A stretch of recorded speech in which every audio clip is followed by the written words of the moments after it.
She's riveted still. There she is. There she is. Welcome to Jill's. Can I offer you some tea? Would you make me some of that lo-make soup? Good tea. Nice house. Greetings and felicitations. Hello and welcome to Plomink Tea Time number 94. And so just recently on this channel, we reviewed Best of Both Worlds, and it was such a amazing, exciting adventure, and I enjoyed that so much that I wanted to complete the trilogy with the bookend that Michael Piller thought pretty hard to make. It's time to look at family, which comes right after the events of Best of Both Worlds, to deal with the consequences of Picard having been assimilated by the Borg. A lot of people say that this is the a trilogy, and this is the last in that trilogy of Best of Both Worlds. Yes, absolutely. Yes. Well, prior to this point, a lot of Star Trek was mostly all episodic, without as much continuity between the episodes. Where we get to the end of the episode, but that's the end of that drama, and we're brand new next time. So this, while TNG never became as serialized as Deep Space Nine, from season 4 onward, there's some continuity here and there with this type of stuff that unfolds here. So we're gonna explore this episode today, and I'm glad that Scotty R37 is here, because this is a very emotional episode, and he's my expert on that. Well, I do appreciate it. I do really, really love this episode very much. And as you said, Thedazord, it is sort of the denouement of Best of Both Worlds 1 and 2. This caps off the trilogy, and instead of boldly going on to our next adventure, it is sort of reflecting on the impact of what we had just experienced, and I appreciate it. But yeah, it is very emotional. I just watched the episode. That's why we're late. Sorry for being late, everybody. But I just watched it, and I did have to step outside and have a cigarette and dry my eyes, because in the context of everything that we know in hindsight as well, I feel bad, because I know that Renee comes to a untimely end. Yeah, and it's completely unfair. Off screen, we don't even, and I don't know. It's just the way that episode ends. Robert. Is just so beautiful. With the shooting star? Yes. Yeah. And then, I mean, it's basically a reflection of what Picard was when he was that age, in my eyes. Well, and then later on in Rascals, the same actor plays young Picard. Exactly. Which is rad. Exactly. And does it extremely well. For sure. And actually, when you say instead of going on our next adventure, they actually did try to do that. They actually did try to go on to their next adventure, but because they did produce the Suddenly Human episode, and then Piller was like, "Wait, what are we doing? We gotta talk about this," and they did. And Family was released on October 1st, 1990. It was written by Ronald D. Moore and directed by Les Landru. Yep. But of course, Michael Piller is the one who suggested it too, that Picard should heal on camera rather than off camera. And Gene Roddenberry actually didn't like this idea. He was kind of against it. He thought it was too much of a soap opera-ish, as opposed to sci-fi. What he wanted to do with it, but the studio kind of they saw that this was a route that they really wanted to take, and I think it was a good decision. Gene Roddenberry didn't like this episode. I can believe that, but the thing is, I wish we actually had some quotes on that. Like, not quotes from people who talked to him, but directly from him would have been really, really, really good for me to understand what was going on there. All I read was that he thought it was too soap soap opera-ish. Yeah, well, there definitely is no science fiction in this, Yeah. except for the fact that they're in space and they have like holodecks and Exactly. transporters. And Well, all don't this, forget like, about raising the ocean floor. Yeah, right. But we don't really get to see any of the Atlantis project. It's just a plot tool. It's just hey, Picard, this is a thing you could do, but we don't actually do it. But before we get into that, go ahead. Wait, just one thing before I lose my train of thought, because again, I'm going to lose my train of thought a lot because my emotions are just through the roof.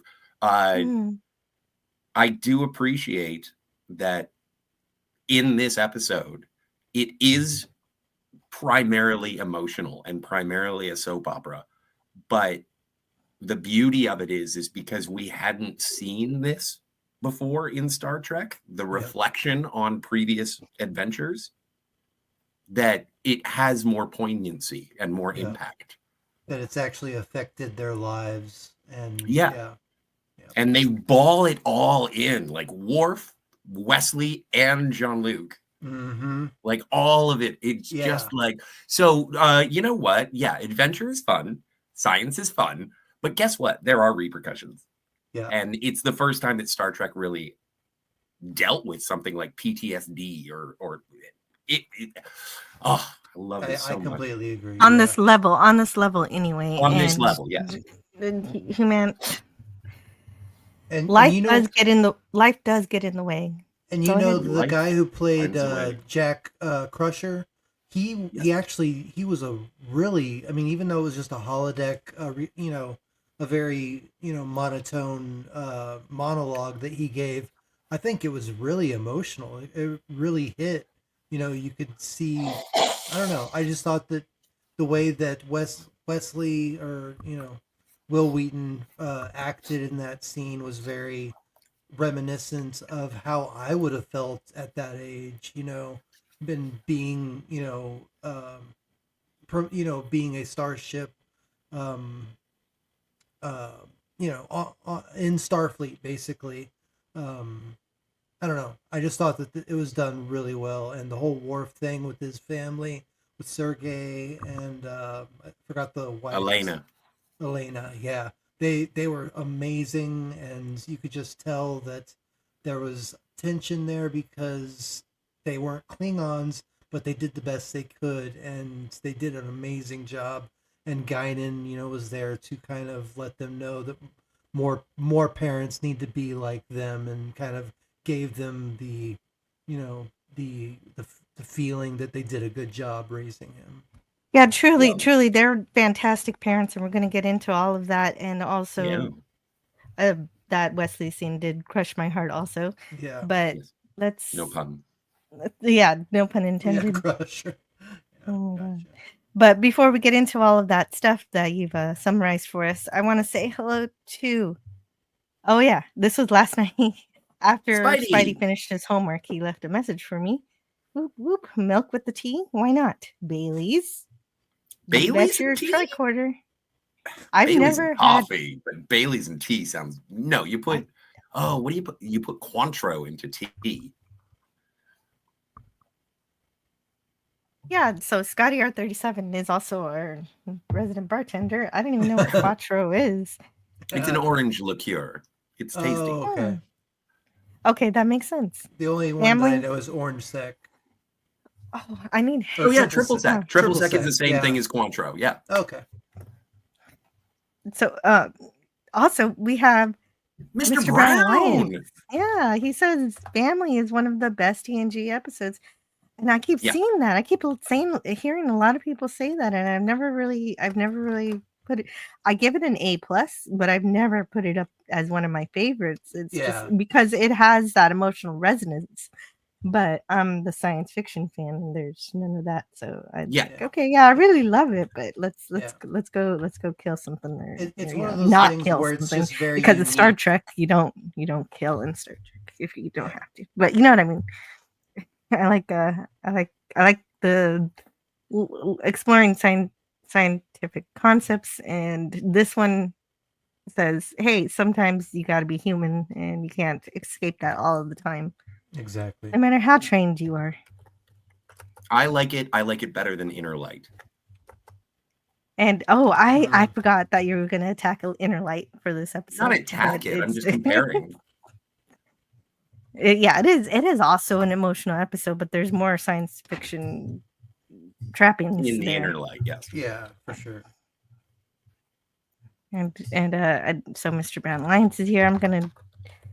I left my pen in the other room, so I got to type down everybody's name instead. Well, okay. Someone send Jill a pen. Yeah, just transport it over. Or you Or can just I can just go use your replicate. replicator. Yeah, exactly. Duh. Life Of has course. already but- become too convenient. Yeah, I got that. And UK Danger Man is also here. Thank you so much for being here. Absolutely superb episode. Much love to you, Jill, and all of your subscribers. You too, UK Danger Man. Oh, that reminds And me. Everyone should like and subscribe and share. Tell your mom. And also, if of you want to become a course. member of the channel, if you feel so inclined, that's also a possibility. I just had to pay off my credit card so that I could re-up my $1 subscription. Well, good job keeping on top of your finances. I'm proud of you. Yeah, well, there was only a little murder.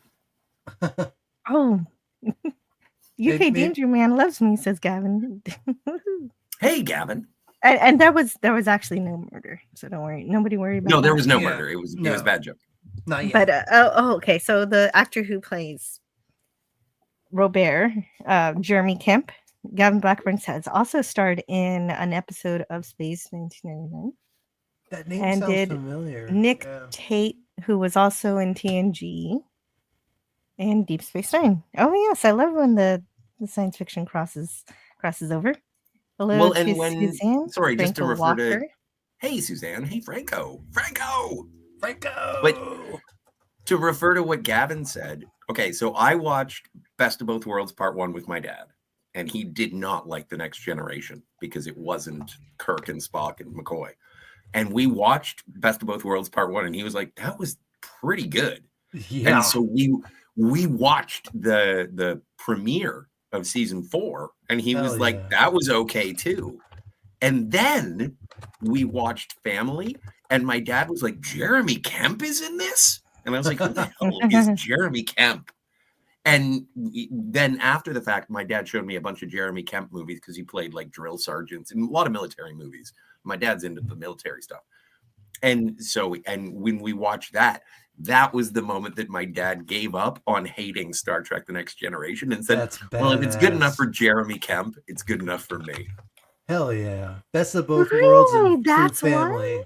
Yeah. Got your dad into Next Generation. That's awesome.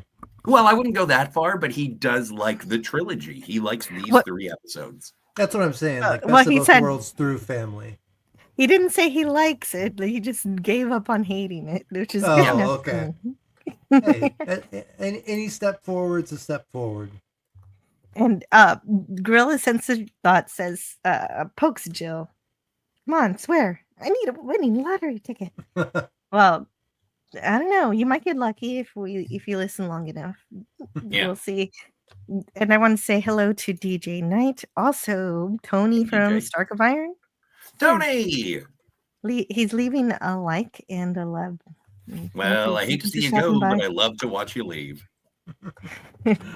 Well, and he'll be playing his video game later on Yeah. a pre-recorded At 5 p.m. video. Central Time. Yes. So be there. Be there or be square. yes, and he'll be live in the chat typing at you, and so you get to say, get to support him that way. Penny, Suzanne. Yeah, Spenny and Suzanne are here too. Oh, it's a soap opera. Yeah, this episode total soap. Well, this is just an emotional day overall, or an emotional week. I was gonna get into Christmas stuff, but Scotty was like, "We need to start trekking," so he wins. Well, and we're gonna do A Nightmare Before Christmas. Yes, we will next Friday. And really, Hello if you to think Matt G. Yes. Not G -1. Gee. And if you think about it, though, this episode really it could be tied into like the Christmas spirit and family, getting together and just sharing the love, so it could be kind of tied into Christmas in that way. That's Well, and true. also- Yes, and there's a fight, so it's just like Yeah. Thanksgiving Yeah. and Christmas Yeah. where there's I always was a gonna fight. say- Yeah, exactly. Emotional tension across a didn't- dinner table. didn't What think says about the that. holidays Yeah. more than that? And then getting drunk afterwards. I know, right? I love that. Anyway, do we'll get too. into it. We'll get there. It's going to be Yeah. so great. Okay. I didn't have to promote it because he put it here. I hope people can join me in the chat at 5 p.m. Central. It's not a live, but it's a premiere, so people can support me in the chat and supers and talk to me as gameplays. Yes. That'll be good. I'm so glad that Stark of Iron has a channel. It was touch and go there on Saturday night. Yeah. So I'm glad that it still I was- exists. Me too. Yes, this is sort of a sequel to that. Yes, and so Tony's channel, thankfully, is still there because all, which is good for all of his listeners and supporters who have contributed and love what he does. So, Yeah. Jim's landscape. Did I Jim. say ID? I just got home from snow plowing. I saw playing at first, like then I was picturing you throwing snowballs and having fun. But no, you're plowing. That Okay, sounds phrasing. dirty. Are we not doing phrasing anymore? That sounds dirty. Yeah. No, Jim. I feel your pain. I've shoveled like 4 times in the last 36 hours. And it's supposed to rain on Tuesday, so all of my efforts will be for naught. Mhm. Yes. Oh, and right. You did all this work, and then it's just gonna. Yeah. It's just going to go away. It's just going to but happen there is- again. But it's also But- it's kind of like making your bed. It's like, Yeah, yeah, I'm that's going to have to true. make my bed tomorrow, but Yeah. you Who still do it. Who has the best Arnie impression here? The Put best the what? cookie down. Oh, Arnold. Oh, yeah. Thank you. I don't know. Oh, Greek just letters. said, You should yeah, Greek letters Larson's here. Hello. you should check out the Phantasmagorium. We're going through the Terminator movies. Ooh, If you're an Oh. Arnold fan. hell yeah. But you could be in the chat, Tony. I'll try to read most of what you say if it's related to the movie. He says he loves Nightmare Before Christmas, but I don't think I'll be repaired by next weekend. Don't we all love Nightmare Before Christmas? I mean, that was I've never the seen it. breakthrough. Are you serious, Scotty? You Yeah, gotta no, see this it. will be my first time watching it, so I haven't Oh seen it yet. God. Okay, I gotta be there for your first time watching it. I gotta Well, see yeah. your reaction. Yeah, and what if I think it sucks? Then it's Then I'll gonna fight be you. it's gonna be even Oh no, funnier. we're arm wrestling now. It's gonna be even funnier because you just got that funny wit. So I can't wait to see what you say about it. I did see The Corpse Bride, so I am looking forward to it, and I know it this is a better than holiday the Corpse classic. Bride. Yeah, I hope so. Much better. Like I didn't really enjoy the Corpse Bride, to be honest. But I don't What's really this? remember. I think I fell What's asleep. this? Yeah. Gavin Blackburn says, "I like this Yeah. episode because the Borg were not just one shot enemy. They mattered and opened up the narrative and left behind lingering, Oh, yeah. pervasive fear." Yes, Yeah. yes, they are a Absolutely. horror. There's total horror elements to them. Oh yeah. I mean, total post-traumatic stress disorder from Picard. Oh, and yes, absolutely. He has to deal with PTSD and Shell he shock. needs his family to deal Yeah. with it. Exactly. And Gavin that- Blackburn says it was Picard's family who were too mean to buy a smoke detector. Oh no! Well- That's a reference to Generations Yeah. and how It they is a died reference off. to Generations, That's, but Awesome. also it is a filthy Friday, and so I was like, so no one's going to bring up the fact that Picard and Robert's No. mom, like that she hung herself in the No. atrium. No, yeah, because that's she not- didn't. No, I know she didn't. No, 7:35. 7:35. Ronald D. Moore made Robert and also by extension his father kind of I'm sure they use some technology, but kind of they kind of shy away from technology. But the filth just took that and just said, Patrick Stewart said, "Hey, can I make this family that was my pretend Star Trek family into my real family?" And so Really? anything that happened, Yeah, exactly. That's Did exactly what Patrick Stewart's happened. mom, commit the You didn't ending know of her own this? life? Yes. I did not know that. Yeah, that's why Star Trek Picard is one of the most vile things Except for season in 3. all of filth. And that is, I still don't like season 3 at all, but I know we're you not don't. talking I about that.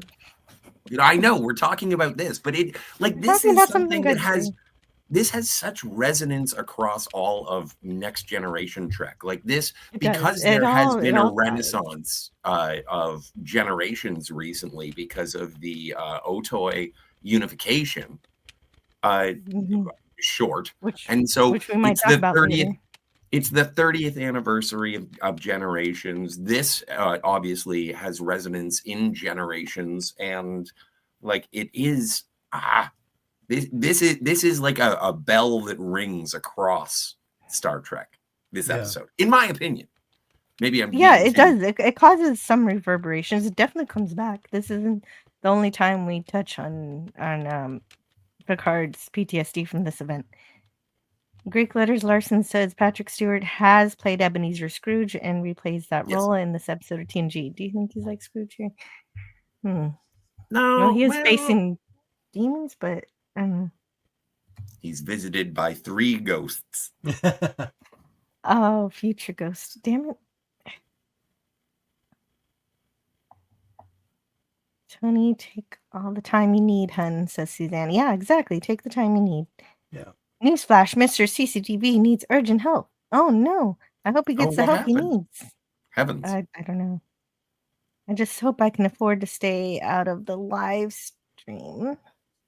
Live scene. Yeah. Uh-huh. Oh no. And yeah, we'll be here. And that's the thing. Definitely. We're here for you, Tony. Tony, don't prepare yourself for sad. the Nightmare Before Christmas. I'm hoping that I'm still going to be as broken as I ever have been. It's better to be broken in public than broken alone. That's true. That's what I've learned too. Like I'm not afraid to wear my heart on my sleeve and cry. The Borg of Christmas past. The Borg of Christmas. That's perfect. That's awesome. I would love to see that as like a realized character.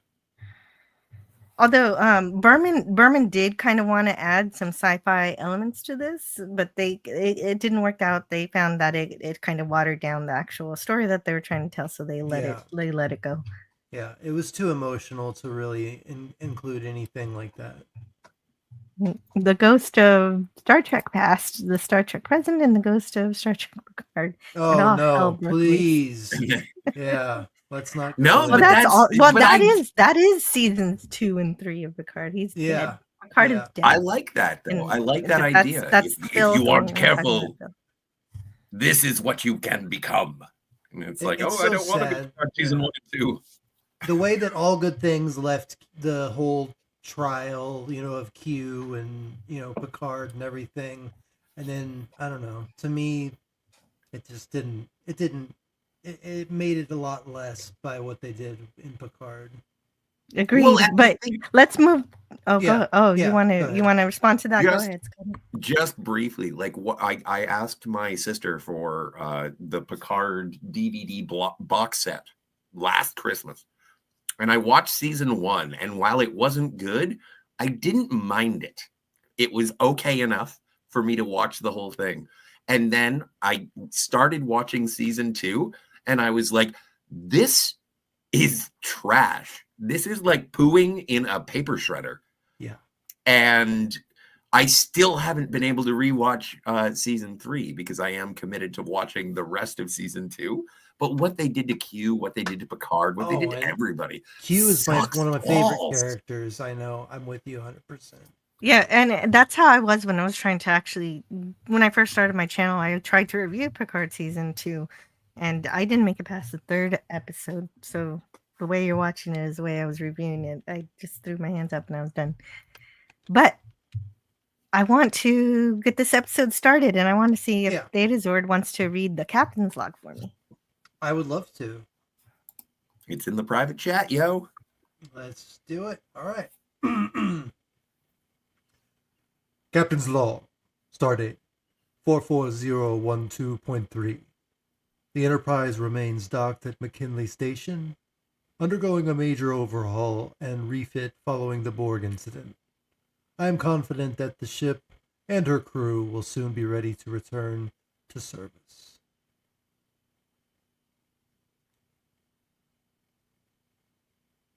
Delightful. Thank you. My pleasure. I was wondering, how many repairs did they have to make to the ship, and how long are they here at the station? Probably quite a bit, because, I mean, the Borg did a significant amount of damage to that ship. I mean, they completely drilled a circular hole, basically, throughout the entire ship and all the decks, and then they pulled it out. So no, I think that happened in J25 in Q Who. I don't think that happened here. Okay. But also, yeah, it did. It happened off screen, kind of. The Borg did slice through one of the decks, I think. Yeah. Well, it was the engineering section in Best of Both Worlds, but also don't forget the entire weapon that they were attempting to use against the Borg was going to fry out the star drive section because they were going to overpower the deflector dish. Yeah. So they probably have to fix a lot. Although Geordi is really good at his job, and they're ahead of schedule. Yeah, Geordi's a master. I mean, he is he's amazing. But there was a ton of damage that was done after Best of Both Worlds. Yeah, so because I'm always trying to figure out how long this episode takes, because it seems like it all happens in a single time frame. So there are two things from the onset that I would like to point out. And also, I love Will Riker. That is also something I want to point out. He is my idol. I wish I could be Will Riker. Well, I wish I could be Captain Kirk, but if I couldn't be Captain Kirk, then I would take the runners-up job of being Will Riker. He's my number one. But this is, up until this point, the only episode of Star Trek that had not had a single a scene on the bridge. There are no bridge scenes in this episode, which is effed. But I love it. I never realized that. And go ahead. No Data. Yes, Data was not in this episode at all. I do know that. Yeah. But that's also like I think the episode following this is Brothers. And so if you like Brent Spiner, you get 3 times the Brent Spiner. Yeah, they make up for not having Data in one episode. Because by season 4, they knew what their moneymaker was. It was Picard, it was Worf, and it was Data. You know, I mean, those were the moneymakers. It's an amazing, like, it is such an interesting evolution to Star Trek The Next Generation that we have this 1-2 punch of Best of Both Worlds 1 and 2. We get this quieter sort of emotional journey in family. Then we get Brothers. And I think that there are like 2 or 3 more after Family and Brothers. And it is the beginning of the season. And it's all about every character, and it is character driven, and family is evident in the opening. It's great. Yeah, seasons 1 through 7. I mean, of The Next Generation, there are so few episodes that aren't just remarkable. Like, that's the thing that really hit me with Star Trek: The Next Generation growing up, is that every episode there was something very special about the writing and how they went about the storyboarding and everything. You know, it was just off the charts for me. This is definitely the part of where the writing does get better in TNG, but in some places where it's not a good episode, there's still something good to find it within. Yeah, and that's every Star Trek episode. I completely. hate the most, I can find something. Yeah, I completely. Well, and this is the emotional connection that Picard needs, not only with the rest of the crew, but with his family and with the audience as well, because everyone who was mad at the Next Generation, because it was like, who's this bald, arrogant asshole? Yeah, he did start out that way. Yeah. And now he becomes more human. This is the emotionally available Jean-Luc that we will eventually come to know. And then, unfortunately, he lays it on a little thick once we get to like insurrection. Well, yeah, I just like to not think about In the my movies opinion. unless I have to. Pretend that Definitely. that was just a. I mean, I can't pretend it fan didn't happen film. because it is part of the '90s movies and everything, so it happened. But it had no significance within the lore. It doesn't connect. Yeah, exactly. Well, and even if you prefer to omit the movies, if you look at the last scene of All Good Things, and he looks around the poker table and says, "I should have done this a long time ago." I know. That I cried. That's an echo of this. Yeah, I cried. Like I cried. Oh yeah.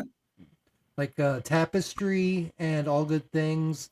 And a lot of those episodes, I cried. Like I love Tapestry. I actually wanted to do Tapestry because it's a Wonderful Life episode. Please but do it sometime soon because that's one of my favorite episodes. Okay, but here we'll do it on Christmas Eve. Picard is obviously lying. He says, "Oh, I'm healed, and all my nightmares have ended." And who really? He's like, "Okay, everything's great. I'm just going home. Just say hi." Yeah. And where better Troy to discover yourself than on it. the streets of your own village? Yeah. Yeah. Troy could she saw that there was something deeper going on, and that little moment that they had was very subtle but very emotional as well. Giving him a kiss on the cheek, and that encounter was beautiful. But it's amazing because like she's being such a psychiatrist, and it's like, so what do you think? How does that make you feel? And I do adore the fact that Picard's like, I hate it when you do that. but that's her job. It is her job. But also, and the thing that I enjoy about the parallel between this episode and Generations is he's hesitant to go and visit his family, but he knows that it's something that he wants to do. And Troy is encouraging him and trying to coax out his emotions. And then in Generations, when we find out about the death of Robert and Renee, I wonder what happened to Marie. And then we had that scene in Picard's quarters where it's like, Captain, what happened? And it's like, Oh, yeah, that's true. They never say what happens to her. Maybe she was out buying a replicator and she came back. Oh, I'm finally going to get a replicator. Maybe finally said yes. She was out banging Lewis. Maybe I don't have to cook anymore. Yeah. No, I mean, she wasn't there for the fire. Maybe. No, I know. but I don't mean to be crass. But I am. No, you took what I said and made it also awful. Rude. That's what he does. Also, I love Chief O'Brien in this. I love it, and I got mixed. This is when we finally find out his entire name. Episode. Miles Edward O'Brien. Yeah, this is the first episode where his full name is revealed, where they actually give him a full name, to give him like a full character. Yeah. Yes, that's correct, and it's also not only that, it's also the first time we get his full rank, also like Chief Petty Officer. Yeah, that's true.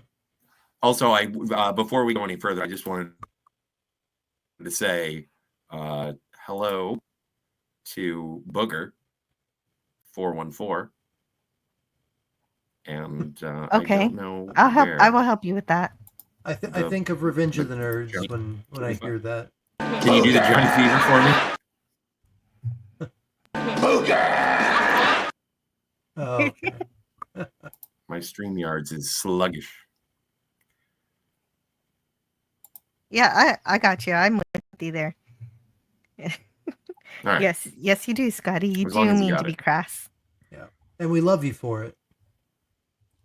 The hell you say? Within reason. Oh man, I'm always losing my star. Where's my star? Your star's always with you, Jill. No, Thank you. my computer's being wonky. Oh, what? Maybe your Okay, computer's so crying. I'm looking at the I'm looking at the chat here to see what since Scotty referenced the chat, so I want to see what's happening. Data was on the bridge, says Booger 414. But it does come. His name does come from Yeah, Revenge of that the makes Nerds. sense. That's awesome. Hell yeah. That's awesome. Insurrection was basically let's make Grandpa an action hero. Yeah. Well, that was the whole thing. Patrick Stewart wanted more Well- action, and he got it. Yeah. Yeah. He Well, was a every time that classically trained Patrick Stewart Shakespearean wants actor. something in Star Trek, it doesn't work as well as I think. Yeah, me neither. Oh, And Jill. Ryan's a lovely character. Jill, Yes, you know what? and I think I'm. Yo, You what's guys, the you problem? guys keep going. I think I have to restart my computer because everything is going all batshit. Okay. Okay. What about for So you? I'll be back in- Or is everything okay with you? Okay. Who- See you in a minute. Scotty. Okay, I'll be back in a flash. All okay with you, Davis, or are you still with me? Oh yeah, I'm here. Everything's Okay, good on great. my end. Okay, so just like you guys, Scotty was saying that Picard wasn't so was a little hesitant to see his family. Worf is also hesitant to see his Oh, for family. sure.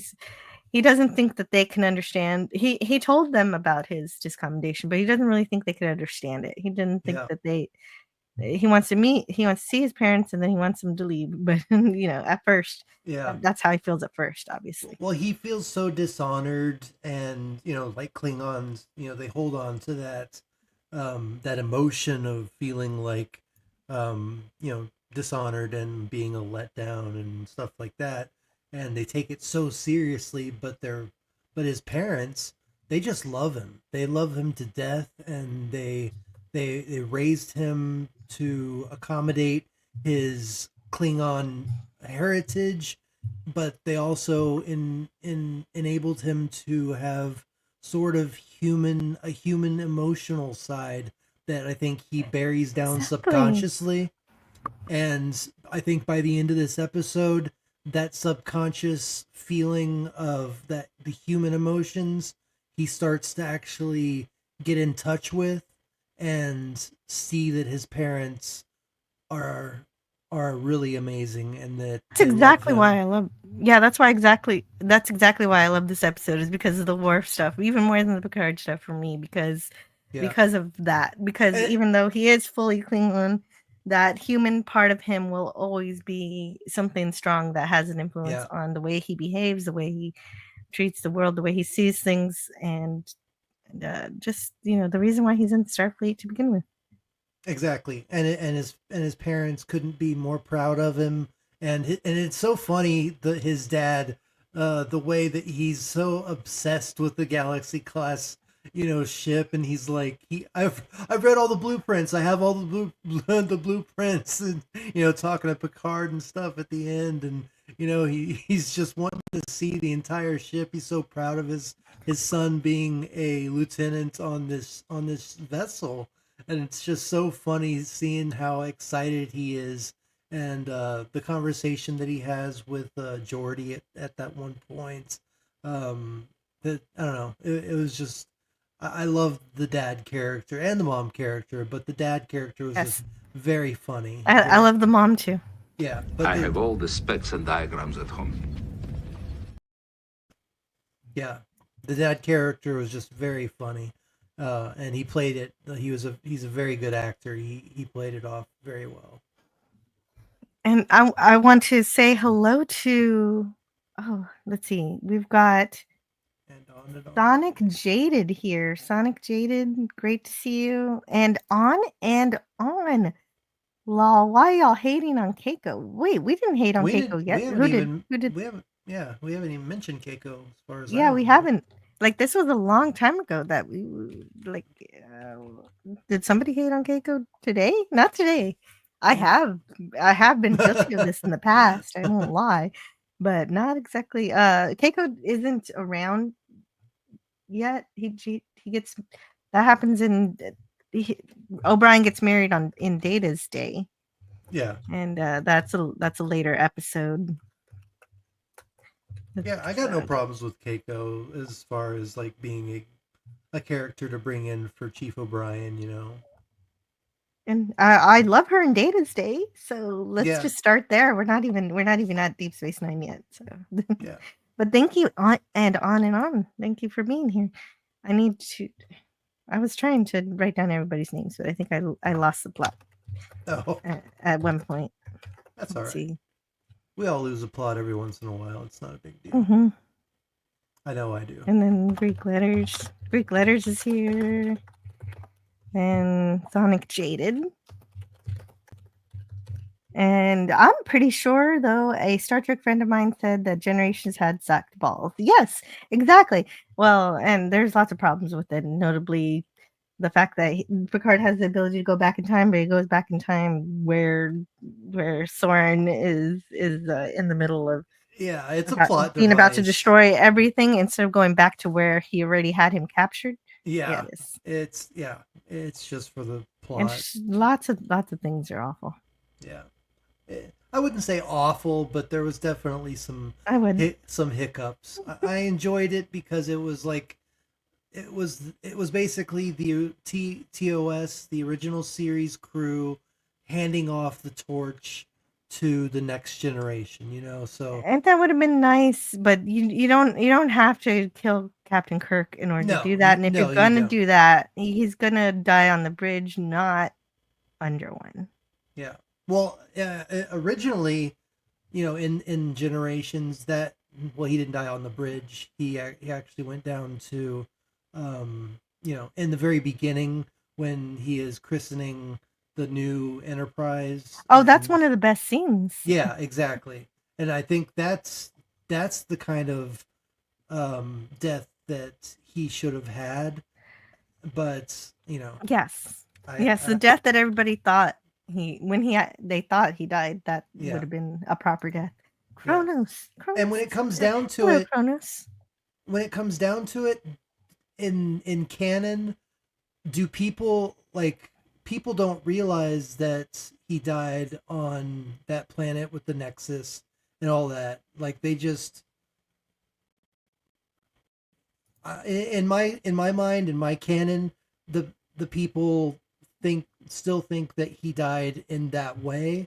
So maybe that's enough to kind of give him the going away that the death, or the noble death saving the Enterprise that he deserved. I could be wrong. Yeah, except that's not what happened, unfortunately. No, I know it's not what happened, but in people's mind, like in all of the people on that Enterprise that saw what happened, they're thinking to themselves, he sacrificed himself to save us. So even though that's not exactly what happens technically, that's what is in people's minds. So I don't know if that makes it better, but well, when you have the best scene at the beginning of the movie, it kind of doesn't help and then the rest of the movie. Yeah. Yeah. I mean, there were scenes that were fun. Like I enjoyed Picard and Kirk, when Picard was trying to get him out of the Nexus, and and they had that conversation about I've made that jump, when he's talking about jumping on his the horse. He's like, I've made that jump, 1,000 times, and I felt, I always felt whatever it was. Right. Well, and he couldn't get that same feeling in the Nexus because it wasn't real. Because it wasn't real, exactly.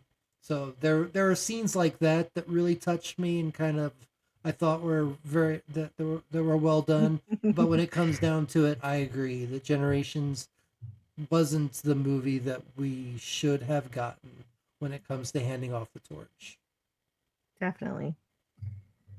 You've come to see Worf. Yes, and so that is what his parents are there for, to see Worf. But of course, his dad does want to see some of the ship also. Yeah. And we're moving on back to Earth. Picard's in some regular clothes, going home, and he France. sees his nephew. Yeah, and Well, he doesn't see him at first. France. At first, he just kind of senses him. I think he kind of hears him in the bushes. I think is what happened.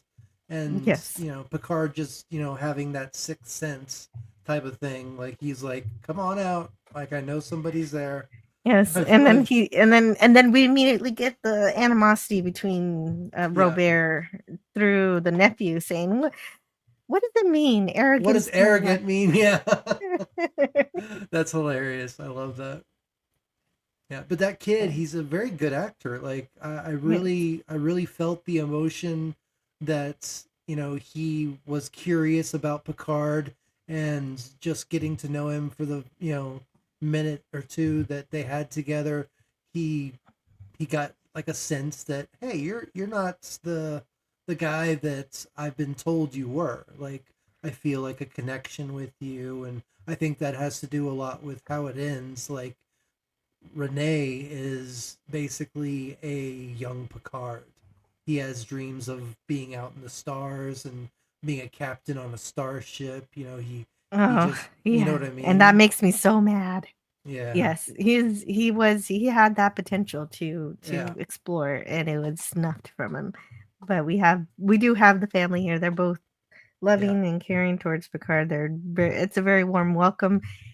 In contrast to when he meets his brother, who is a lot colder. But of course, doesn't that's even just turn the to look at him. introduction. Yeah. No, and then he's like, "I got it. I'm busy. I'm busy." Yeah. Yeah. But throughout the episode, It gets better. It does get better. Yeah.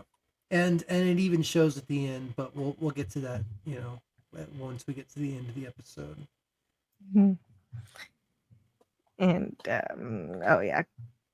and Crusher gets her suitcase, so we get the holodeck tape that she's gonna give to Crusher later in this scene. Wesley, shut up, Wesley. Oh, do you want to do Shut Up, Wesley? I got that right here. Yeah, do it. Sir, I know this may finish me as an acting ensign, but shut up, Wesley. I love it, especially since I'm distasteful for Will Wheaton these days. I used to look up to Will Wheaton so much.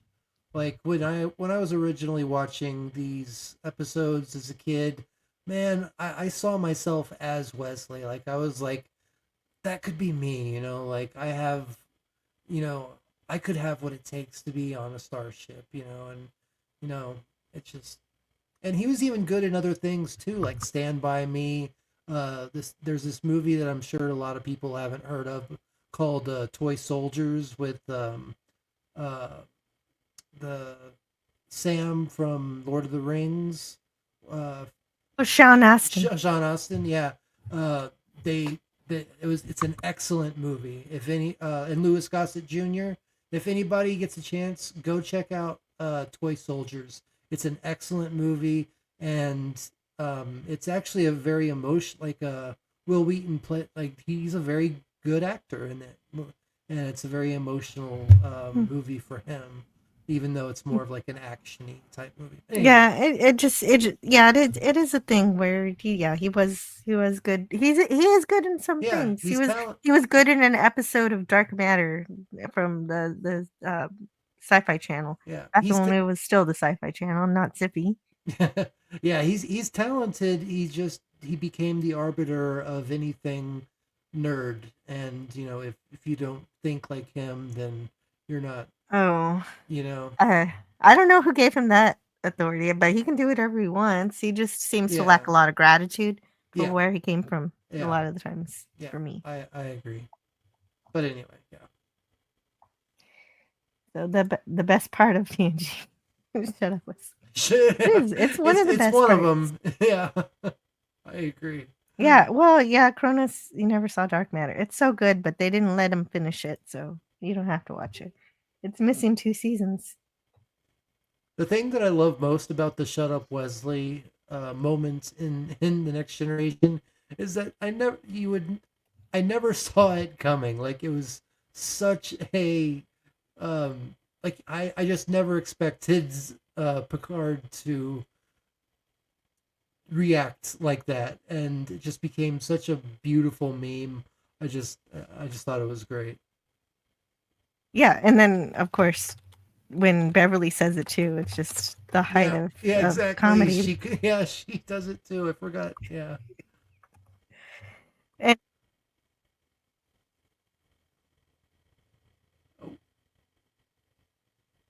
Oh, I think I lost you. oh, sorry about that. Joe's Atmosphere. Hello, Joe's Atmosphere. He says, "What up, Trekkers?" Yeah, What's Trekkers, up? Trekkies. Oh, Suzanne says, "I think CCDV will be okay now." Good news. Well, in the Oh, course of thank this episode, God. like, of course, the course of this live stream, at first it seemed like, oh no, it's a big emergency, and now, no, Yeah, now it's everything's okay. That's good. she was muted for me too, Franco, but she's back. Yes, yes. So good to see you guys. Let me pull it back to the episode. And then we'll get to the tour between LaForge and Worf Yeah, in the engineering section. yeah, that was And hilarious. oh, Sergey, oh, he's just such a cute classic Yeah. father telling embarrassing stories about I his know. child. I love it so much. He gave 5 kids a black eye, and Worf is so embarrassed. Yeah. It's Oh, such a beautiful. not a black eye, bloody noses. I'm sorry, but you know it's the same idea. It is pretty beautiful, and then he does something that's even more beautiful. He's actually pretending. Hold on just a second. He's actually pretending that he's more interested in the ship.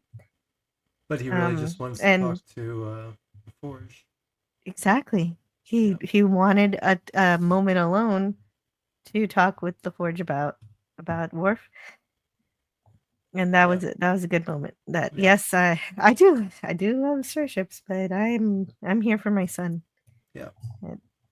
And Yeah. and that's great. There's no question these parents just love Worf so much, and they're it's so proud it's of really him. what's really special about it is because so we have our first Klingon in Starfleet, and to see how that happened through this parentage, through the love of these parents, because no matter what kind of conflicts the Klingons and the humans have, these parents decided, hey, this kid needs us, and we're going to be his parents, and they do it so well. And I think there's an underlying feeling by Sergey and Maria. Is that her Yes. name? Maria? Oh wait, no, it's- that's not her name. Maria is Robert's. Well, oh, that's right. Well, anyway, the parents, Worf's parents. I think there's an underlying feeling by them that they didn't do enough for Worf. You know, they didn't. They weren't able to. How do I explain it?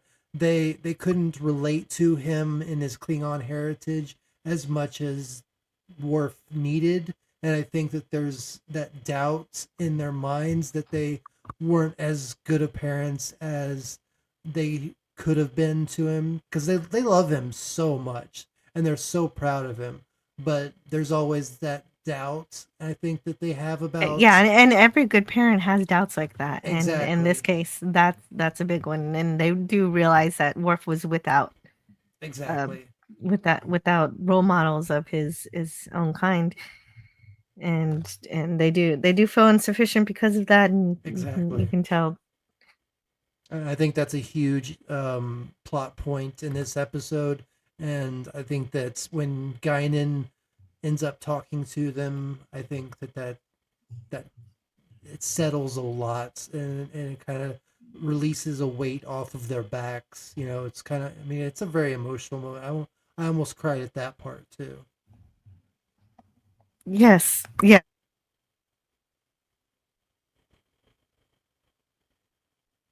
It's a beautiful house too. Are you muted again? I can't hear you. Yeah, Jim. yeah. Okay. And I'm sorry about that. Yes. all right. And it was filmed in 2 locations. The house was Oh, wait, in Scotty. was a private. Nice. Yes, hello. Come. I was waiting for you to come back so I could use that. No, that's great. Thank you, Theta Sword. I appreciate it. I'm sorry for my absence. Oh, no problem. Yeah, welcome back. No, we were doing just fine. And I'm glad you have returned. Thank you so much for returning. Hopefully your everything is working better now and you're okay. Are things running at it's Firing on an all expect- thrusters, Captain. Scotty too Right. hottie. One of my favorite nicknames. Thank you. This No is problem. actually somebody's house in Encino, California, in one shot, and then there was another. Then and then there was a matte painting. Yes. That was that to Thank you, show Chris. the surrounding villages and hills. Oh, I didn't realize that was a matte painting. Okay, so those are really the matte paintings get so good in TNG. I didn't even God, they notice. really are. Yeah, when Picard is walking away from Robert, walking back to the house, and that matte painting of like the landscape and everything in the back when he's walking through the vines, the vine yard or whatever. So beautiful. Well, and the thing is that when you're uptight close, it looks like old-timey France. And then when they pan back and you see like the technology and the village and everything, like I think they do a really good job here. And also, I do think that they do a great job in All Good Things recreating For sure. Chateau Picard. I completely agree. I have a video that I'm working on about, well, the entirety of TNG, but yeah, it has a lot to do with All Good Things. I love Robert so much, even though he is such a dick. But he's a jerk, but in a way that I don't know. It's like a caring kind of like. Yeah. He obviously he wouldn't be a jerk if he didn't care. Well, he does say later in the episode that he felt responsible to take on the mantle of his father. And part of his father's responsibilities was raising his little brother. So, yeah. And also, when you watch Tapestry, the guy that they get to play Picard's father, the Picard, looks like Jeremy Kemp's dad. I love in Tapestry when Q's like, John Luck Pickard? He's coming in to deliver the roses or whatever. But this family dynamic and Robert being the big brother who has to take care of his little brother and being the responsible sibling, it's like I'm an older brother to a younger sister. I am not as good an older brother as Robert is. Mm-hmm. Yeah. Yes, he's an incredible older brother. At first, you think he's just cold and just wants to fight, but there's way more to it than that. He's actually, like you said, he's taken on the responsibility of his dad. So then he also kind of represents a bit of a father figure. Yeah. Well, and that's the thing is that when they do later on, and we'll get to this, and that's when I'm going to start blubbering inconsolably. But like at the end, it's like, you were so jealous. And Robert is like, damn right, I was. You were my younger brother and you were better than me? F all that noise. Yeah. I love the interaction between the two of them. And because there is just true honesty. And I say this on every time we talk about Star Trek. I love seeing people do their jobs. But in this episode, I really love that every character takes on their emotional weight. And instead of being like a Ben Stiller comedy where no one understands and everyone goes all flummoxy, this is something where it's like, This is my problem. Oh, can I help? Well, you're not helping. Well, it's the best I can do. And it just emotionally connects. Yeah. I love it. I love it so much. I wish that emotional honesty worked the way in real life that it does in this episode. That's why I love it so much. I'm sorry if I'm being emotive. No. I feel like this is a great platform. No, I can relate personally. Like, I have a brother that is 14 years younger than me, and I wish that I would have been the kind of like, maybe not such a jerk, but at least given my brother, because he doesn't have a father, like given him a lesson, like lessons to becoming a man, like, and kind of not picking on him, but at least showing him the honest way of life, and just kind of being there for him and stuff like that. So I really feel a connection between these characters for my own life. Yeah. Emotional honesty presented in dramatic form on a science fiction show in France.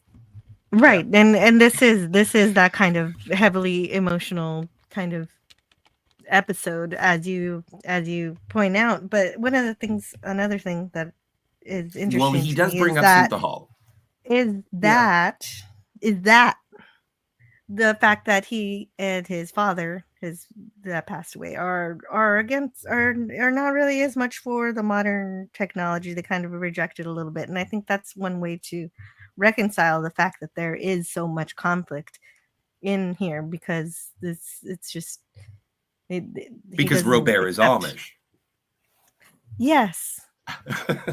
Is he really? I mean, I guess no, not basically really. Not really Amish, but if you're in the 24th century, yeah, I guess you could call it that. Well, I mean, even in the 24th century, like they're still not getting replicators and stuff. Well, like even that. Life is already too convenient. Exactly. Ooh, I love it. I adore it. But even when Picard is looking at the Lewis's Raise the Ocean Floor project, it is a desk terminal that looks like the one in his ready room, but it also looks like it was built around the time of Wrath of Khan.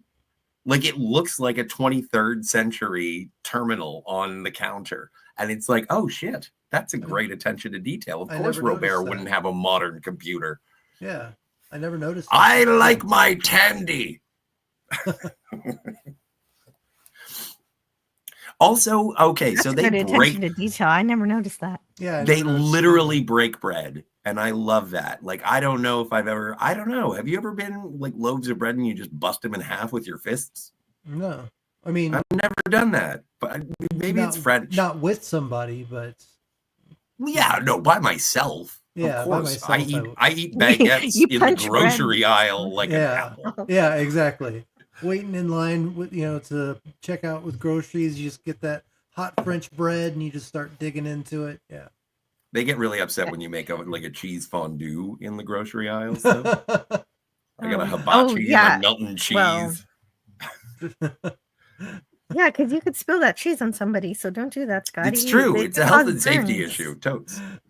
So I only mentioned this part of the episode because it shows up at the end. You raise your sons as you would wish, and he doesn't want Picard encouraging Robert in his pursuit to become a starship captain. And that's something that is tied at the end. And yes, Kronos. He is French, and he has an English accent because in the 24th century, of course, you know that England conquered France. Yeah, exactly. Well, no, they do explain it to a certain extent later on in Apocrypha, but really? they do say that the Picards fled France and then moved to England for a while. Okay, and then reclaim. Well, I'm just saying this is stuff. It's Apocrypha. I already undercut it. But yeah, and then they moved back and reclaimed their ancestral land, if you will. Yeah. So and all that happened in the film. So yeah, again, it's up in the air. Yeah. Thank you. To each their own. Anyway, yeah, and Gene Roddenberry didn't want Patrick Stewart to begin with, so but that was the thing also. So I have a question about Lewis.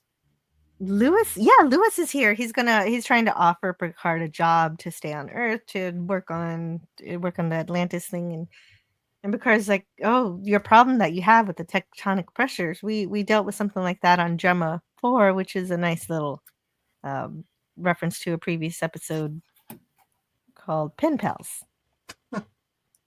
And now you may okay. Okay, we're Greek going letter back to says, the chat. when you break bread, you don't karate chop the loaf. No, I ask the host to hold it up vertically, and then I kick it. And then you kick it. Okay. Yeah, like a karate. What's your question? However you want. What's your question? My question about Lewis is, if I had listened to you, Jean-Luc, I wouldn't have gone on that like bike ride with the whoever sisters. Yes. And then Picard says, and you wouldn't have broken your leg. And then Lewis says, and wouldn't have gotten married twice.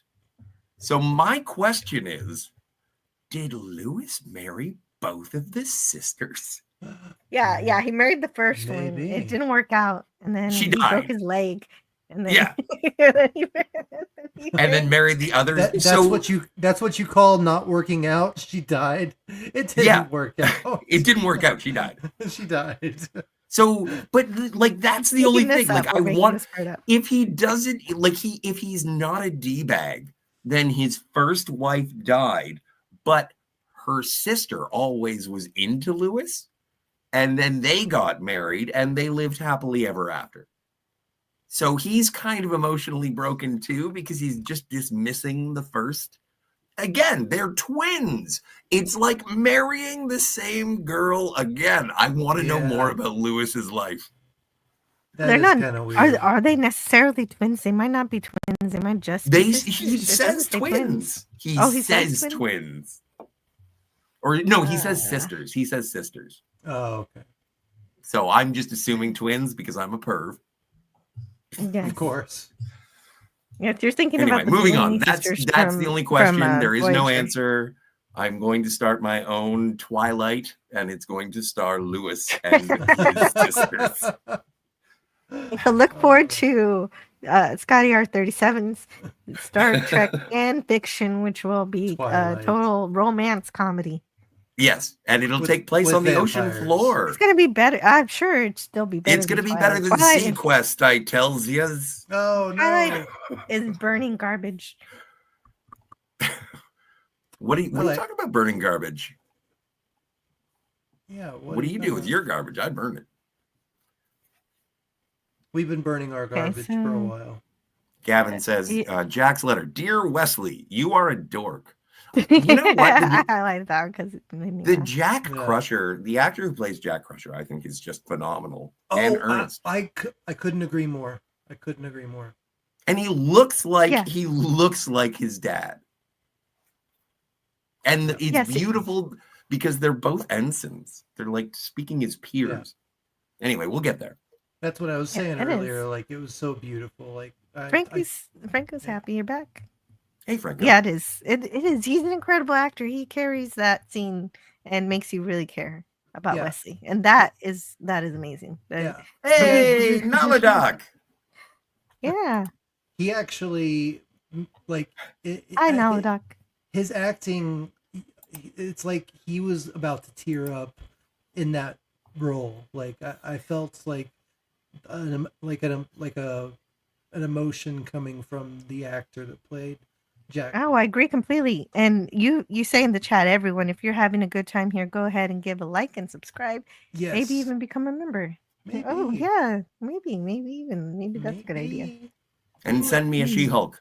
At That's Scotty R37 on X. And send me a pair of Nike Air Mags power laces from Back to the Future 2. It's the season of giving. It is. Give to me. Or in my case, taking. I just like taking. Oh, Jill, I have an idea as to what I'm going to get you for Christmas, but it has nothing to do with what we're doing here, and we are live, so I'll shut up. Yeah. Okay. Yeah, that's a good idea because we're supposed to be talking to Lewis about the Atlantic project. Lewis kind of ropes him in, just saying, "Oh, I know Not you'd never yet. leave the Enterprise." He kind of it kind of starts He's here. 'Cause fishing. He says, "Why don't you just look at these papers and see if you have any ideas for the problem that we're having." So he is trying to draw him in. Well, and he refers, I think, specifically to he refers to a previous episode when he says, when I was on the Enterprise, we relieved the stress of the mantle on the tectonic plates with technobabble, and Lewis is like, holy, all right, we relieve the tectonic pressures on Drema 4.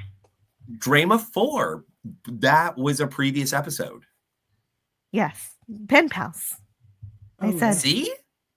And that's a season 2 episode, and it wasn't that good. Yeah, it was cute. I love Data and the little girl. Oh, I like Data and the little girl. Yeah. I suppose we all find ways to confront our greatest fears. No, I'd never leave Starfleet. But why don't you look at this problem anyway? I don't think that Patrick Stewart's delivery of that line deserves Lewis's intrigue. Because I think he's very assertive. I thought it was that, again, going back to Generations, don't do anything that will take you off the bridge of that ship. Because when you're there, you can make a difference. And that's what I got from Picard there. And then Lewis is like, oh, I think he's thinking of leaving Starfleet. And it's like, I didn't get that from that. Yeah. Lewis, you're weird. You married 2 sisters. He doesn't necessarily say he married both of them. I know, but that's what I'm getting off of the dialogue. That's it makes the thing. Sense. Why would he say, I wouldn't have gone on that bike ride with those 2 sisters and then got married twice? Like, why would you put it that way? It's like, you're a weirdo, Lewis. Yeah, it makes sense. But and Worf is here telling. Okay, so we're switching to Worf telling his parents, "You guys you're being a little too much. Sorry, tone it down a bit." Yes. Yes. And they're just saying we're just so excited to be here, and he's not really angry with them. You can see he's still kind of smiling at him a bit. So it's still he just doesn't want them telling. Who are the actors? What's the name of the actors? I don't know. They're the name of the actors. They're wonderful. They're theater actors. Yeah, you're right. I don't know their name. Portrayed by Theodore Bickle, and then Theodore Bickle, and then Helena is played by Georgia Brown. Sweet Georgia Brown. Yeah. Yeah. No, that's amazing. That's amazing. I think that, and again, I know that the gentleman, I'm going to call him Sergei. I'm not going to call him his actor. But I know he was in a lot of stuff. He was a great character actor, well regarded. I don't know anything else, but I can see him being amazing in other things. And George Brown comes back to be Helena, but we never see Sergei again. I don't think. Oh yeah, I wish we would have seen him again. He's really great. But here we have Worf. And don't forget not Guinan. Yes. Yes, Guinan. But don't forget also, just before we get to Guinan, don't forget Paul Sorvino is the biological son of Sergei and Elena. Really? When they do the hollow ship. Oh, that's right. Yeah, we don't know. Well, you're talking about season 7, and season 7 is full of all of these new family members that we never talked about before. Yes. I don't remember that. Also, where is Alexander right now? Is Alexander born? Well, yeah, he must be born, but okay. Maybe he's because living... the discommendation. Oh. No, he's not born yet because Kalar still has to come back and say, oh, by the way, remember last time we fucked? I got pregnant. Here's your baby. Here he is. Take him. So no, we don't know about Alexander yet. I'm glad. Thank you for being here to let me sort this out. If he's alive, he's baby with her. Yeah. Yes, Kalar has not yet presented the baby. Mm-hmm. Okay. I love that line. How come you never gave him prune juice? I love that line in there. Right. They're shocked. They're shocked to learn about this because when he was a kid, Worf didn't want to eat any human food at all. Yeah, they had to learn how to cook all that stuff, and then there's that line that he's like, "It was harder trying." I think he said something like, "It was harder trying to figure out how to eat it than cook it." Something like that. Yeah. I don't even know what a rokeg is. Rokeg blood pie? Yeah, but I don't know where the blood... Is it the blood of a rokeg? What is a rokeg? What's a rokeg? Probably some kind of, alien animal type. It's the cat version of a targ. I suppose the idea that it's some kind of animal is that it has blood. So yes, it does make sense. Yeah, but it's very strange that Klingons would want to eat dead something. Well, it might be. They enjoy eating live food. No, but that's what I'm saying. Well, they do like blood. It might be living. Like they might have to cook it while it's still alive. That's what I'm saying. Like to drain it of its blood and use that before it goes.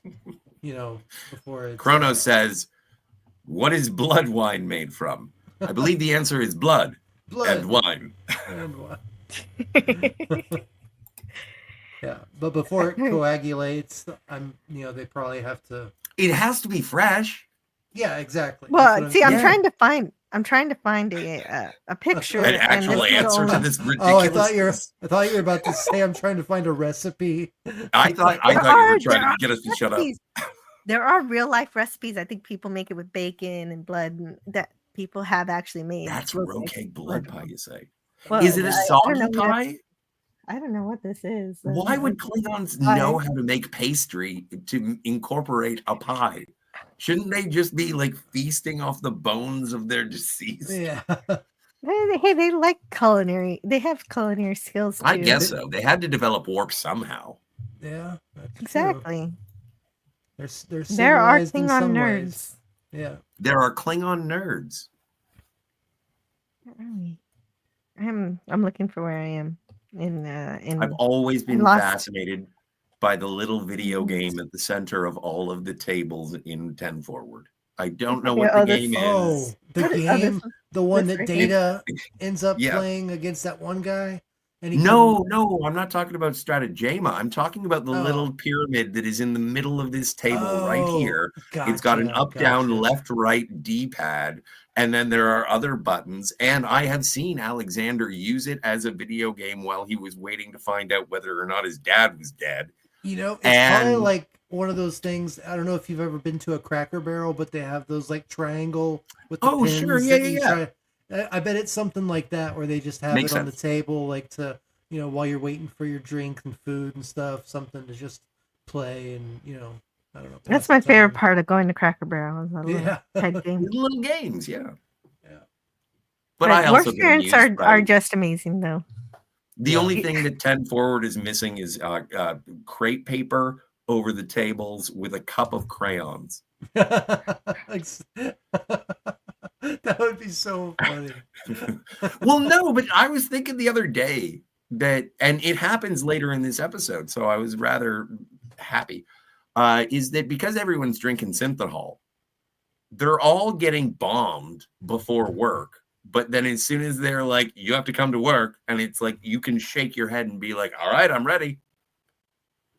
So synthahol is... You don't lose control with synthahol. You don't. You can just be like, all right, I'm fine now.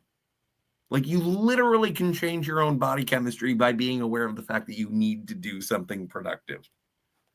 Bless synthahol, I say. That's pretty cool. Yeah. I never really thought about that. I wish we were around so you could give it a try. Yeah. I refuse. I'm Robert. And then in First or Contact, Scott when or Deanna gets all Montgomery. drunk with Zephram Cochrane. I love that part. What the hell is this swill? Artificial scotch? Artificial commanders. This is no time to argue about time. We don't have the time. I love that. I'm so Again? glad that you had that ready to go, Jill. Oh, that's awesome. And I think that this is a required viewing episode when it comes to understanding the pain that the Borg put Picard through. Yeah. Like, okay. Before we talk about that, though, I just wanted Sure. to finish the scene out so we can move the slides. Yeah. And I just this is a very important quote in this scene is wherein Guinan said, I'm just going to read the quote. Yeah. Well, part of them may feel that way in terms of, not thinking that they can relate. That what you were talking about earlier, Theta Zord, of being human and Klingon. Well, part of them may feel that way, but there's another part of him may feel that way, but there's another part that I've seen. A part that comes in and drinks prune juice. A part that looks out the window towards home. He's not looking toward the Klingon Empire. He's looking toward you. Yeah. So touching. So many parents could learn so much from the two of you. That's they needed to hear that. Like they're I think they're self-conscious about not being the best parents to a Klingon, and not being able to give him what he needed, but they're exactly what he needed, and he turned out to be such a amazing person in general because of them. Oh, I'm gonna find a quote and Agreed. no one's gonna like it.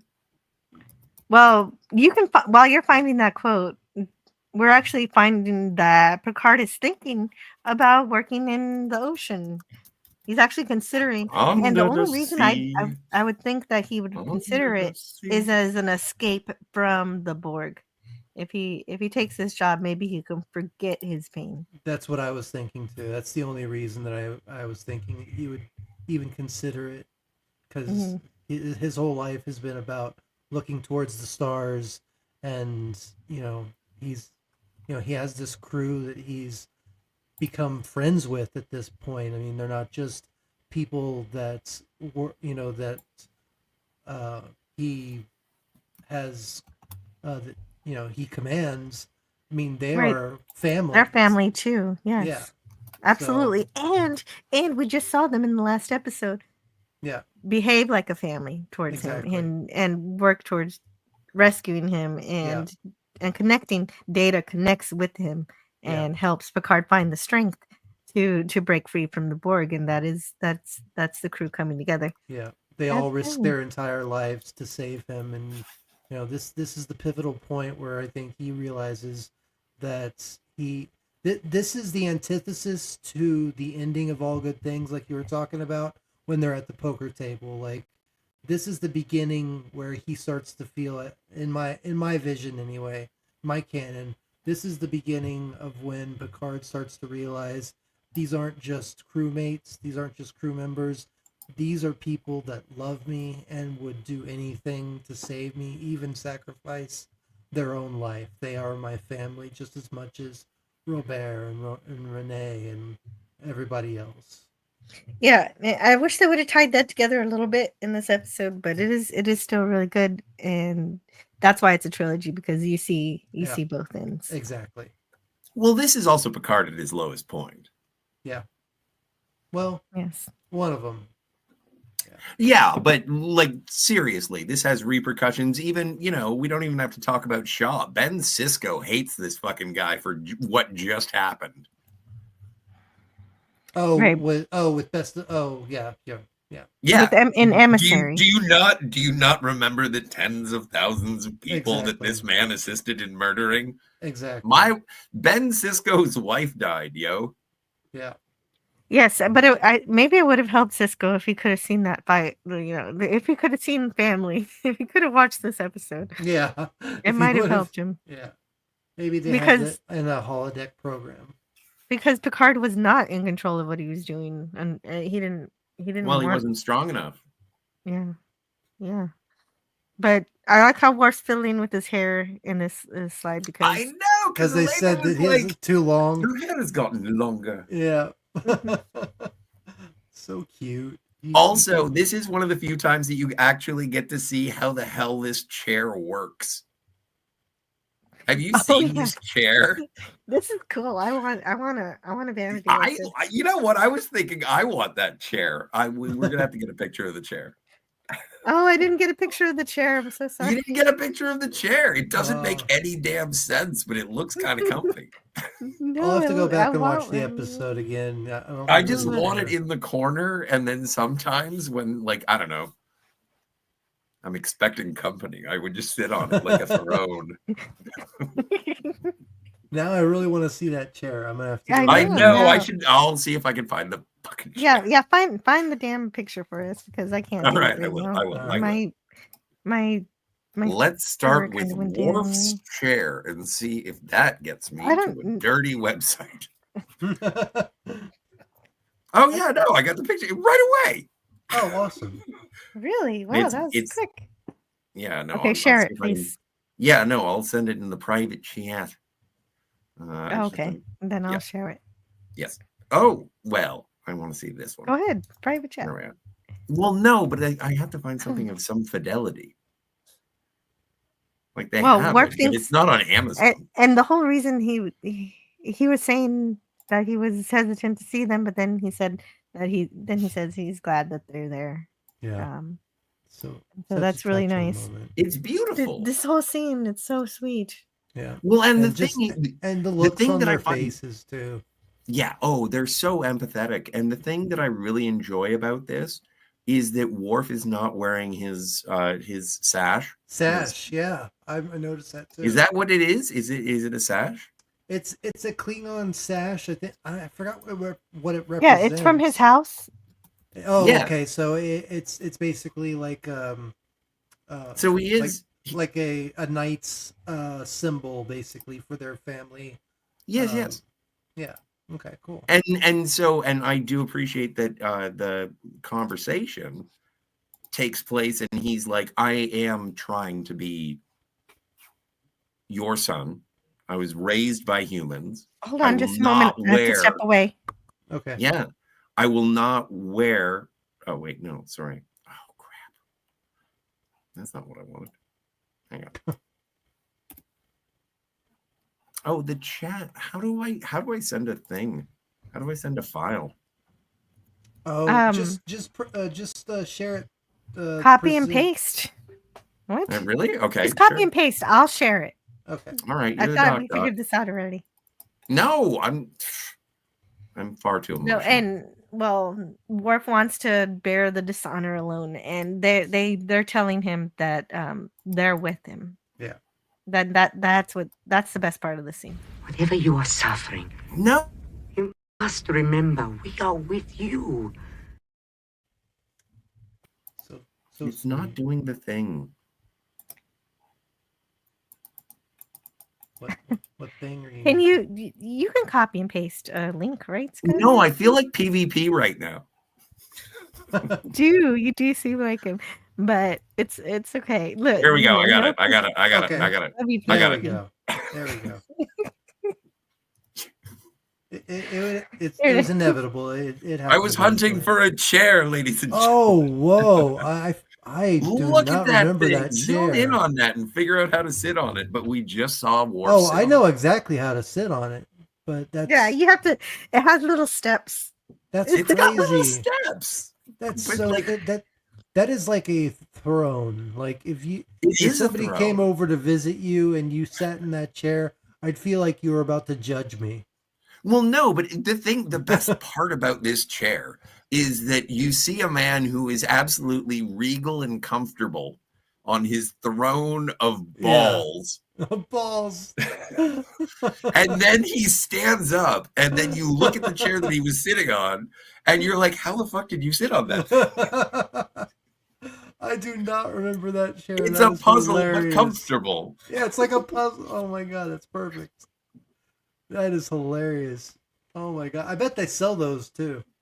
Well, That'll be my next fundraiser. Yeah, Scott needs a Klingon chair. Yeah. Man, that's awesome. Yeah, this thing is cool. Anyway, it's a piece of art. Yeah, because if I didn't see Worf sit in it, I would just think it was art, and I wouldn't know that it was a chair. Well, that's the thing is that it's a piece of art. Like you would never, I don't know, you would just walk in and think, oh, that's really cool. Like but then someone would go over and sit on it, and you'd be like, exactly. oh, it's a chair? What the fuck? So, okay, I'm getting back to the chat just for a minute. Paul Yes, is yes. Worf's brother. Yeah. Polly is Worf's brother. Yes. Good work, Gavin. There's his name. His, Good yeah, fellas. his brother. Definitely. It's human brother. And he turns out not to be such a good guy. Mira Sorvino is Worf's niece. Really? No. Yeah. Not really. Okay. But if Paul Sorvino, who is the father of Mira Sorvino, yeah, then logic maybe. I get what you're putting down. Thank you. Mhm. Appreciate that. And I appreciate Cronus being here. What was that drink called when Worf ordered it from the replicator in TNG? Replimator. The drink. Which drink? Yeah. He ordered prune juice. You have to. Yes, Yeah. he orders prune juice. He likes, but Mountain Dew. He ordered Mountain Dew. I don't know why that's my go-to pop. Anyway. Well, if they have the recipe on file, you can replicate anything. Yeah, it's true. They do. Why do you hate yourself?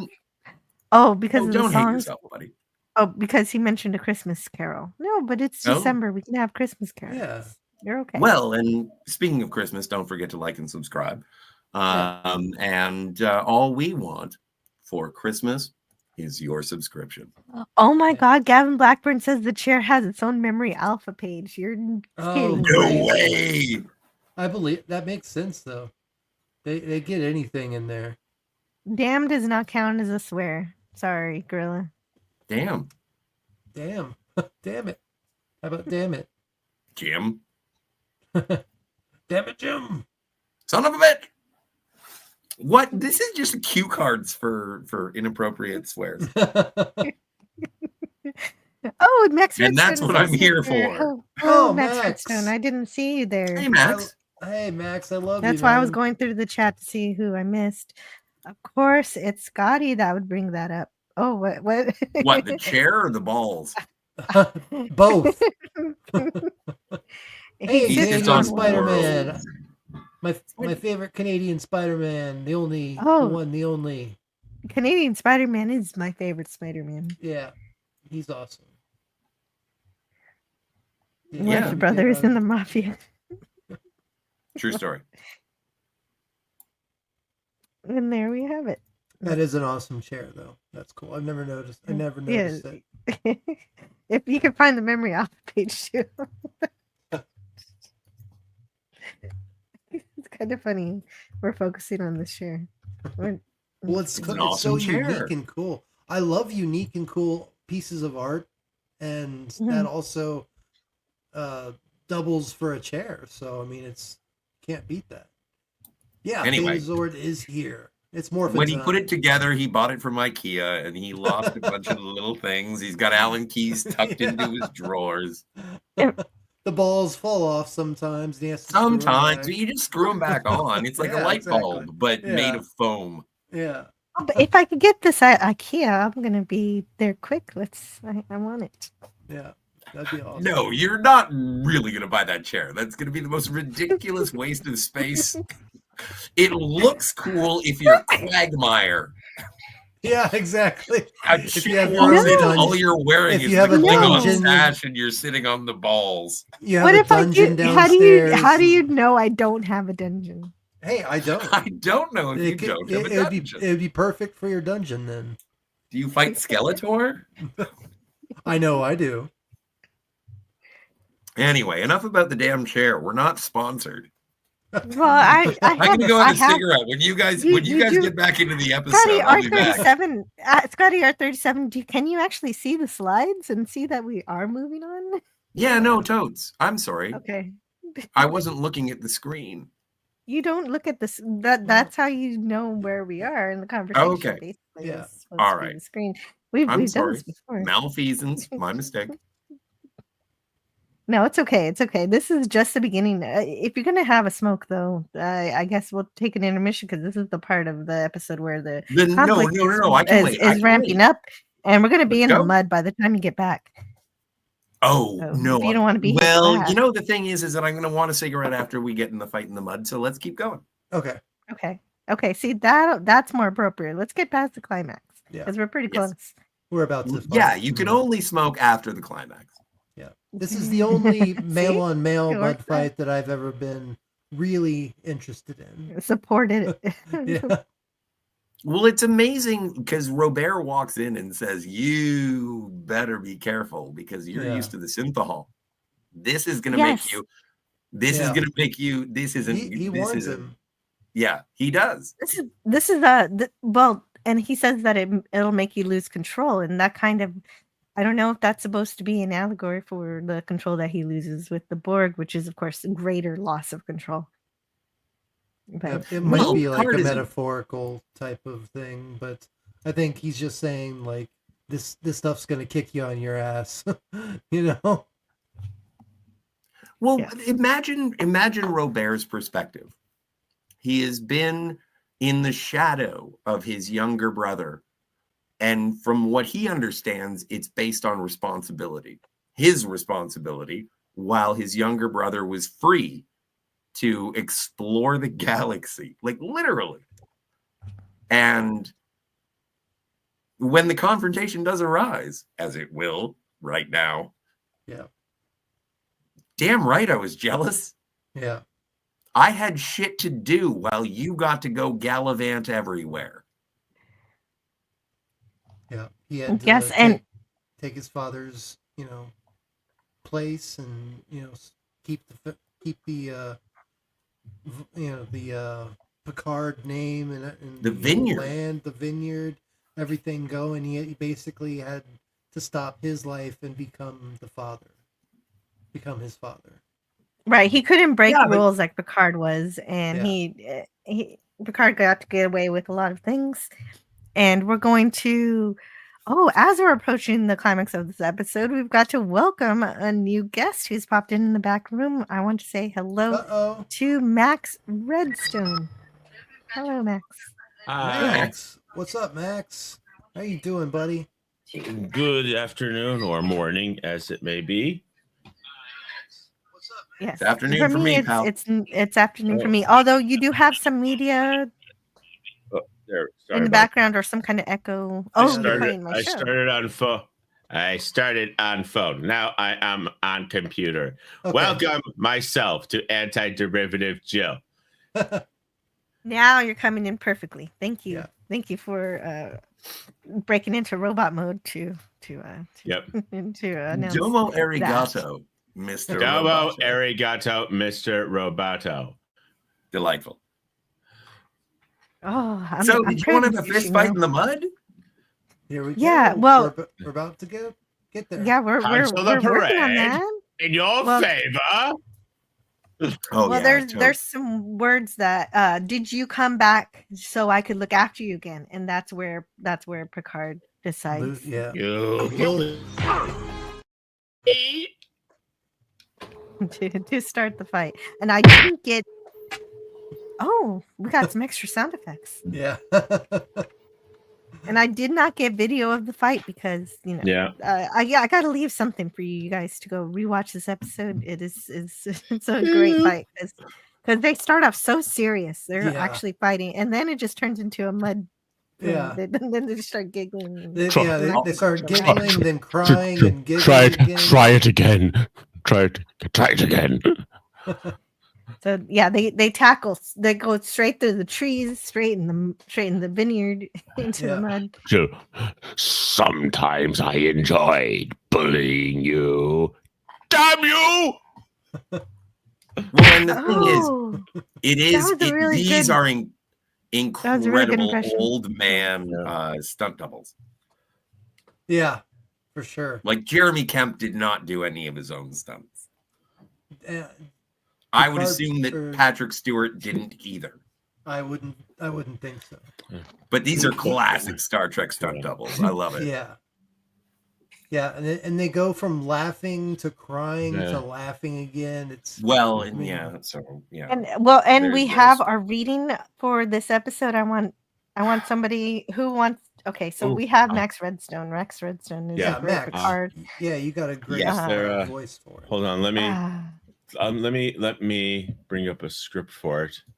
Oh no, I'm gonna put it in the private chat. Oh, okay, no problem. Oh, why is there a recording button here? Recording in progress. What's that?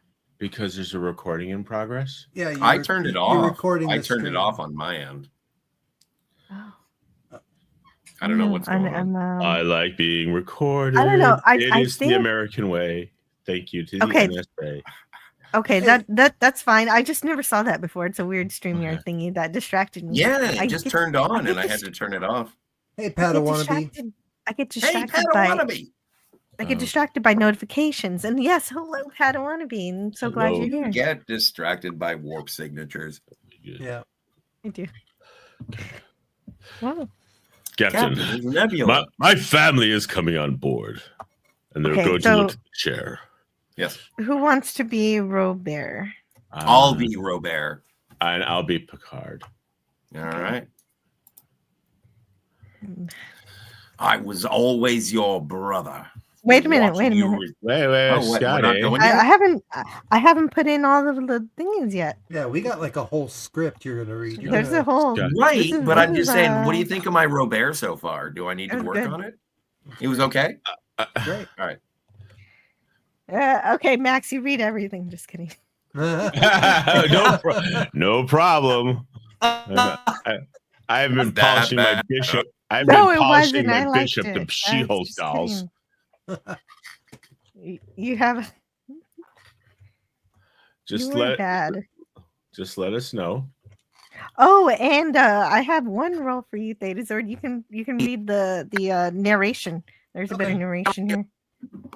Theta Sword, you can be the vine. Okay, perfect. Scotty, you're cutting in and out. Scotty R37. Is that just me or Yeah. can anyone else hear? No, cutting out? that's Yeah. actually that's No, actually it was Scotty. me. It was me. I'm putting it's cables. Okay. That's Scotty R37 being trying out his Michael Winslow voice. Okay. Well, I No, heard it's you just clear cables. there. I'm joking. No, it's cool. It's cool. I'm allowed. I think. Anyway. You're allowed to what? Just absolutely shit the bed. Okay, but you have to be Yeah. careful, and you got to Well, clean we're up after covered in yourself. mud anyway. When do we start? Yeah, like why don't they get a hose and hose themselves off before they go in the house? But hold on, Do you one think more that they line. have hoses in the 24th century? Like literally, do you think that they have long coils of rubber? I That's don't how know. we. Okay, all the lines are in there, so whenever you're Okay. ready. All right. All right. So I guess I start. I don't want to say ladies first, Someone but count me in. Robert Someone first. count me in. Say action or something. Action. I was always your brother, watching you receive the cheers, watching you break every rule our father made and get away with it. Why didn't you break a few rules? Because I was the elder brother, the responsible one. It was my job to look after you. Look after me? You are a bully. Sometimes, maybe. Sometimes I even enjoyed bullying you. All right. Try it now. Did you come back, Jean-Luc? Did you come back because you wanted me to look after you again? Damn you! And he punches his brother, sending him flying over some barrels into the vineyard proper. There they fight in the muddy irrigation ditches, through the vines until they finally fall back laughing. You are asking for it, you know. Yeah. But you needed it. You have been terribly hard on yourself. You don't know, Robert. You don't know. They took everything that I was. They used me to kill and to destroy, and I couldn't stop them. I should have been able to stop them. I tried. I tried so hard, but I wasn't strong enough. I wasn't good enough. I should have been able to stop them. I should.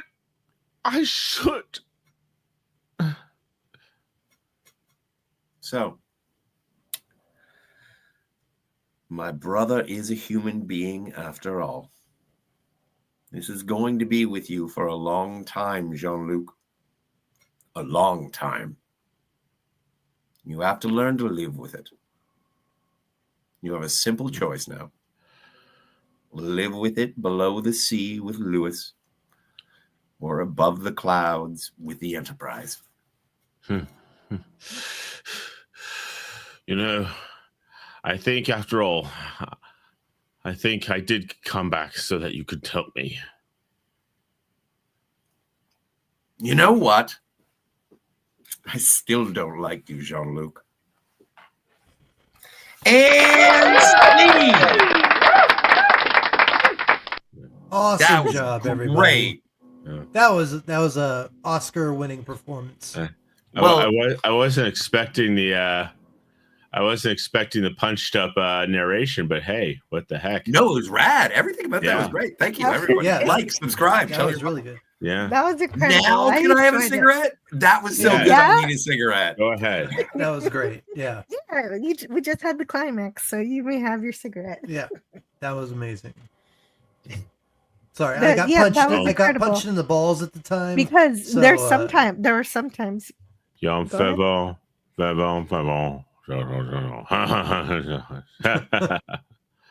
I fell down. He fell. What would your father say? Oh, Max is continuing the reading. Hey, Wes But Cagle. there's just sometimes, hello, Wes Cagle, where the episode speaks for itself, and your reading was phenomenal. It really was. good. Well, Sometimes that doesn't go well. Sometimes it does. I was just going with the way I mean, I've seen it so many times. I was just kind of going with the way I felt when I first saw it as a kid. So anyway. Oh, you put that much behind your performance. That's good. No, I just remembered. Remember. It was good. Anyway. It was really good. Remember. Thank you. Yes, thank you for a little Nimoy there too. We're getting everybody today. We're all performers I still don't like on you. the stage of life, Kronos. I have all the charts and specs at home. Yeah, exactly. Oh, I love that. Sergey. I have all the specs and diagrams at home. Sorry, Beautiful. specs and diagrams. I love that. I love that character. Always good to meet another chief petty officer. And of course, I wanted that reading so much, but I did get a few of the clips. I should have been able to stop them. Try. I wasn't strong enough. My brother is a human being after all. You have a simple choice now. Live with it below with Lewis, above the clouds with the Enterprise. So good. Such a good scene. Star Trek. Jean-Luc's adventures with Lewis under the sea. Yeah, that's a whole different show, and Scotty R37 is thinking of turning it into a romantic comedy. I still don't like you, Jean-Luc. That'll be interesting. I'd love to see that. Jean-Luc is... Well, perhaps it's just as well you got it out of your systems. They needed to. They really needed to do that. Yeah. They bonded because of that moment. Yeah. There are a lot. I do hear a lot of guys who get into a fight and then they're best friends. But in this case, they're brothers. Yeah, it's just how men are sometimes. Before Scotty is here, comes back in to punch it up. I really hated the fact that Robert and Renee died, and they I hated the fact that they used it in such a stupid way. Well, there was lots of writing issues with Generations, and they really wanted to punch up the emotional plot line. I just hated that it was used for a. I agree completely, Max. I feel like it was just there to give Picard a chance at an Oscar Patrick Stewart, and it was just such a small. I applied. I got an Amex business card. I got 2 of them because apparently they thought I was my own employee, and I. Wait, what? The I have to step away for just a minute. If you can keep talking for me, Max. Business card. The business card. It died in a fire. So what? Okay, I did it to prevent fraud. End of story. All right. Well, I think that they put that in the movie because they needed a reason for Picard to want to stay in the Nexus, and without because his dream life has always been in the stars and everything, and the whole Nexus thing is like, okay, if you can exit at any point, why not exit before the fire? I know we already save Robert and then stop We were talking about that earlier. Yeah. Okay, I think we're going to get into that a little bit. What's going on? What did I miss? Oh no, we're just talking about Generations. Everything we didn't want you to punch up. Oh, great.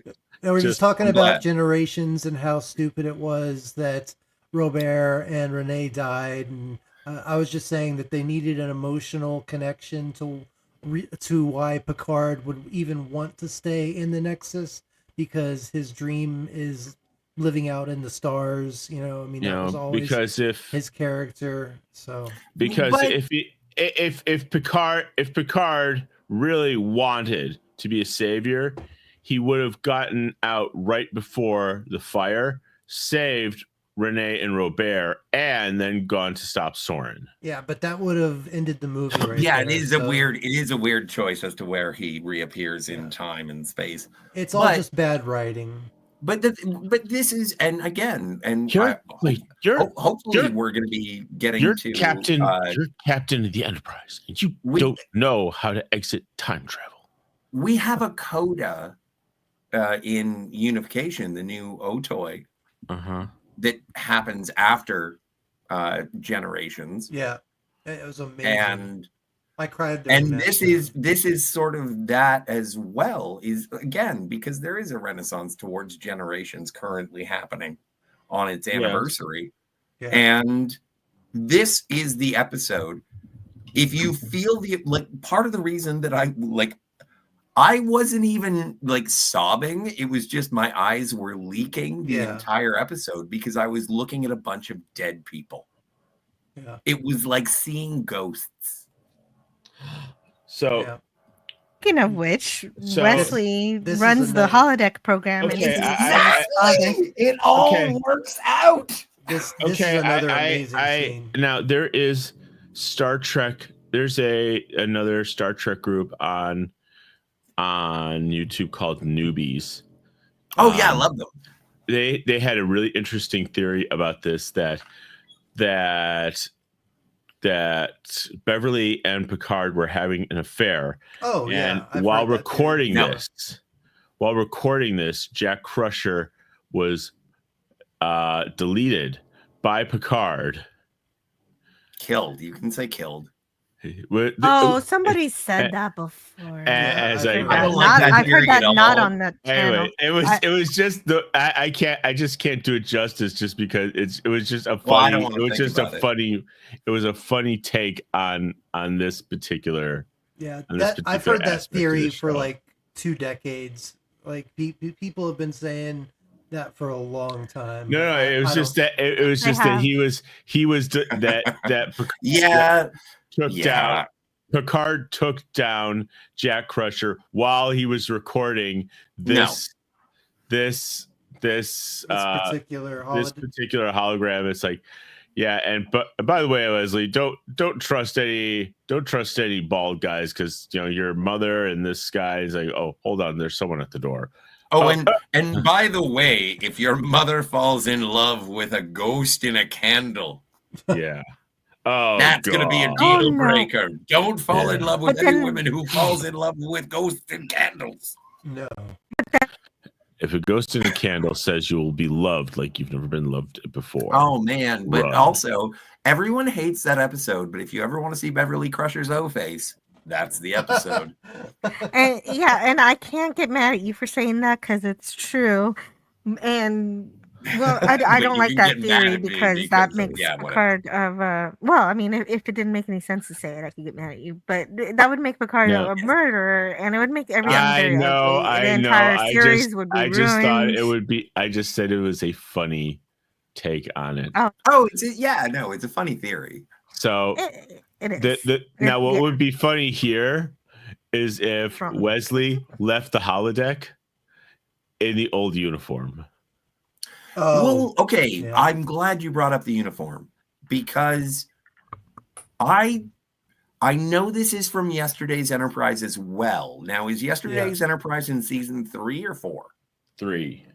Yeah, I think it's 3. And so I do like that they maintain the Monster Maroon. I don't like it without the I'll be right back. And it needs the belt. It's like when you see Superman with the yellow belt. Oh, that makes sense. Well, Yeah. I can see what you're saying, but Do you like this iteration of the Monster Maroon? I don't hate it. I but- do. I think it's too casual. Yeah. No, I don't yeah. like it. I don't like it as I agree. I But concur. I'm also a very staunch supporter of the Next Generation through Voyager uniforms. I love the style. I The love jumper turtleneck? Yeah, the simplicity, and I also love the captain's dress uniform, or how he has that like velvet jacket. That I have that. You have that? Yeah, Oh, I dressed. dude. I did a Star Trek video where I dressed up in that uniform. Yeah, I love that velvet and the underneath the ensign looking stuff. Yeah. That was If a there superior captain's uniform. Yeah. Number 1. A friend of mine, Terrier Tiberius Mork, he sent me a hoodie of the Rathacon Monster Maroon. Love it so much. Yeah. Fucking awesome. And That's you know awesome. what the best part is when I go grocery shopping, people are like, what the? Hell yeah. Anyway, the only other uniform that I want, because the rest of the time you can just buy yellow shirts, blue shirts, and red shirts. And I'm allowed to wear a red shirt because I'm a Scotty. Oh, But speaking of which, check I'm out not going to my, die, is what I'm telling you. I promised I will never die. But the thing is that the only other uniform that I want is the bomber jacket from Enterprise. Do you see my? I want the bacula. My shirt, my merch. Oh, nice. May the power protect you. I've never cared for Voltron. No, this is Power Rangers. I know I was being Oh, purposefully you are obtuse. just being an asshole. I get it. Yes, that's me. Hello. All right. I just thought I got it in the other day, and that's the. I'm It doing a looks giveaway rad. for No, that. that's awesome, yo. Thank you. Appreciate it. But yes, I was being an asshole, and I apologize. But Oh no, that's why I love you, man. So, but like, this is such an earnest performance from what's the name of the actor who plays Jack Crusher? Because he comes back a couple times. I looked it up earlier. Hold on, let me find it again. Like, I think he shows up at Journey's End, and I think he shows up in the one where there's the psychic rapist. And that's the one where you see Picard with hair. Yeah. Anyway, I think he shows up 2 more times. And I'm glad, because he does. He looks. Remember in season 1, I think, when Doug Wirt. Doug Wirtz? Yeah, Doug Wirt. W-E-R-T. Oh, Doug Wirt. Big ups. A round of applause, yes. Yeah. But remember in season 1 where Q gives Riker Q powers? Yeah. And then makes Wesley older? Yeah. And it's like, that's not what Wesley's going to look like. That's not what he's going to look like at all. Yeah. Wait, no. That's what Wesley could look like with steroids. If he lifted. Yeah. With human growth hormone. Yeah. And so, but anyway, I apologize for stepping away for so long. No, we got it. It's all right. Returned home and I had to deal with stuff. Are you safe? It's cool, Jill. You all right? Yeah, no, everybody's happy now. Everybody's Prune juice? Prune juice? Yeah. We're all good. We peanut butter and jelly. Peanut butter and jelly sandwiches. Roe cake blood pie? No, grape jelly. Jill, what do you think of this uniform? How do you feel about Jack Crusher's uniform? It feels like something like that's in between stages of something. But do you like it? It's okay. Yeah, that's how I feel. I'm fine with it. Yeah, that's how I feel. I mean, I hate it. It's not. I don't hate it. Scotty hates it. It's okay. No, but Scotty hates it. Well, I suppose you guys had a long discussion about this already, so I'd hate. Yeah. The scene though emotionally tears me up. Doug and it reminds me that Wesley is not bad. He's just written that way sometimes. Oh, I completely disagree. Yes, Wesley does suck. Yeah. No, but I like Wesley. I like him in this trilogy. In this entire trilogy, he's not bad. I do too. The only time that I really don't like him in this series is when he starts the Traveler comes and is like, you're special, and all that. The Traveler is the worst because they're trying to inject Star Wars into Star Trek, and it just doesn't make any sense. How is that? Because it says, the you can control like the universe with your feelings. All you have to do is feel. And he becomes like this omnipotent being, more powerful than the Q continuum. And all that look stuff. On the plus side, he stole Soji away from the rest of the universe. Yeah, but he shouldn't have even come back. Like, that was so. What's her name? Irina Baronis? I don't know who played Soji, but she gets like literally Wesley shows up for 4 seconds and says, "I'm a traveler," and then takes away Isa Baronis. And it's like, and she was it was like Poochie. Never seen again. Yeah. But the thing about this scene is that the actor Doug Wirt, he does such an amazing job in this scene. I feel that he's about like on the verge of tears just giving this performance, and I think he put a lot into this. He did an amazing job, and even Will Wheaton. He does a very good job reacting to this scene. I think it's very well done. It's hard because it's difficult because he is reacting to someone who's what? Kevin says Wesley's on the special bus. Well, no, it's as an actor, I can respect he's reacting to someone he's giving a reaction to someone who's probably in the studio, but acting as if he's reacting non-interactive to someone to a hologram. Yeah.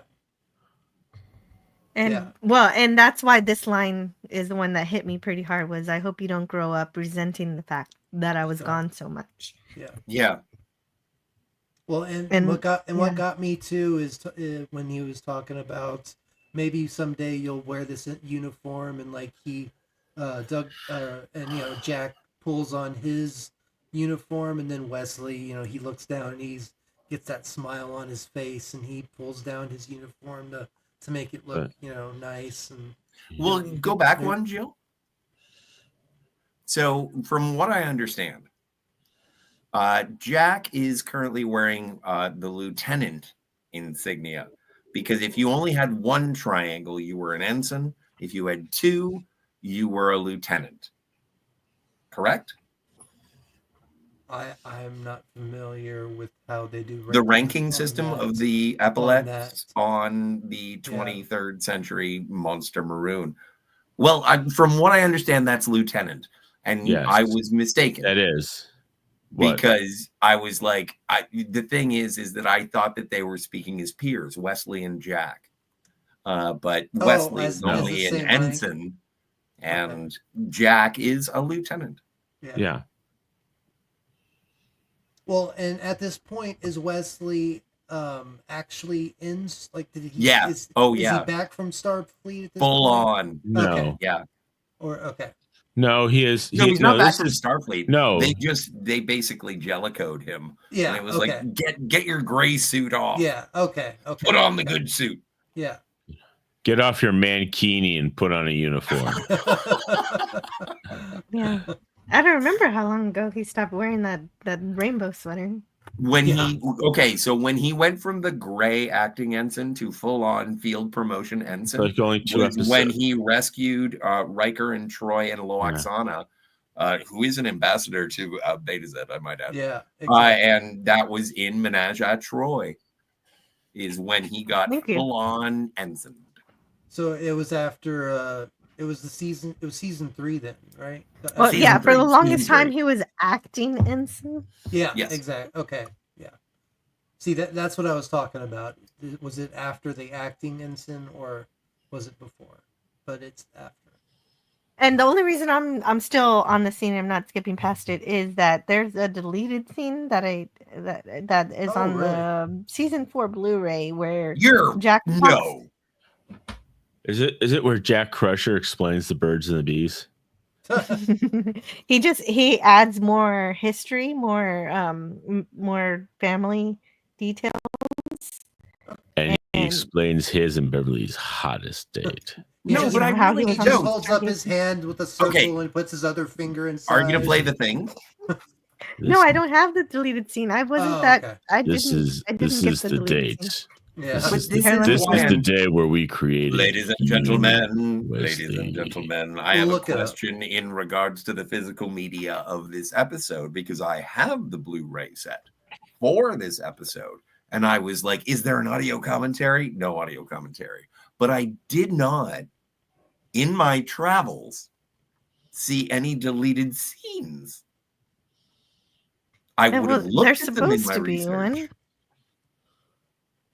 I'm sure it's on YouTube somewhere. Yeah, of course. I could find it. GD disc. That's the Gene Roddenberry disc, ladies and gentlemen. Yeah. Well, wouldn't that be the GR disc? Yes, it would be the GR disc. Family. Let's see if I can find it. I'm not aware I can't find it. I can't find it. Don't worry about it. So I'm just saying I'm going to have to go and watch this again and cry some more. Yeah. So I'm glad I can help you with that. Yay! He just talks about more of the ancestors. There was a horse thief, which is some reference to Star Trek V. Cybok? Interesting. No, it can't be Cybok. Horse thief on Nimbus 3. Because it was an Spock has ancestor. a half sister. No, he does not. That's true too. That is true. Shut your mouth, Scotty. I will. And anyway, yeah. So there's a deleted scene. I need to go watch it too. I was remiss. I just was like, oh, okay, that's interesting. That's cool. I'm like the only guy who is just sitting here waiting, and I just want a Cybok movie, and then people will tell me they made one. It wasn't good. Yes, Kronos, there are nerds here. Yes. Come And back proud and of see it. us again. Yeah. So Picard is leaving his family. He's had his business take care of. So it's Can really you go cute. back? Can you go back to that image with Yes. him shaking hands? See, what I love about this part right here is I'm seeing this as Picard shaking his younger self's hand. Like he's looking into his younger self, and Renee is looking to what he envisions he wants to be. Like it's just such a amazing mirror type image right here. It's so, and like you can see Robert in the backgrounds, like he sees it. He sees that Renee is idolizing Picard, and he's like he wants to be like this man. But and what's great about it though is Picard says, "Well, maybe you'll decide you want to be something else." Exactly. And He's even trying to say like, that you don't have to follow me.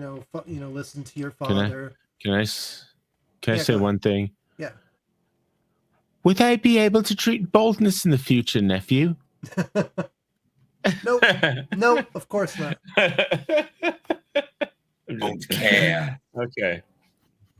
That's all But I I gotta say. do like Picard shows up. Someday I'm going Picard to be shows up and Captain.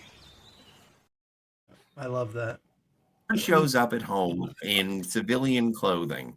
Yeah. And fights his brother in the mud. And then now, as we've seen him in sort of a mild crisis of conscience as to whether or not he actually wants to go back out into the stars. And I think it's more fear in uniform, not only in uniform, but in front of his uncle, while his brother approves of the decision. Exactly. It isn't expressly said, but it is emotionally and visually presented, that as a man, Robert has been sitting there saying, your lifestyle sucks. I hate the risk. Why do you get replicators?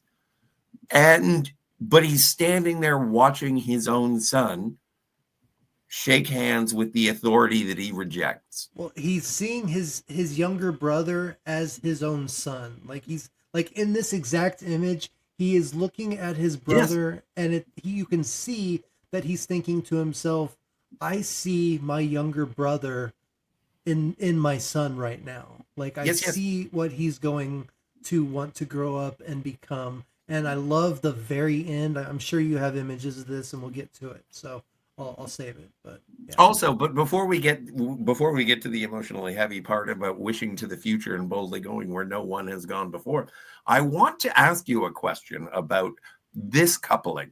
So Marie is approximately 20 years younger than Robert, and Renee is approximately 27 years younger than Marie. So I don't understand this as a loving family. They look as characters, but I don't buy them. It's kind of like an Uncle Ben, Aunt May, Peter Parker. Like, it's weird. I don't understand how everyone is the age that they are, except for Picard and Robert. Like, that's what I glom onto. Well, I mean, she might just look good for her age. How old do you think she is? I mean, she could be in her mid-50s. That makes sense. That's what I would think. Yeah. Yeah. So and this is the future, so you can have babies late. It's not as dangerous, I'm sure. In the very first episode in Encounter at Farpoint, Bones is supposed to be like what, 132? 137. 137. So they live a lot longer, in this time period. So she could be 80. Yeah, and he's 99. Yeah, exactly. So that maybe not quite. No, but yes. No, that I is know, that but is he a looks fair old. point. He looks old. He drinks wine. He doesn't They're subscribe to St. they're Paul. French gentry descended from peasants. Don't ask questions. Makes sense. I appreciate that. I'm no on problem. board. Space MILFs. Anyway. There we are. Who said that? I did. No. But before we get to Roman the falling star, We keep saying before we get to the end of the episode, we're just like a minute and a half away. Well, I mean, like important. the very, very end where they're at night, where it's nighttime, and Renee is laying out, and Marie is like, he's like, it's saying like it's late, we need to, let him come in, and Robert it basically says let him dream, let him stay out there and dream. Wait. Like he's basically come to terms with he wants to Let him dream. that is the part that made me lose it. I love it. Now, what we need is, Scotty, we need you to pose in the same way that Robert is posed on the tree, and we'll superimpose a She-Hulk doll out in the sky for you. You mean Renee? Yeah. this is very strange in an episode called Family. Well, no, we'll just do that scene, and it'll look like you're looking. Those are different emotions you're clashing together. Yeah. No. We will superimpose your image over Rane, and we'll put She-Hulk out in the sky, and you looking out lustily. Did I tell you? I asked for another. I'm asking for a NECA doll for Christmas, and okay, just stop it here and now. My joke is Frankenstein. It's going to be great. All the specs and diagrams at home. I have all the specs and diagrams at home. I NECA love that interaction figures. between Picard and Sergei. Yeah, NECA makes good figures, though. I have all the specs and diagrams at home. I have a lot. You of know NECA what, figures. Jill? It's interesting that you bring that up. I love the interaction between Geordi and Sergei. Yeah, because it's very subtle and very quick, but it's so good. He says, Commander, I wanted to ask you something about my son. Sure, Chief. And Geordi says, sure, Chief, what's up? Yeah. And he addresses him professionally. This is what I'm talking about. Yeah, no, I know. Okay. I love this. This is a beautiful scene. This is great. It's almost Dickensian.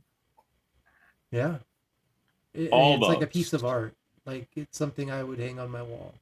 And I love this because they both Picard and Robert concede a little. Picard tells Renee, maybe you'll want to be something else when you grow up.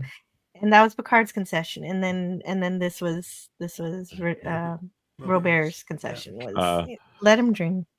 He's accepting his son for who he is. Yeah, exactly. You're gonna. Kronos says, I don't like the movie Generations, and Kronos, I accept your apology. I don't like the movie Generations also, Kronos. I'm with you. I don't like the movie Generations either.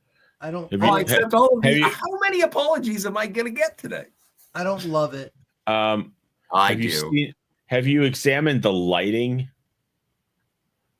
Oh yes, I have. Oh my God. Oh no. The lighting. Well, hey, I'm a photographer. All right. A photographier.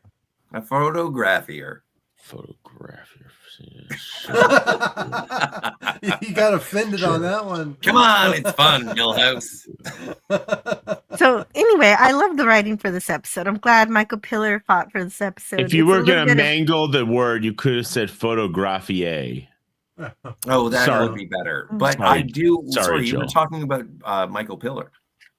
I was. Well, I think it's a little bit of an evolution for Star Trek to dig this deep into PTSD. So it's interesting, and it doesn't take away anything from Star Trek without there's no actual Star Trek here technically except for the characters. And so it's a reminder that it's exactly what Scotty said at the beginning. Amidst all these space adventures, life is happening, and sometimes taking a look at it is something good. And that it's more than that for some people. Some people say it's the best, and I'd never heard that opinion before. So that's great. I would submit that the starship is a character in this episode. It's healing along with everyone else. subtly in the background. Good point. And I wouldn't say that all TNG movies are bad. I like First Contact. Yeah, First Contact is. First Contact. Yeah, well, and to this day, I still have a whole list of First Contact videos, and I can't get rid of them. You know, I you just cannot. Either from the whiskey or your laser beam. I got a 4-alarm hangover. Either from the whiskey or your laser beam. But I'm ready to make history. He's a fantastic Zephram Cochrane. I love. You I love cannot it. criticize Picard for Insurrection being Grandpa Action Man when he was absolutely Grandpa Action Man in First Contact, and I think Well, that's where it starts. Well, yeah, it does, and I think that Generations is the only time that Jean-Luc Picard is Jean-Luc Picard in the movies, and yeah, burp away, burpee, and then there it is. And Insurrection. Anish. You know what? I would Anish. watch Insurrection 7 times before I would watch Nemesis again. I'm F. Murray Abraham. I love his screams. I'm kind of with Saddle up. Lock and load. I'm honestly with you. Like Nemesis was a real big letdown. I hate it. I hate it. I am bald. I am bald. I am bald. I am bald. If I'm young, am I old? If I'm young, I am bald. So let's kill them all.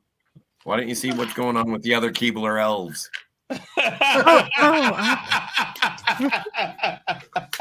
That's a good one, Scotty. Thank you. I'm glad you didn't take it poorly. That's what I love about you, Scotty. You got such funny wit, like quick wit like that. Yeah, not everybody likes me. It's fine though.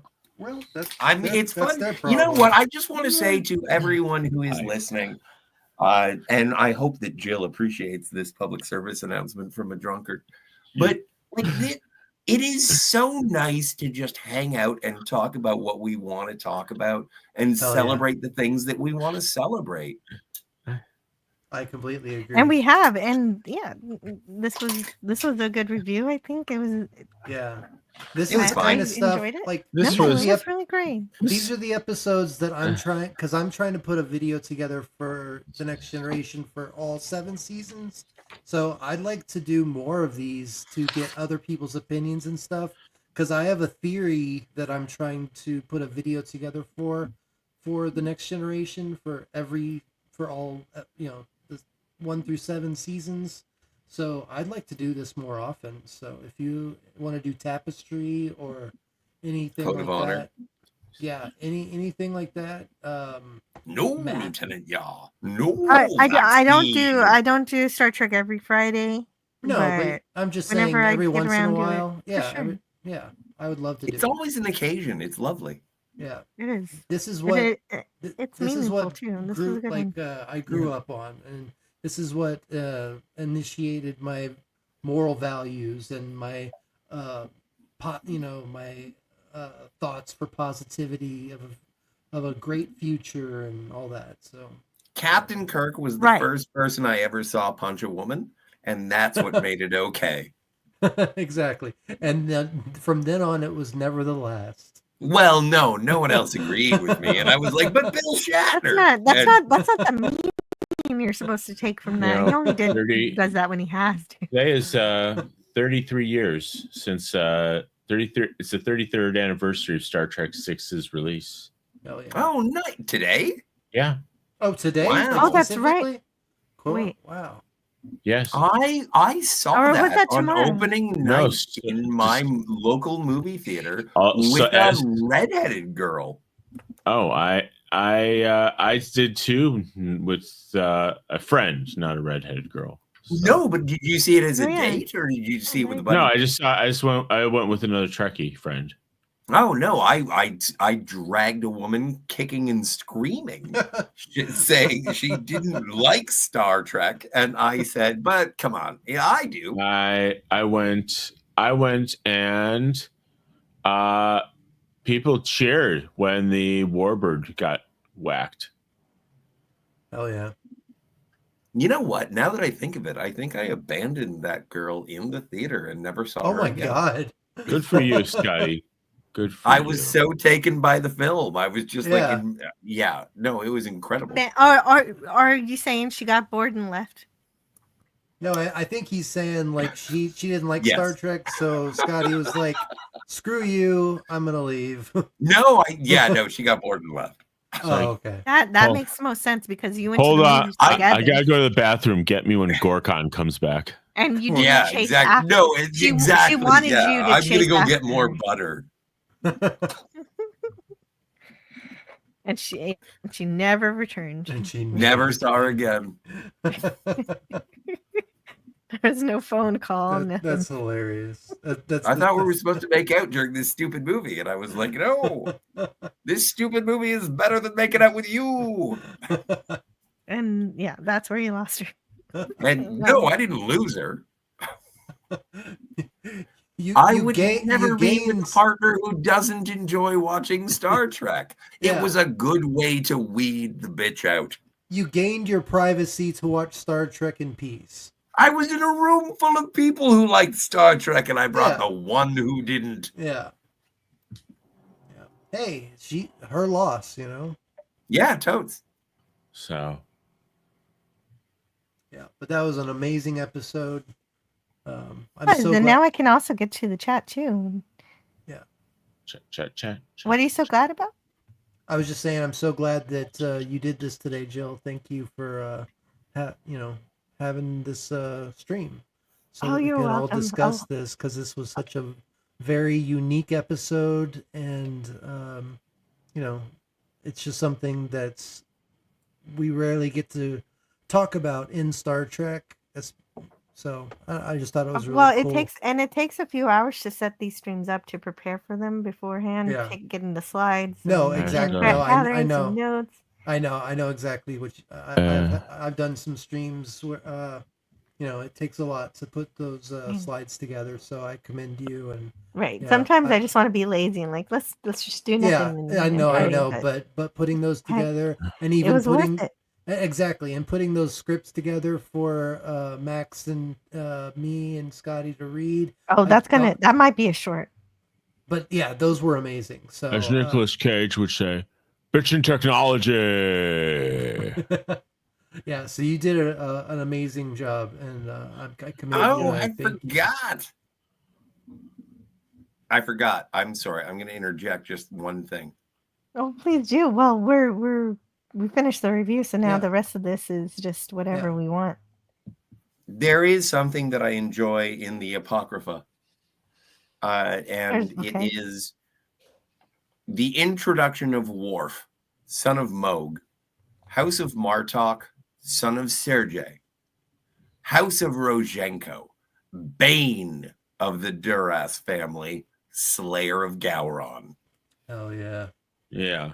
That sounds so I don't care what you say about I don't care what you say about season 3. That was bitchin'. That was so badass, yeah. And the only good thing about that is that everything he said was true. All of that actually did happen. Yeah. Yeah. It's kind of a cute parallel to guy. Lux I mean, I do take issue to the fact that the guy that Worf has used homicide to affect not one but two heads of the Klingon Empire. Oh, but hey, what can I say? Well, at least Riker killed. But at least in the 735, he did it face to face. It's not like Lewis who married both of them. Yeah. What? No, Lewis. Do you watch the episode? Lewis married two sisters from the same family. That's the theory that I am. You know what? I'm making Christmas cards. I'm making T-shirts. Lewis married sisters. Oh, Lewis, the guy who wants Picard to work on the Atlantis project. Okay. No, I'm sorry. Darling, it's better down where it's wetter. Take it from me. I got sidestepped mentally for a second. No, it's fine. I just think I think Lewis is a sex pervert. It's unclear. It's actually It's not confirmed. He's not confirmed sex pervert. He just says No, Jill. No, Jill. You're using the wrong terminology. He is not a registered sex pervert. Yeah, exactly. Right. Yeah. He didn't get caught. If I'm not on a website, it tracks me at all times. I'm not wearing an anklet. All the episode says And then I is saw that her if it weren't for No, the I'm a accident, believer. Oh no! Things are getting off the rails. Let's center. Jill, what did you want to talk about? I'm sorry. well, I'm just talking about the chat and responding to your shenanigans. So as soon as I get derailed, I forget what I was talking about.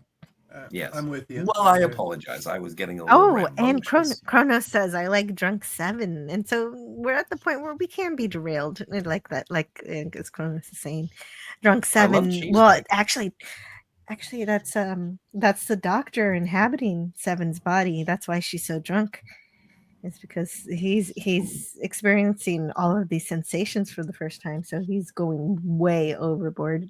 I like sensations and gluttony. Yes, it's kind of like that episode of the original series where those Kelvins from the other galaxy are drinking and eating for the first time, but this time it's with the hologram. I wish I was on my channel. I have something to pull up. It's from Wayne's World where he's like, it's a lot like Star Trek: The Next Generation. That would have been perfect for what you were saying. Sorry. Never mind. That's okay. No. Oh, it's one of my favorite things about Red Letter Media is when they're talking about some completely different random movie or TV show. And Mike says, well, in Star Trek. And if he's talking to Jay just glosses over and is really upset. Huh.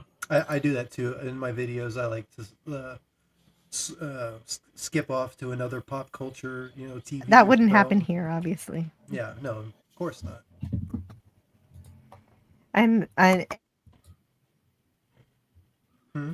What? Yes. And Chrono says, what was that drink called? Okay, I read that chat before, so I'm trying to figure out where I am in the chat. Does this mean I need to be asleep for Santa? Oh, right. Of course. He's not going to come down the chimney unless you're asleep. Duh. Right. Well, no, if you're not asleep, you're going to see your mother have sex with Santa Claus. I understand the lyrics of I Saw Mommy Kissing Santa Claus properly. Yeah, underneath. Can you imagine you just walk in and your mom is bouncing up and down on Santa? Oh, no. Stop. You just took an innocent, cute little song. And just you know what? I would ask Scotty not to go there, but that would just get him there faster. Well, but the thing is, and if you have children in the audience, I would recommend that you either put earmuffs on them or get them out. But the thing is that in that song, you're like, if I'm the son in that song and I saw Mommy kissing Santa Claus, the reason that I saw Mommy kissing Santa Claus is because my father was dressed up as Santa Claus.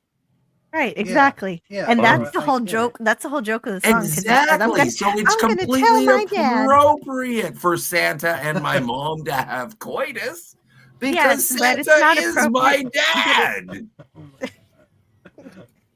Anyway, this comment is not directed at you, but I'm directing it at you now. Chrono said at 12:33 p.m. Central Time. Just sit on a pain stick. Oh no! Oh, you know what? And this is the thing. I wish that there had been a reunion between Chief O'Brien and Dr. Pulaski. I wish Dr. Pulaski. That would have been cool for Diana Modular to have just a cameo. And also because they kind of had like a cool relationship. I enjoyed Pulaski and O'Brien together. I hated Dr. Pulaski. Well, that's not my problem. You know what? She was abrasive in some ways. So she was just a completely different animal. She was the original gender swap. She was Girl McCoy. That was the main problem with her, is because they did make her abrasive to be the female McCoy, but they forgot to add that the other part of McCoy. Yes, he's a curmudgeon, but also he's got a very caring nature. Yeah, At the very same time, he gets curmudgeon because he cares about you, and that's the element that they forgot to put in place. But and I understand absolutely everything that you're saying, and I agree with most of it. But what I would contribute to the discussion is that if it weren't for Pulaski, we wouldn't get, I think, a lot of the character development with Worf, Riker, and O'Brien is very motivated by the inclusion of Pulaski. She was a good doctor. I don't know how important she was. Yeah, I'll have to think about that to character development. But I did like the team. It's time for a season 2 rewatch, I would say. Yeah, I guess I just rewatched it, but yeah, I guess. Well, and I don't want to say that I'm an expert because I'm not, but I'm pretty damn good. Yeah, I agree with she's abrasive, but the thing with McCoy is that he had comedic timing and he had lines and character that made you laugh, even though he was abrasive.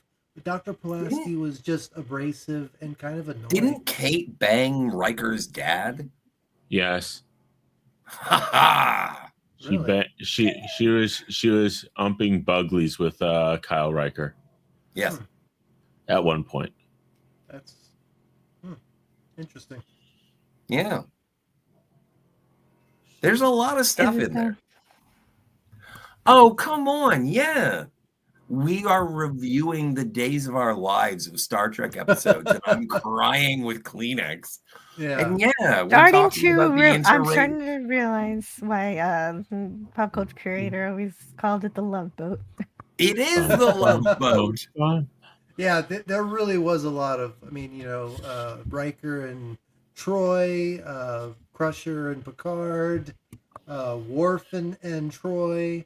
I mean, they were kind of just all over the place. Yeah. Data and Tasha Yar. Well, intimacy. Okay, so at one point during this live stream, he said the word malfeasance, and that really impressed comedian Spider-Man. He said, I can't even spell that. Nice Malfeasance? It has an E and an A and an S. There's no C. That's in Canada. He just proved. Yeah, like no, it's true. We have U's in our honor. But he's got one rolled and ready to fire. Hey, you want to? I don't know. Maybe things will change when you're no longer a Commonwealth. But what you don't? Saying. I like when you become the 51st of Commonwealth. I like that idea. Whatever. Don't you want a wealth that is common? I want to be uncommon wealthy. I am uncommon, and I am gainfully You're unemployed. screwing my words like you screw your She-Hulk doll, Scotty. I don't have the doll yet. Like you would in your dreams. No, I wouldn't want to. I wouldn't want to do anything offside to Jen. And speaking of more things that remind me of Pop Culture Curator, Canadian Spider-Man says Patrick Stewart couldn't beat Dylan Bud Light Pearson in a fight. Dylan Mulvaney. Oh, gotcha. Oh, I think is that good? Well, here's the thing. I don't think Patrick Stewart could catch Dylan Mulvaney because Dylan Mulvaney would run away if there was a fight. Yeah, but in heels. I mean, yeah, she would trip in her heels. Yeah. I'd still put money. And on I'm. Picard. You know what? I feel like I've been brainwashed that I actually said she. Oh no! Because it's a man. She's still going over she. Yeah. The Padawan. I think you should note. I just balls? said. I just said Dylan Mulvaney. I just said Dylan Mulvaney. Dylan Mulvaney. What do we need to appreciate about that exactly? Well, not the balls. Gals mud wrestling in mud in space. I think Kronos is having some wishful thinking. Dylan Mulvaney killed Bud Light. Will we? Gay Teletubbies we don't killed need to talk about that Jaguar. monkey clown. Okay, Yeah, we don't. Well, I mean, yeah, no. I don't think it has to do with Star Trek or anything. So Sorry, yeah. I had some garbage on the brain. I got it out. Well, that's why I drink PBR. I don't have to think about the Bud Light. I don't drink, so actually, I have no stake in the game.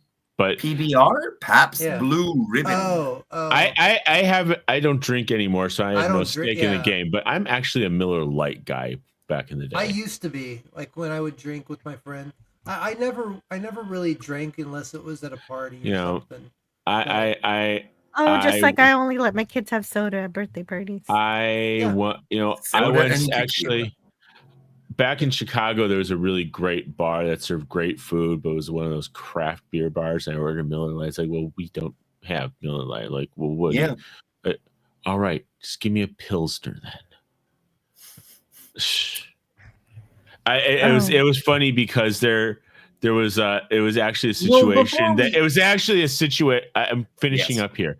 It was actually a situation that presented itself that was actually in a Dennis Leary comedy routine. Ooh, Dennis Leary was pretty funny. Yeah. Rangers in Space. Are you talking about Power Rangers? Oh yeah. So. Well, and the thing. Go ahead.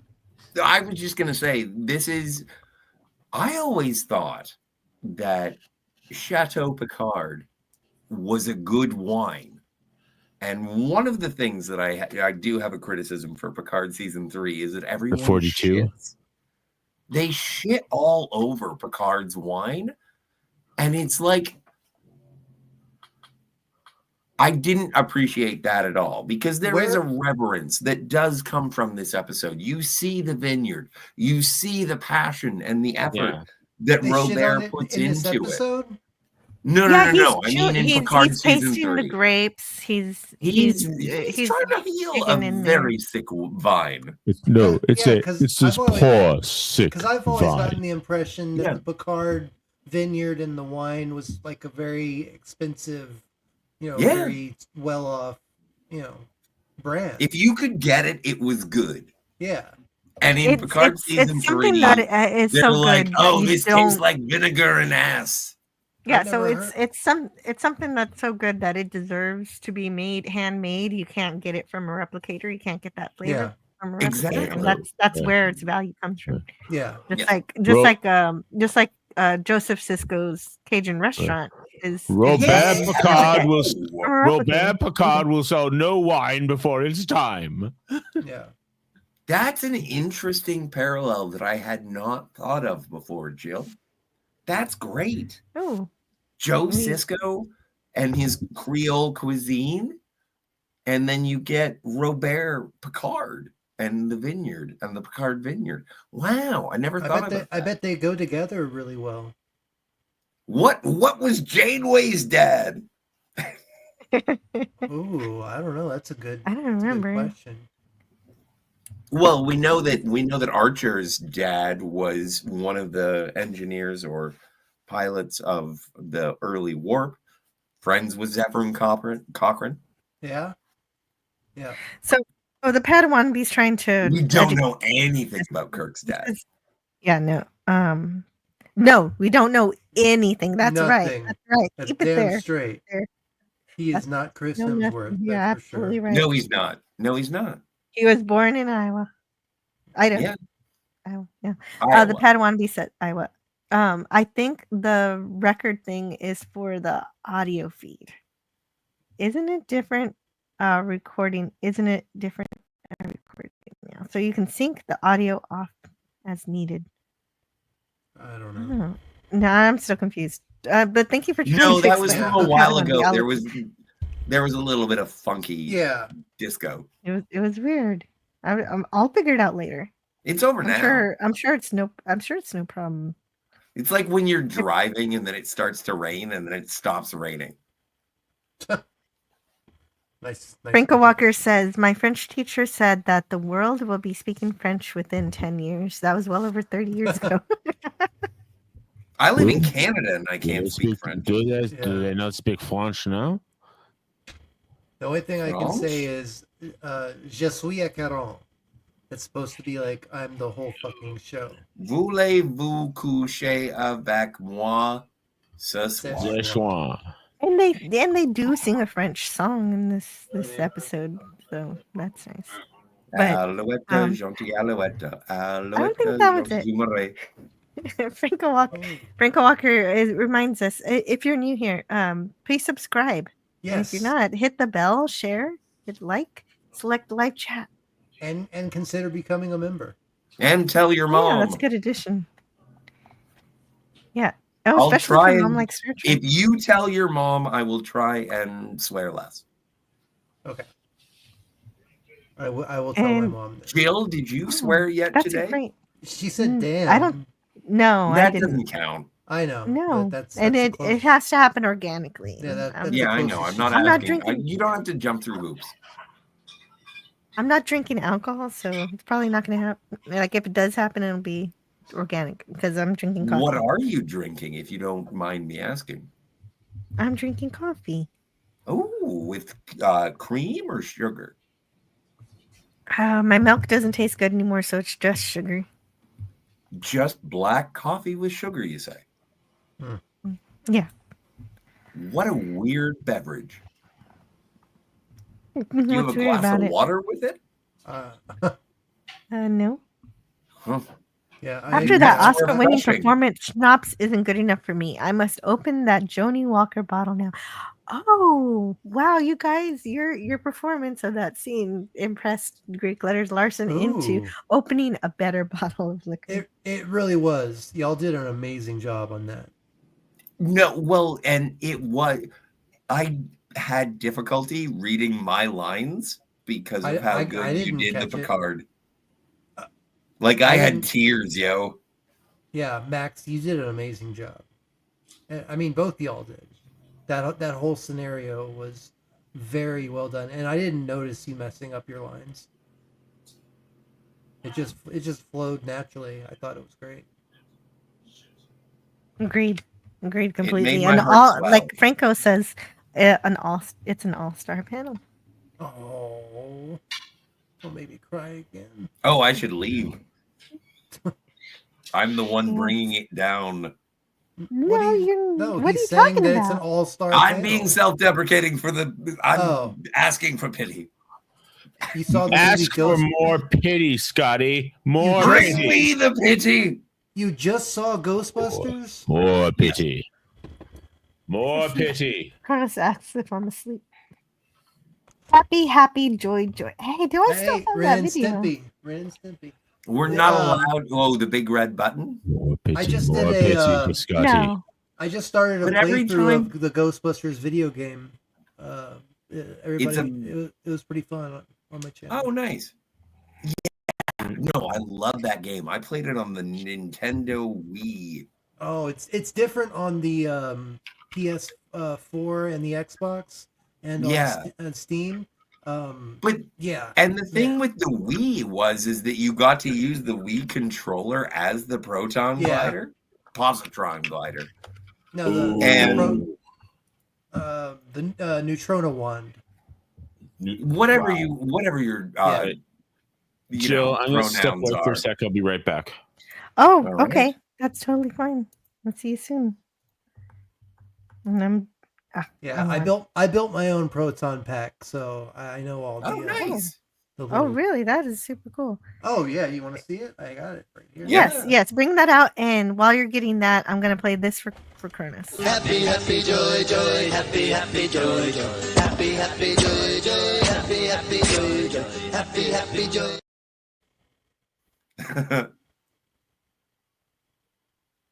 I originally You know made what? that clip for Eugene Bird, but it works for Cronus too. When I think of us, Jill, you and I think of me as Stimpy, and I think of you as being Ren. Do you agree? I don't know. Ren can get really angry sometimes. He's got a temper. Well, do you think that you're Stimpy? Okay. So No. I am going to See? start out. I'm going to start out with the smaller things like Smallville? Oh, you're kidding! That's rad. and I even did some like weathering on it, so you can see. Oh, nice. It's older. Are the batteries all fucked? I think I might have left the batteries on.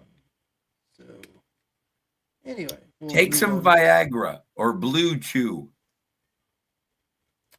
Yeah, I thought that I. What kind of batteries does it take? AAA. So somebody send him some AAA batteries. No, I have some. But engaging AAA anti-aircraft fire. We got a trap. Wow. What kind of batteries does that take? I think C and wow, AAA as well. Nice. And then we can actually. Let's see. Will it open? On. Yes, it will. Are there wheels? Oh, that's so awesome. Oh, dude, that's better than awesome. And I'm going to install a vape system. Oh, so that, yeah, toast. So that when it closes, it does the and then it'll steam. And that's exactly. And not only that, read my mind, dude. When it just sits here for a little bit, it'll start jumping around like there's a ghost in it that's trying to get out. Yeah. So just watch it for a second, and it'll actually start jumping around a little bit. Well, and then we have our customized containment unit. We put the traps into the slot, then we hit the button, and when we'll flip the switch. When the light is green, the trap is clean. When the light is green, exactly. The trap is clean, and we pull out, and that is our fully functional see it jumping a little spiritual whatever, I don't know, I forget the rest. You see it jumping a little bit? I do. I am. You know what? I could not be more excited for that. It is the coolest. It's amazing. Thing. And then it even has the letting you know that there's a ghost in here. And then we are going to get to I bought those, but I actually made. Well, turn it off. Don't burn the batteries. Okay. This I actually built myself. So you wear that on buses? Yeah. Great. Well, when I gotta go catch some ghosts, so I do cosplay and stuff, and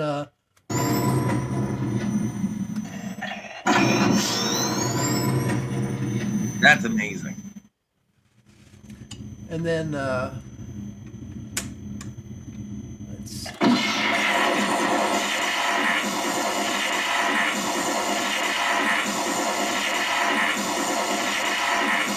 We'll turn it off. There's too much, nuclear. What is the half-life of a nuclear reactor? What does Spengler say? We're both wearing unregistered nuclear accelerators on our back. Yeah. I wonder what the power. Whoa! Nice shooting, Tex. That's right. So yeah. All right. That's my little baby that I put together. Wow. Yeah, that's a lot of dedication to make something like that, and a lot a year. Yeah, that's a true fan of Ghostbusters. Well done. I'm a member of the Ghost Corps, so when Afterlife came out and Frozen Empire, I went with the San Antonio Ghost Corps to the Alamo Draft House and took pictures with people and passed out posters and stuff like that. So. I didn't even know the Ghost Corps was a thing. That's cool. Oh, really? It's great. Yeah. So, no, I've seen Ghost Corps going to Fan Expo and whatnot. Sometimes I'm just I don't understand how you guys are so dedicated to Ghostbusters. Nerd. But whenever exactly, and it's so weird because I'm such a Star Trek nerd, and then I see another group of nerds. I have a tricorder and I'm like, I don't and get a what phaser. you're doing, and yet I'm doing the same thing. Yeah, I mean, I have a tricorder. Whenever and I phaser see them, and it makes me so happy. Yeah. So I'm yeah, go ahead. I was just gonna say, I mean, I'm also a Star Wars nerd too. I have 4 You got it all. lightsabers, and I was a part of the Saber Guild. Then they do like charity events with the Children's Hospital in town and stuff. And they basically, you know, they do dueling and stuff like that. So we train and do performance dueling for Oh yeah, I've heard about that. charity Raymond events. King Dolphin TV had people on from that group or Yeah, from some there's- kind of similar organization. there's a really popular guy named Mike Starwalker that he actually is working with Star Wars Theory, the YouTube channel, and he's promoting their lightsabers and stuff. But he actually was in town. He was part of the temple that I was in. So he does like all sorts. Like if you look him up on YouTube, he is amazing. What's He does his name? Mike Starwalker. Oh, that reminds me of my new podcast starting next week called Scotty Enterprise. Nice. I'll check it out. Okay, I wanted to apologize to DJ Knight for missing this particular chat. I didn't see it earlier. He said, okay, so I guess maybe this was during the Wesley scene with his dad. Oh. DJ Knight says, I lost my grandmother months ago. She was sick. She had dementia, and she was very special to me. And so I just wanted to say, very sorry for your loss. DJ He Knight. misses her I'm so sorry, much. DJ. My grandmother was afflicted with Alzheimer's. And the last time that my father saw her, she mistook her own son for her husband and attempted to seduce her own son. Oh no. So I do understand, and oh my stars, my father is not a person who goes to therapy. So oh my God, that F's with you in terms of the losing of person. And not only that, the one thing that you hope is that people will recognize you. And when people that you love don't recognize you, it is the most heartbreaking thing in the world. And so my thoughts and empathy are with you. I understand what you're going through, and it is a ball of shit. So you should buy a chair of balls with the Mr. Worf chair throne made of balls.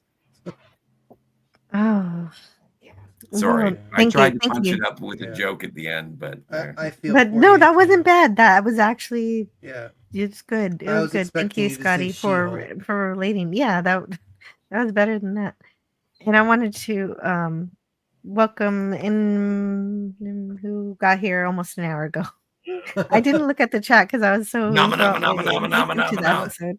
Yeah, we were There's getting no really. thank you for into being it. here. I stepped away for a second. I was making tea, but I also concur with what Scotty said. I've had relatives that had dementia, and sucks. It sucks globes bigger than Worf's chair. Yeah, my grandmother mistook me for my dad, but it just seems like you're scared all the time. Yeah. Like when I was younger, I romanticized dementia, and I was like, "Oh, it'll be like being wasted in stone, yay!" But then I realized that it was all of those things, but it was all the paranoia of it. Yeah, you feel like you've lost control and you don't know what to do. Worst. Yeah, I got it. It didn't happen to my loved one, my grandma, but when my dad's final years were in assisted living, a good place. I mean, he never had that, but like one of the people that he sat with at lunch had the mean dementia. Oh, I have that. They had a mean dementia like this. Like, Lord of the Rings is for gays. Yeah.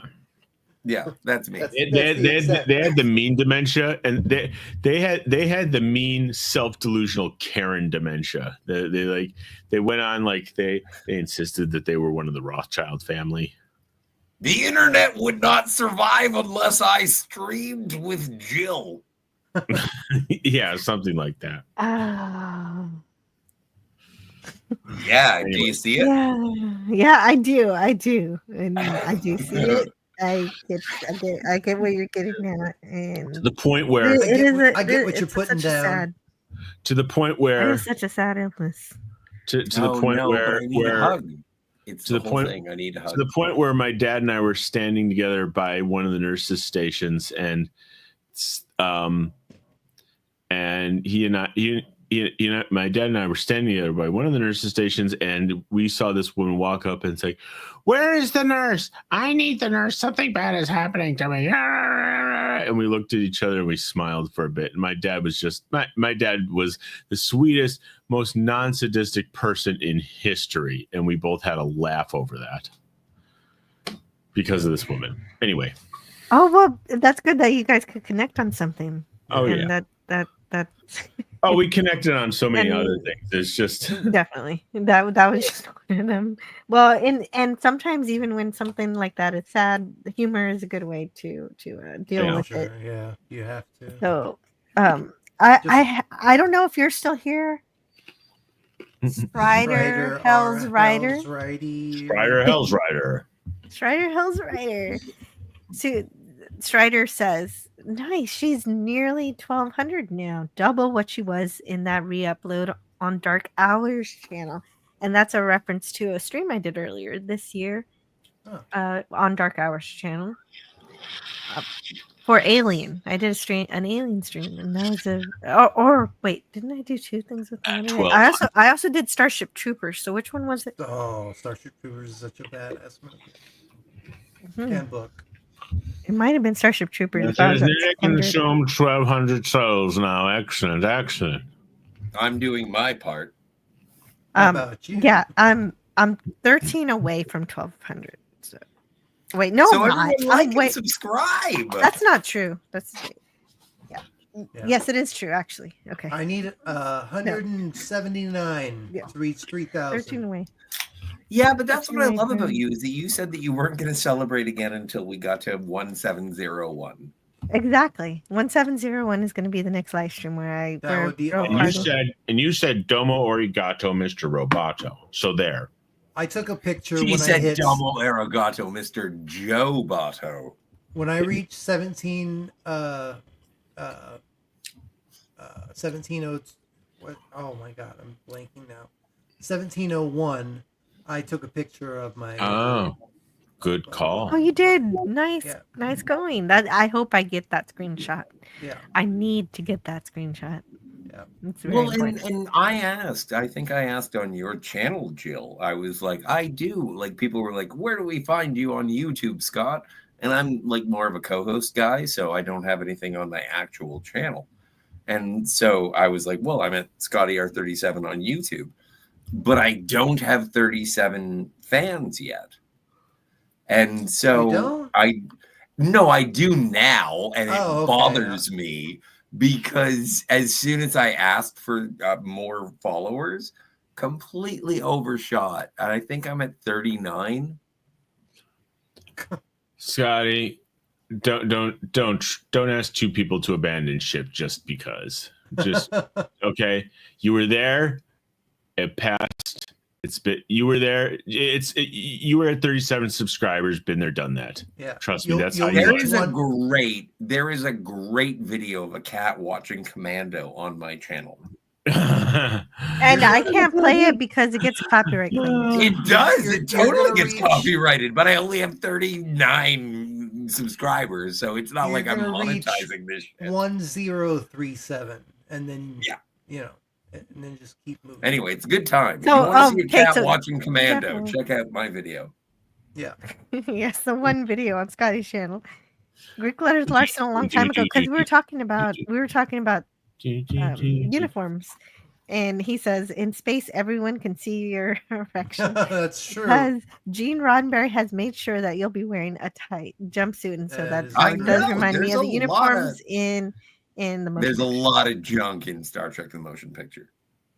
Well, actually, is that junk or is that like codpiece? Because I they don't were wearing, think they so. were I wearing, don't think there's they were, It's junk. they were wearing because junk. according to many cast member interviews, there was a lot of ab work. I mean, there was a lot of ab work prosthesis under the uniforms. Like I think that Uhura's bosom is very inviting and natural in the motion picture. It is. Okay, That No, is the most PG way I can discuss it. Well, I did appreciate it. actually. I'm talking about like below the bust line. Oh yeah, you can see Nurse Rand's bush. Well, and it would make sense to do that. Not what Scotty said, but what you said. Right. Yes. To that way people don't have to worry about bulges and things. Nipples. Do you think they had to wear like stickers over their nipples? Probably. So that there was no erect nipples? Probably like some Federation, like pasties? symbols. Yeah, probably. Anyway. And Canadian Spider-Man says, Assimilate this. okay, you guys said it better anyway, so. Assimilate this. Yeah, I'm with Max. Yeah, me too. Assimilate this. Yeah. You really do sound like Worf, actually. That was a good impression. What are you, racist? Shut up. Okay. Assimilate this. Kill the You droid. sound like a Klingon. And we've talked about Generation so much today. And didn't Grandpa Action Man beat up Kirk? Yeah. No. No. Well. Oh, No, God. his little Cuisinart hand beam did. Hey, everybody, prayers for Tony. Apparently, Yeah. he just posted that his home is flooded and he's being relocated and most likely will be evicted. He has no power. Oh my and God. he's too broke to move. And the What? food just got from church. When Are was you this? kidding? Going to spoil. So please pray for him. And if anybody can help, please Yes. send God. anything you can to him. Wait. When was? Holy crap. Thank you. First of all, thank you, Theodore, for bringing us this information. Yeah, I just got the I did not notification. realize that. No, Where- he just posted it on Twitter. I just got the notification. Jesus. That's awful. I'm so sorry, Tony. Yeah. That is something, the problem. something like that happened to Scotty last year. Yeah. Was it He's last in year? Kansas. Yeah. And the thing is that no one wants adventure to be thrust upon them. And Yeah. I hope that you succeed in your adventure. But Yeah, if anybody no one can... chooses. Oh, it shoot. just started. I feel Are you so okay? horrible. That's If terrible. you want to help were him, gonna- help him. Help Yeah. him. He does have a PayPal. Yeah. I that he gave him the has. last of the money that I had. So I'm only Oh my subscribed God, to his David Sword, OnlyFans. you got to be careful with that. well, I couldn't. That's very generous of you. I couldn't let my friend. I mean, Shit. him and I mean Mike, Comic Relief Crusader. He had a I birthday have for to his step away for a daughter, moment. and he couldn't take her out for her Okay, Scotty. birthday. Please return as soon as you can. Let me just ask you: does he have a plan of where he's going to go, or? No, he literally said he has no money to move. He doesn't know what he's going to do. That's if you go onto X on Twitter. No, he just posted it. No, I got it. I'm trying to think about what I can do. What I can do to. Yeah, I don't know. Because I've been trying to get him to move down here so that me and him can get a place together. But he doesn't have the money to relocate. And so, yeah, I mean, I don't know, man. How? Okay, no, I gotcha. It's like I want answers, but it's like what I can't really. I know that there are a very finite number of questions. Yeah.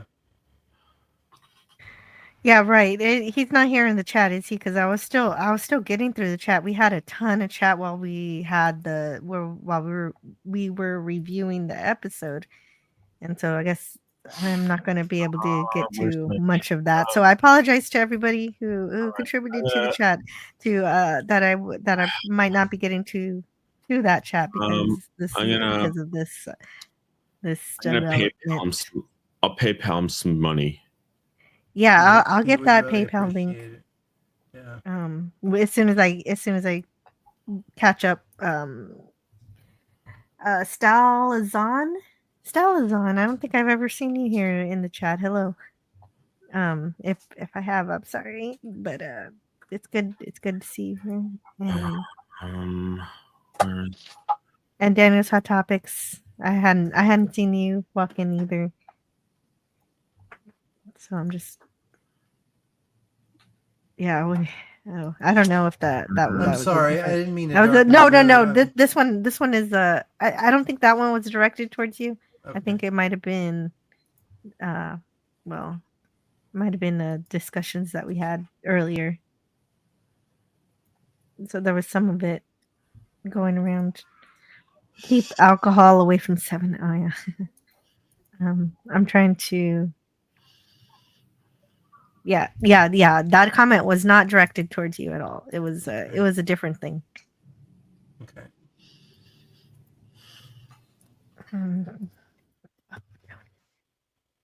Well, what a thing to happen. Yeah. That is awful. How did that happen? Was there everything? I mean, what do we know? I don't know. I mean, I guess there was a big storm or something, and yeah.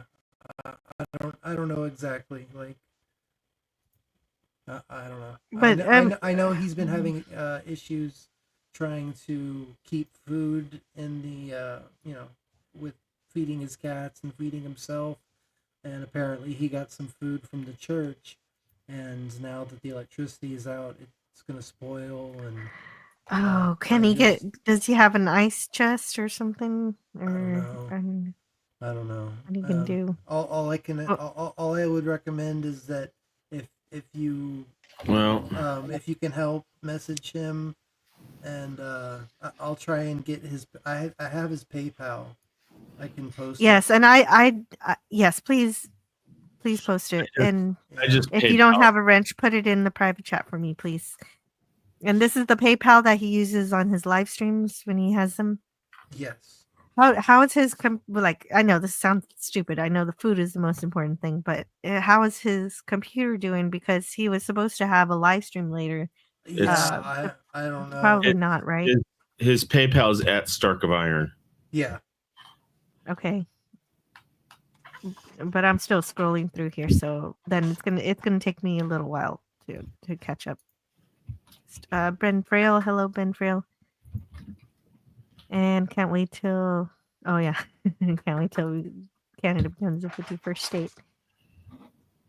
And so someone has to figure out anti-gravity. Yeah.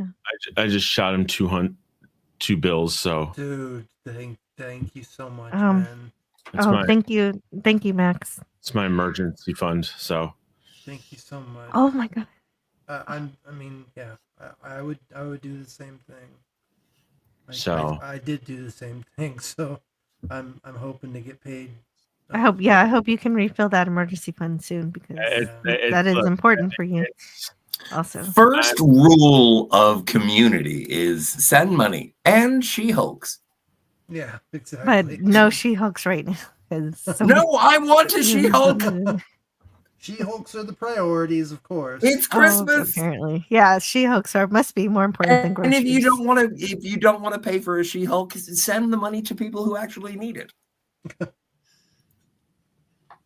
need the She-Hulk. Well, so he could sell the She-Hulk and eat. I'm not going to sell the She-Hulk. I want the She-Hulk. I'm going to cuddle. No, not I'm you. I'm going to call it George. Never mind. You're gonna call She-Hulk George. Oh God. I'll love it and hug it and pet it and call it George. What's that from? Looney Tunes. Anyway. Oh, that's Looney Tunes. Yeah, that's right. I am a Looney Tune. You are a we Looney all- Tune. So, yeah. Hold on. A plus, 10 out of 10. Great episode. Oh yeah, great episode. And there's so much fantastic chat going on here, but I've got to. Oh no, I was gonna go through some of the, I was gonna do some highlights of the chat and everything, but Tony is in a bit of trouble, and I need his PayPal link. I know you just told me what it was, but I want to make sure I get it the right Hold one. on. I got it. I'll find his link tree. I got it right here. Got it? Okay. Yeah, let me send it. And that's the thing. And I know that people are, I'm flippant. But if there are people who need help and assistance, it is the season. Like, look out for your friends. Believe me, like I've been, this past week has been really screwed. Like, I'm trying to move out because I'm living with my mom's husband who's a drug addict, and he basically took my money that was supposed to go to the electricity, and that was almost $1,000. And Jesus. so I'm completely out of all of my savings, and so now I'm just trying to get somebody, my client, to help me move out of here. Whereabouts are you living, Thedazord? San Antonio, Texas. Oh. Ooh, I want to move there. Move here. Help me move in. Like, we'll get a place. Well, I'm not going to be Alfred. No. I'm just saying. You are good at that, though. We can get a place together and hang out and pay, split the rent. It sounds like you want to make Animal House. I wouldn't be opposed to it, but... Well, okay, but see, this works out really, really well because my dad beats me with bicycle chains. He does not. No, he doesn't. He doesn't. That's a cruel accusation. No, he does. But here's the thing: they're made out of like macrame. They're made of macrame. They are. Yes, my mom macrames the chains. Oh my god! My mom says to my dad, "Beat him with this." Oh man, that hurt. Oh, come on, it's fun. I'm sorry. The thing is that I know that everybody's going through hard times, and I know that everyone is struggling. I don't know what it is, but this holiday season has been so hard. Like, well, look on the bright side. Yeah, I know. I am. I mean, I don't know what that is, but look on it. No, I'm blessed. Like, I am so blessed to have friends and family like y'all. And I mean, just like Tony taking me under his wing and helping me get my channel started and all that stuff. Like, I never thought that I would be able to feel like there is happiness in my future. And ever since I met Tony and became a member of this amazing family, this amazing group of people that are so supportive and loving and all that, it's like it's given me a reason to keep going and to go after my dreams and keep going. So I have a lot to be thankful for. The thing that I want to say. Oh, before you do say it, I want to say goodbye to Kronos if he's still here. He's 10 minutes ago. He says, I gotta go. Thanks for the show. You're awesome weirdos. You I'm too, a Kronos. weirdo. I'm proud to be a weirdo. I'm fine with that. Okay, I'm finding his thing. The thing is that, and this is what I found out approximately a year after I started on the internet, is pay attention to the people that you enjoy spending time with, and don't pay attention to the people that you don't. Exactly. Exactly. And so it's fun to hang out, Theta Sword. Exactly. I appreciate that. Max. I feel the same way. There's people. Everyone knows that Jill and I are not internet married. Right. We're friends. Yeah. Well, no, I thought we were internet married. Hey, Kimberly Hart. Did I just propose? Heavens. Wait, who said? I didn't say you were internet married. I'm looking. No, I'm still I looking. did. Okay. Oh. It's What? under Anthony A. And then Well, nobody's posting it in the private chat, so I I have know. to look Well, for I'm myself. trying to figure out like how Oh my to. stars. Okay. Hold on. Let me see if I can find it on my email because it's No, just Swirling the drain. I got it. Hold on. All right. I got it. I just needed to go to my desktop to. Padawannabe, there are no benefits. We just get to talk and share each other's thoughts. here it and is. I emotions, found and it. We get Found it. together. And Okay, it's you're off fun. the hook. Okay. I am off the hook. Are you going to cut me off now? Are you going to cut my mic? I think she was talking What? to me. Oh, you want to leave? You can Yes. leave if you want to, anytime you like. Okay. I can leave if I want to. I can leave my Leave your friends friends behind. behind. Because the friends don't dance, and if they Thank you don't so dance, much, then Jill. no It is friends amazing. You're welcome. But also, before I go, there is one thing I want to say is that I did recently lose a friend. I know. I'm so sorry. Yes. And her I'm name sorry for your was loss. like, can you dox a dead person? So I'm going to say her name. Melanie Archibald. She was born in Ottawa. She lived in Guelph.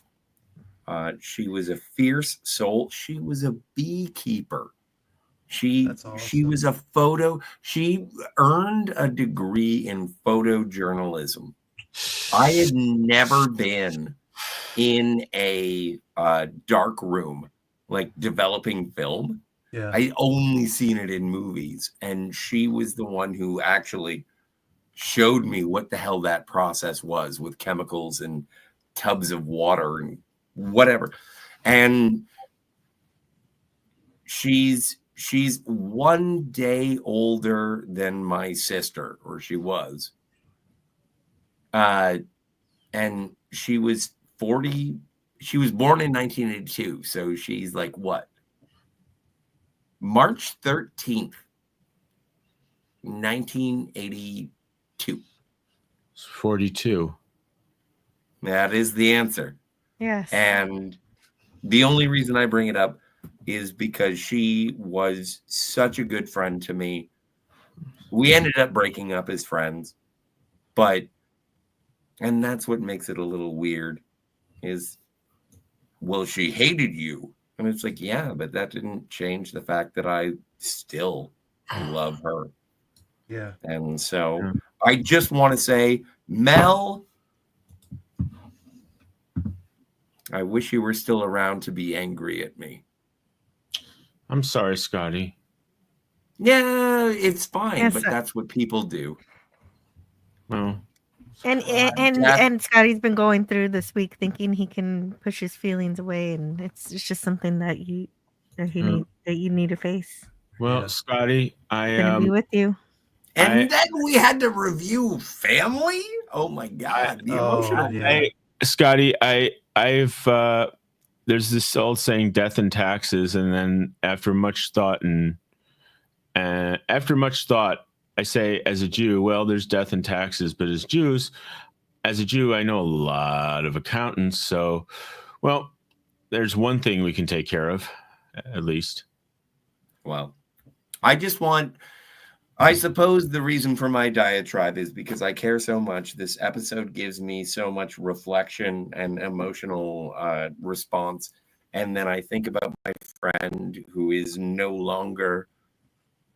And then I just say, if there is something as we go into this family season, full circle,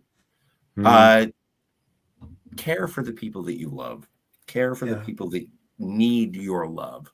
And also, don't be afraid to ask for love. Okay. The worst thing that you can do is be proud. And I am guilty of that. And so I would say, if anything I can offer, don't be proud. Be Robert. Shower the people you love with love. Well, that's not exactly the ringtone that I would have used. Gave tough love, and sometimes that is something that you need.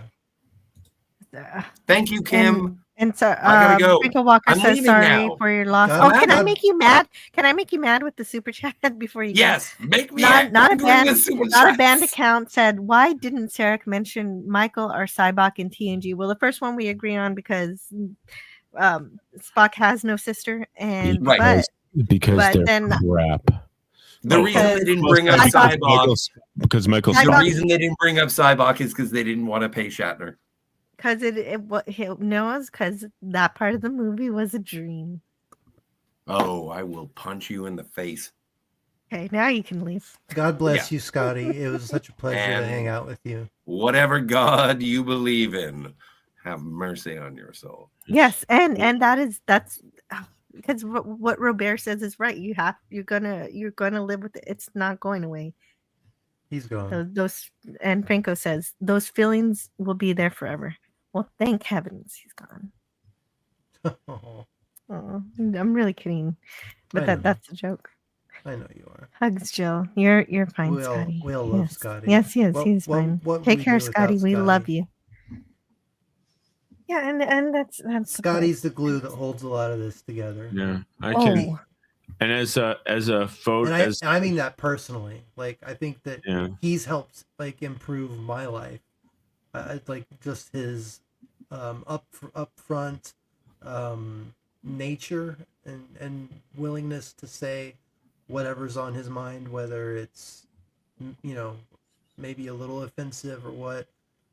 I need that in my life, and I really respect him. And yeah, me too. I appreciate the challenge. Me too. Because I think that he's amazing. It's just a lot of fun. Yes, Exactly. and I've gotta help my daughter real quick, just for a second. But if anybody can help Tony, please do. And it's just a few bucks. It doesn't have to be 200, like max. Oh my god. It's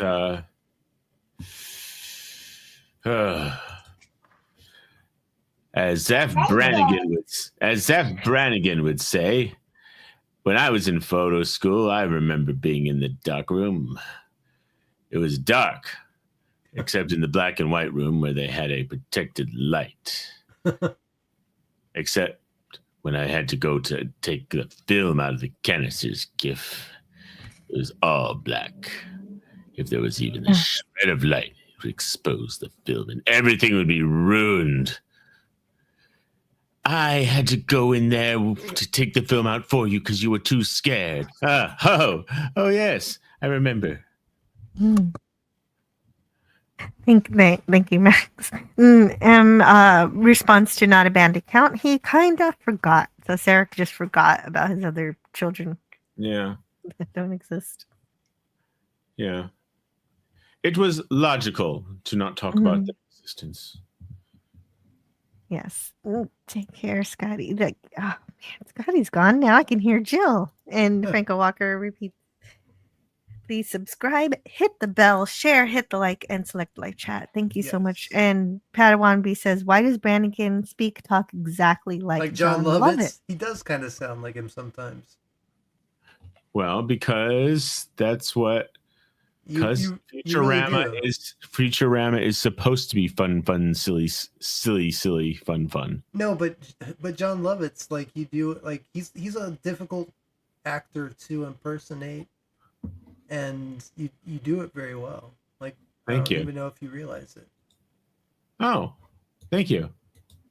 You know what? I like I said, I grew up. I'm 45, so I grew up in. I'm 40. I'm about to turn 42. So I grew up watching that 80s. Yeah. That 80s SNL. Yeah, me too. The last time that they were like really organically funny. Yeah. So, yeah.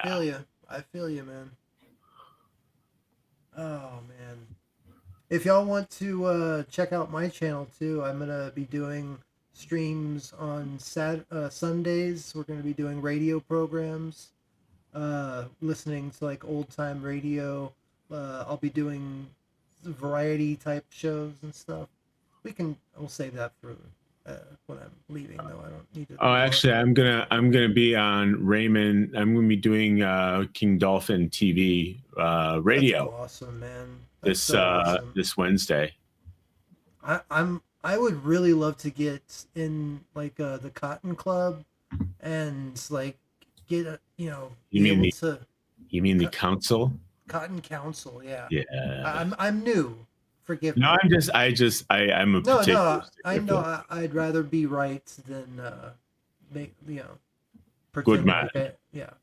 So yeah, they're so awesome. Like I think they have a great program, and it'd be cool to get on there and chat with them a little bit. Snow Dub is very cool, and yeah, they just hit 5,000 subscribers too. Yeah, congratulations to him. Yeah. So I'm working on 3, but I'll get there. I'm trying to have this a giveaway. I'm trying to get 10. Giveaways are great ways to excite people for sure. I have the merch, the shirt that I showed you earlier. I have one for a man, one for a woman, and once I get 10 subscribers at the one with the Morphin Grid level, or 20 at the Theta Ranger level, then I'll initiate the giveaway, and the people with the one with the Morphin Grid level will get 2 entries, and the Theta Ranger will get 1 entry. So we'll be doing that as soon as we reach that goal. But awesome. That's really great. Thank you. Oh, that's good news. And yeah, and you're having some collaborations, you said? Yeah, I wasn't okay. Yeah, Mike, Comic Relief Crusader, is going to be doing a cameo in my Transformers video, and then we're going to have a stream where we're going to be talking about our favorite Transformers episodes, our favorite Transformers mistakes, and because after season 2, and actually during season 2, they started getting really lazy with their animations and stuff. So like, there's a lot of funny mistakes and stuff. So we're going to be talking about that and how we felt about the 86 movie, how they killed off a lot of the Autobots and Decepticons and replaced them with new ones. And then I'll be showing off my amazing collection of masterpiece scale Transformers. I have season 1 through 2 and the 86 movie. So I have about 114 or 15 masterpiece. Oh, that's a lot of scale. content. Yeah. Well, no, bots, like actual figures. Physical. Yeah, and I customize I customize them so that they look as comic or cartoon accurate as possible. Sweet. So we're gonna get that's a lot of dedication. Are they really tiny or really? No, they're actually really big. They're really big. Oh my gosh! I'll show you. Here, let me show you. Okay, while you're getting that, I'm still going through the chat trying to see because we had that emergency, and so that grounded everything. Yeah, to a halt just for a minute, so I could but I'm glad you did. I'm glad you did because this is it's unfortunate that happened to Tony, but it was good that it happened while streaming and while I can get the word out that he's in trouble. First of all, this is my tridimensional chess set, the Next Generation. That's gorgeous. I need that. It is. I was gonna get that at the convention. Oh man, it's my favorite thing. I can't wait to play somebody with it. But what I want are the chess pieces, not just the chess pieces, but the ones as melted by Charlie X. Huh. Oh, I've never seen those. I have the ones that came with it. They're silver and gold plated. I don't know if anybody's made them. I just want them. Oh, okay. But yeah, these this is Starscream. He's about 9 inches tall, as die cast. I customized it. I painted the cockpit because in the cartoon it's this color as opposed to like a clear orange. And I Which do a lot was what it was before, so you yeah, changed that. That's cool. yeah. So I Well, well customized done. that, put my own decals on it and stuff. And then this is the one that I did the most customization on up here.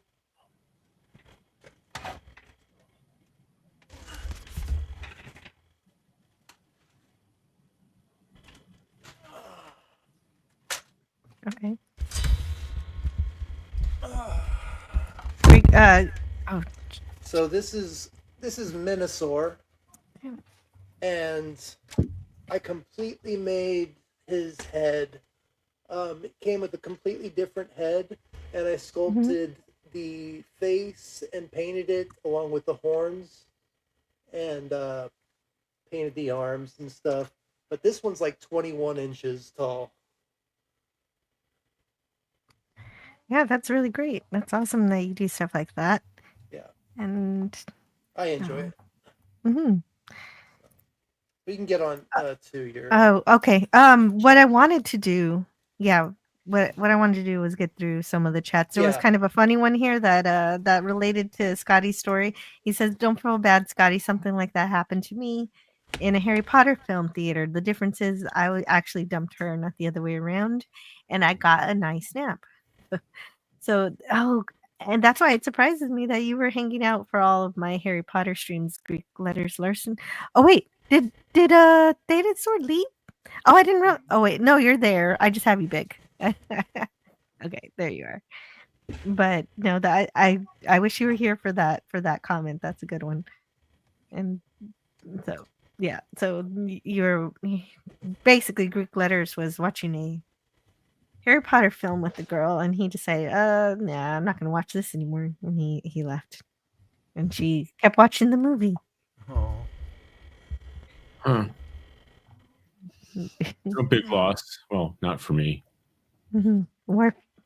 Worf is all that, Scotty, but he is not a merry man. And yes, and in all of this hullabaloo, I think I did miss saying hello to Wes Cagle, although I do think somebody. No, you said somebody hi. fixed it. Yeah, I think somebody was reading the chat for me. So yeah, thank you. I said hi to him, and then you're like, "Oh yeah, hi Wes." Yeah, so thank you so much for that. Let's see, that's 136, and then I have this for you, Wes Cagle. I think that in this episode, he was a little bit merry. Yeah, he was married. Well, yeah, he was. Sir, I protest. I am not a merry man. He's in denial. Well, he was. Yeah, he was married in this episode, but when he's being messed around, pushed around by Q, he's not happy about that. Yeah. I don't think anybody is. Macro head with a micro brain. Eat any good books, Slayton. Having to bathe? Too bad. But no, I think Worf does bathe. That's why he smells like lilacs. Oh, Kimberly, that's very kind of you to say. I'm not anywhere near a genius, but that's very kind of you. Thank you. I don't know why you'd even say that, but I appreciate it. That's very sweet. Well, if Kimberly says it, it has to be true. Well, and the thing is that Kimberly Ann Hart, Amy Jo Johnson, the character that played the Pink Ranger, was my number one crush. I still love her. She is still gorgeous. I love her so much. Well, the greatest thing about being a Power Rangers fan when you're a little girl and no one else is no one's there to fight you to be the Pink Ranger. Yeah. May the power protect you as well, Kimberly. I really hope that you come to one of our streams. I have a lot of really cool Power Ranger stuff in the works. And it's going to involve like interactive chat. So the chat's going to be involved in saving the world and stuff like that, as well as, listening. Choose your own adventure. Yeah, it's going to be something like that. I sent an outline for what I want to do with it to Tony, and I'm waiting to hear back from him on, because he really helps me sharpen up my ideas. So I sent it off to him, but I think that I have some really cool ideas to get the chat involved and to have a lot of fun. I hope he's able to participate in that, and that distracts him from some of his troubles. Yeah. Well, I have to put it together first, but I got the Yeah. outline, going right now. So once I get the okay, and once I get like feedback and any ways I can tighten it up, then I'll put it into action. I have most of it ready to go, Awesome. but yeah, I'm really excited about that. That's I really great. hope that That's you show great. up. Yeah. Mhm. Well, yeah, definitely make sure you're really good at the advertising, posting the Twitter and everything, keeping everybody up to date on your projects, and that sounds like a really great creative storytelling endeavor. It should be a lot of fun. Cronus says Merry Christmas, and that's why I don't have the starry background now. We have snow and Enterprise A there. Oh, hey, girl. Well, I don't know. Sometimes Chrono says things, but I don't know where the comment came from or why it was made because it was so long ago. Sorry, girl. Sorry, Cronus. Gorilla's Censor's Thought says, so sincere Anson Mount said, people like me can F off. I'll no longer be defending SNW. Oh, since Anson Mount said. Okay. So, wow, I didn't know that. Oh my gosh. Okay. I completely missed this bit of news. I don't defend S&W to begin with. I think it's awful. Garbage, but yeah, there are people who do enjoy it. Strange New Worlds. Oh, okay. Gotcha. Mm. And Bird of Prey is no match to the Enterprise. Yeah. Right. And that's why Rascals is so silly, is because not only is it a bird of prey attacking the Enterprise D, it's like an old, like a classic, like an old style bird of prey that's not even manned by Klingons. It's manned by Ferengi, and so it's just I don't know if you were talking about Rascals, but that's what that reminds me of, that particular comment there. Yeah. And of course Someone is a vampire. That's true. I think it's Scotty. He was. Oh, right. I think. If you really, he always makes me talk about Twilight, but I think he's Team Jacob. But I really. Oh no, you're Team. Edward? I'm Team Byrne. Who's Byrne? Those books. I don't know who Byrne is. No, I don't like Twilight. I don't like it. It makes me angry. Oh, then I'm with you. I'm Team Byrne too. Then. The only cool part was the ending of the very last movie, that huge fight. That was the only cool part about any of that I'll give it one more. I kind of like Vampire Baseball. Oh, that was kind of cool too. But just the absolute violence of that final battle, and then realizing that he was just seeing what was going to happen, and then him just being like, all right, let's go home. I gotta be real with you. After reading the first book and taking my sister to see the movie, I was done with that series. I was ready. I gave up. I was done with it before I even watched it. Yeah, but before I watched it. So don't follow Worf to the bathroom after all those prunes. Huh. Yeah. Ooh, yeah. Don't want any Klingon smells. Cronus doesn't like prune juice. Me neither. I prefer like cran apple. You know what? My family used to make really good prune muffins. I used to love those prune muffins. The closest thing I like to prunes are dates. I like dates in a cookie. Would you like a date? A date. Yeah, the cookie dates. Yes, if there's cookies, yes. No, I was being. Yes, I know. Silly. Yeah, I could tell. I'm a I silly should have boy. a clip for that. I should have clips for those kinds of things. DJ Knight says that is a Galaxy starship. We're no match for them, and that's Lursa. Oh, right, okay. Okay. Oh, you were talking about Generations, and that is another thing. There's so many things to be mad at Generations about for God, so many yeah. deaths. Lursa and Bajor were so wonderful. Was just you just kill them like that, just like that. Yeah, it's honestly kind of like Transformers, the movie. Like they killed off, a bunch of characters in that movie, but it was just the ship, and they just. It's such a rip off. It's such a rip off kill too from Star Trek 6. Yeah, that's true. I didn't think about that. Yeah. So, anyway. Oh, and Stalazon was actually getting caught up. Oh, just like I'm trying to get caught up with the chat, with Picard and his nephew shaking hands. Totes all the feels. Yes. Yeah. I sent. Yeah, there's just that is basically what this is. A lot of feelings. Oh, and I sent a private chat when you get a chance. Let's see.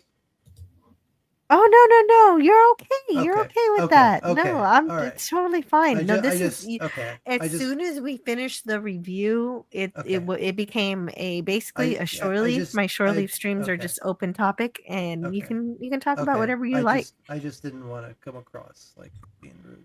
No, you got to promote yourself. If you don't, who else is going to? No, I appreciate that. Thank you. I just I just don't want to be one of those people that oversteps their. And if either of you have to go, I'm not holding you. By anything. So just let me know if you need to go, and that can also happen. I'm gonna stick around for a while until you're ready. So yeah. And I just wanted to pay attention to the chat because they add so much fun commentary and lots of witty things, lots of interesting ideas, and I just want to make sure I don't miss anything important. Yeah, that's why I love the chat too. They just there's Christmas carols going on in the chat. There's so many different things that I won't get to, but some of it I will. I want to make sure they at bring least so much. Yeah, they bring so much to the the channel. I mean, on any channel. Without them, there is no channel. So yeah, Daniel liked. Oh my God! Scotty's. Yeah, no. Like I don't want to think about that again. But Daniel liked Scotty's perversion of that song. I saw Mommy kissing Santa Claus. Bouncing through the snow in a one-horse open sleigh. La, la, la, la, la, la, la, la, la, la. Oh my God! Greek Letters Larson makes it worse too. Everybody was cheering on Scotty. I remember that. Yeah. I'm so glad. Actually, I didn't see these comments because my chat was just encouraging him. I know. Yeah. Acknowledging them at the time would have just made it worse. So that was a big problem with Pulaski too. Kronos, she didn't like Data exactly, and that was they were trying to make it a thing like McCoy and Spock, but that doesn't work. But it with didn't Data. work. It just didn't work. It was just annoying, in my opinion. Mm-hmm. But the only good thing about it is they did walk it back at the end before she left. They did reconcile a bit. Yeah. Yeah. That was fair enough. Yeah, but she was and very annoying for the entire season. Oh. Santa's coming down the chimney. Oh. Ew. Ew. Oh. Yeah. No. Yeah, you get it. Franco. It's Scotty. That's the influence of Scotty. R37 is still within the chat. This is all Scotty. Scotty did this. He did. I would have says I would have liked to see the theme of domestic violence explored. O'Brien and Keiko for that plot. Whoa, no, what? Why? Just trying to like really screw with Star Trek. Oh, I'm glad we didn't see that. Really? I can't think of a couple in Star Trek that I want to see beating each other up. Well, there was. I mean, it wasn't. What about Kevin and Rashawn and you know what I'm talking about when they go to the planet and they're the only ones left? No. Oh, are you talking about Picard and that Survivors? Yeah. Was it He was- Darmok? No. I'm talking about in the third season, they go to this colony and it's totally destroyed except for the one house, and it's Kevin and Bridge. Now, I'm not saying he didn't. I'm not saying he beat her. I'm saying he didn't. He would not be violent until he saw her dead, and then all of a sudden he lashed out and destroyed an entire species. Oh. Is that the episode where I get this from? Good tea. Nice house. I don't know. Notice I answered before I even saw it. Yes or no? Yes, it is. Yes. Okay. Oh, you did. Okay. I didn't hear it. So. I didn't either, but maybe my subconscious heard it. Holding the away team at bay with a non-functional phaser was an act of unmitigated gall. You got a damn good narrator voice, man. It didn't You really do. Didn't fool you, huh? I admire gall. And that's because that is why I'm going to be voicing the part of the narrator on the reading of Raymond Feliciano's book All's Fair, chapters 9 through 13, this Wednesday afternoon on King Dolphin TV. Oh, that's right. That's today. What time is that? No, That's at 5. No, that's Wednesday. Oh wait, no, that's next Wednesday. Oh, I was thinking. Hold on. Let us calm yourselves. Calm I don't yourselves. know why I thought today was Wednesday. All of a Hold sudden. on, I'm getting a call from Tony. I'll be back. Okay. And obviously to thank you for your generosity. Exactly. Yes, King Dolphin TV is going to have a radio drama next Wednesday, the day after my birthday, and it'll be at 5:00 Central Time. Happy early birthday! I will be I'll there. have to remember. So your birthday's on with Tuesday. Max Preston. I couldn't. Yes, it's on Tuesday. I'm going to talk about. I'll remember it, and I'm going to talk about the movie. Stay tuned. Oh, Franco my Walker's God, got to John go. Ritter. Oh my God. Yes. Oh, I love that movie so much. I love it so much. I love Lucifer. What are all the shows that they? Oh man, yeah. I saw that in the theaters. I love that movie so much. Yes, me too. I watched it a ton of times when I was a kid. You have great. I didn't see it in theaters though. Yeah, I was a huge. I saw it and I was just like, I gotta see this. Nim says, did Chekhov get hurt or injured more than any other bridge commander, or is this fiction? This is true. And when they say, some characters have different kinds of sayings, like, it's only logical, Spock, and lots of different quotes and stuff. Chekhov's quote is always screaming, because because he's always hurt. Because he's always getting hurt. And that's not a fantasy. That's a joke. They say it as a joke, but it's actually true. That is funny. I never really considered it, but yeah, I guess that is true. Yeah. And I've got a clip. I wish I could get to the clips faster. Here it is. The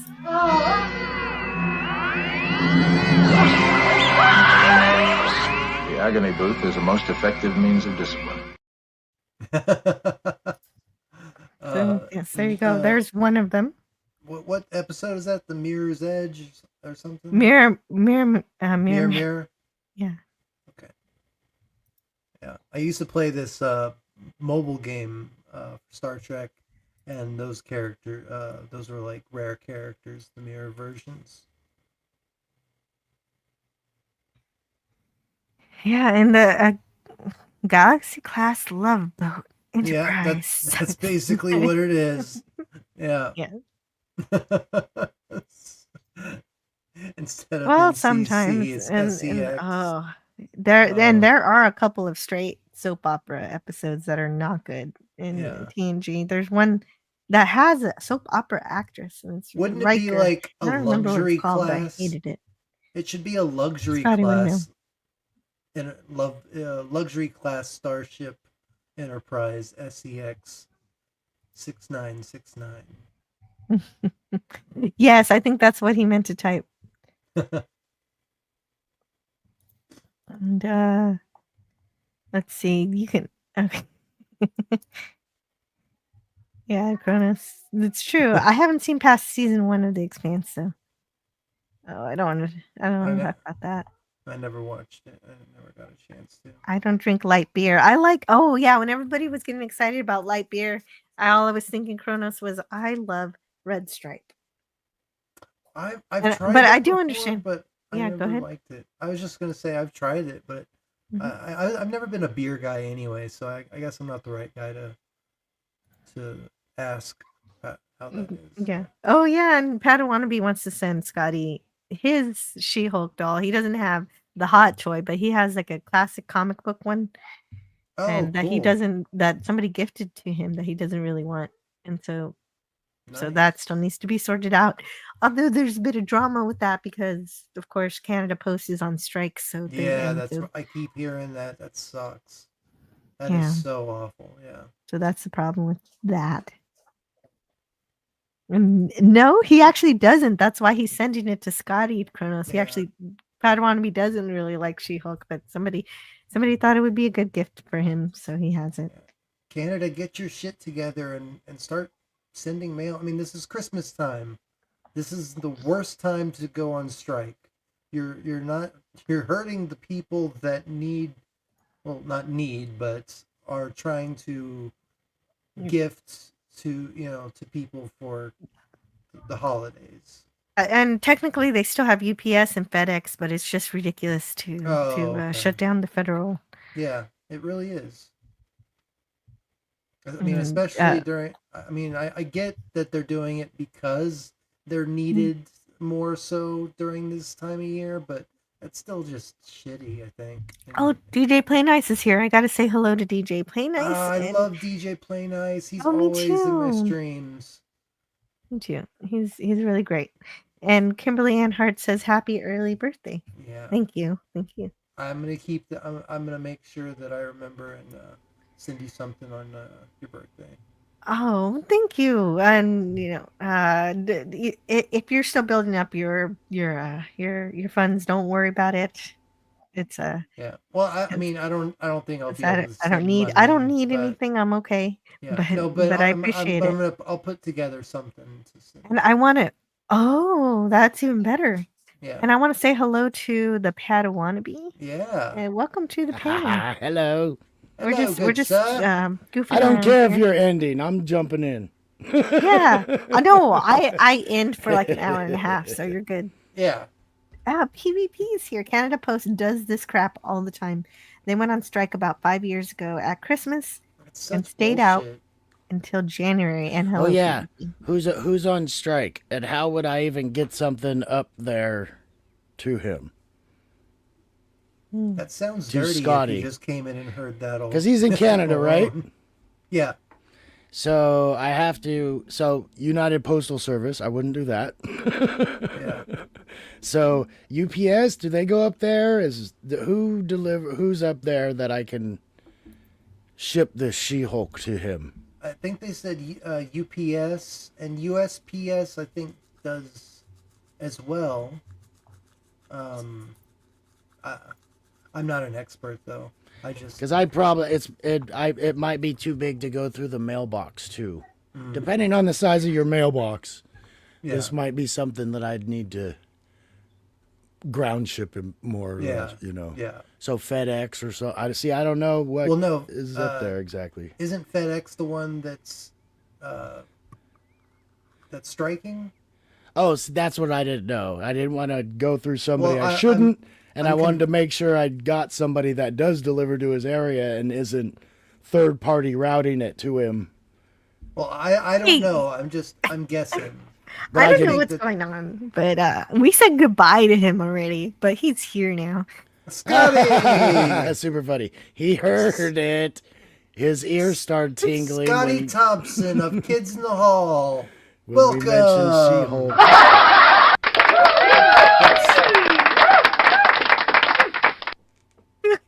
That's these sound bites.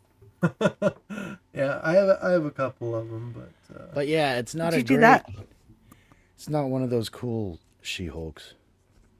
Yeah, like she said, it's not a Hot Toys. He's still gonna love it. Oh, I know. He's been a lifelong fan of it. Just the fact that it's 97 alone. Yeah. That alone Now is. you're sounding like Spock.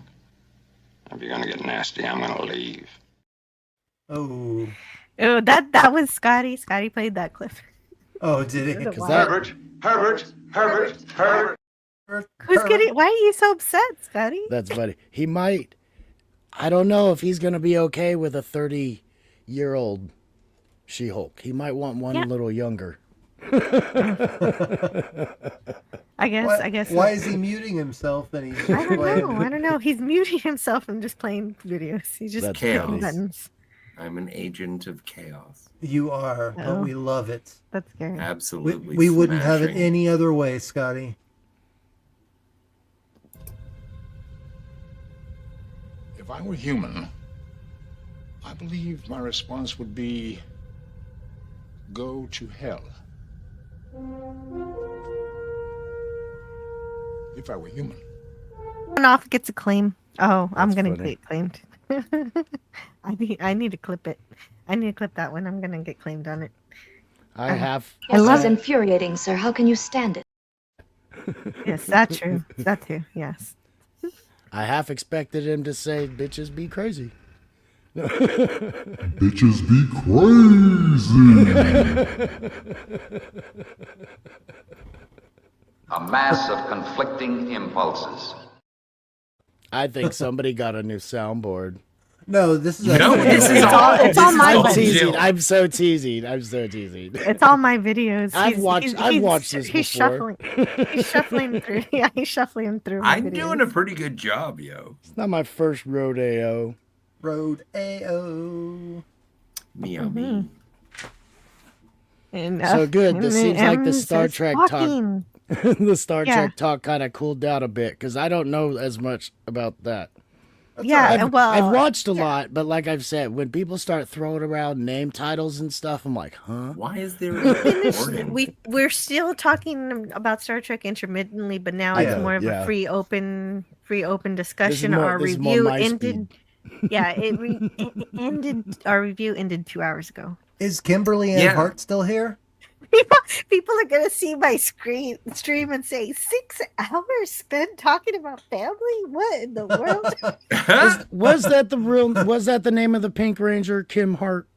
Oh yeah, that was her full name. Oh, I didn't realize. Joe. I can't believe I didn't realize that. Only And then because I Oliver. I went to high school with a Kim Hart, and I don't Oh, believe really? I didn't realize that. But Power Rangers was more my brother's generation. I was in high school and kind of college, so I discovered girls, and he discovered Power Rangers. Hey, so. I that's was in an my interesting late story. Middle school and high school. I was just one of the nerds that actually still liked Power Rangers and hid it from all my friends. I remember being so excited for Power Rangers when it came out. Like we see the teasers, the trailers, and I'm like, oh my God, this is going to be so cool.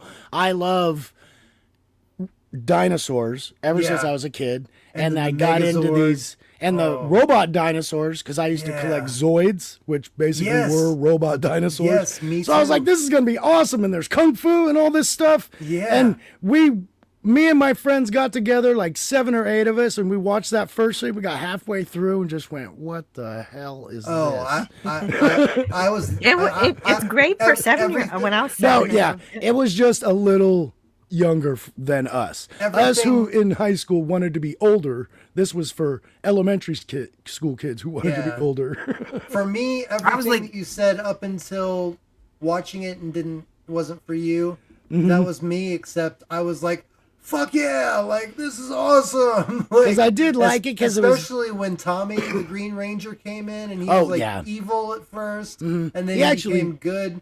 They had some good stories in there. I thought the twist and the things, when they started doing new Rangers every season, I was like, oh, they are in it for the money now. Because that was when I was buying all that junk for my brother.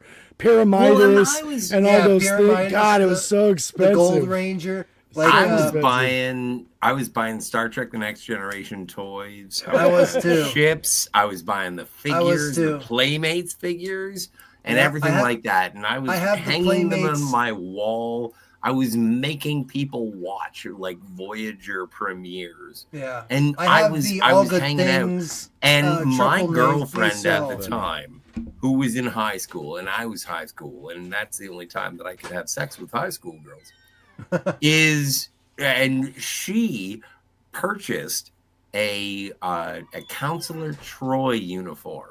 Ooh. The dress or the tights?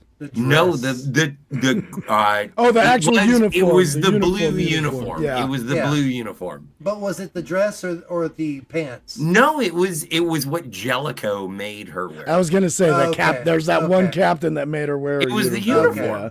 Okay. See, he knows the name. I just know it happened. She dressed up in the blue Sciences uniform. That's so She hot. wore it for approximately 37 seconds.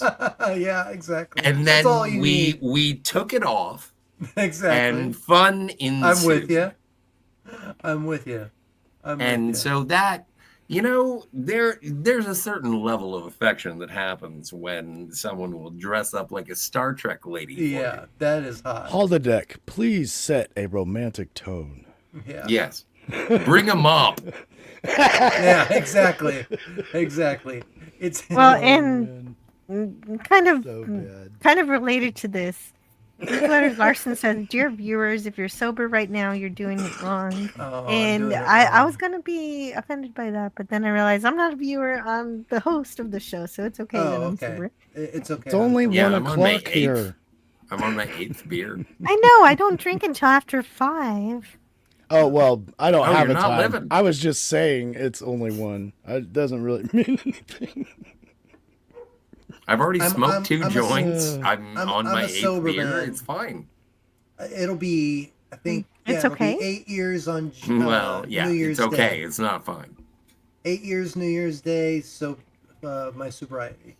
Oh, well, good. Congratulations. You know what I did? Awesome. And again, Melanie, but I had died. issues with other, alcohol was never my issue. Like I had. She died of liver failure, and so it exasperates other issues, and that's important. Yeah. Yes. My only issue, I think, is rude people. Hi, I'm back. Hey, back. Oh, thank fucking God. That's kind of good timing, even though you didn't realize it. His profile was kind of what I was expecting after that last Netflix flight, but that didn't happen. Yeah, that was the idea. So, Tony, basically, the upstairs unit flooded out Tony, and he was expeditious in remediating the problem, but use a $2 word. He's saying that Tony was able to save a lot of his stuff. Please, okay. Scotty, you're interrupting a lot, and he's telling something very important. Can you wait? And he went to easily understandable. Apologies. Okay, there was a leak from the upstairs, because the unit was open. Yeah. He went to go shut the water off. He called the fire department because there was an actual danger of fire, and they found some code violation, so they also shut off the power.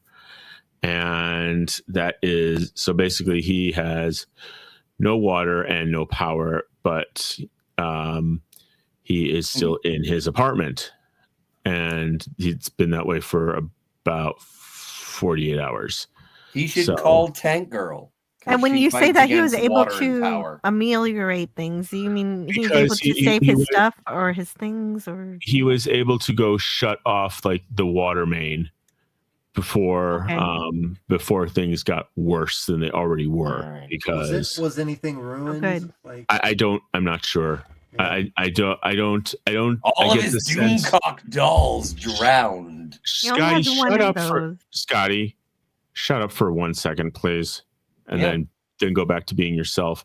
Yeah, I get the sense that things were that it's a habitation issue, not so much a total ruination issue. Okay.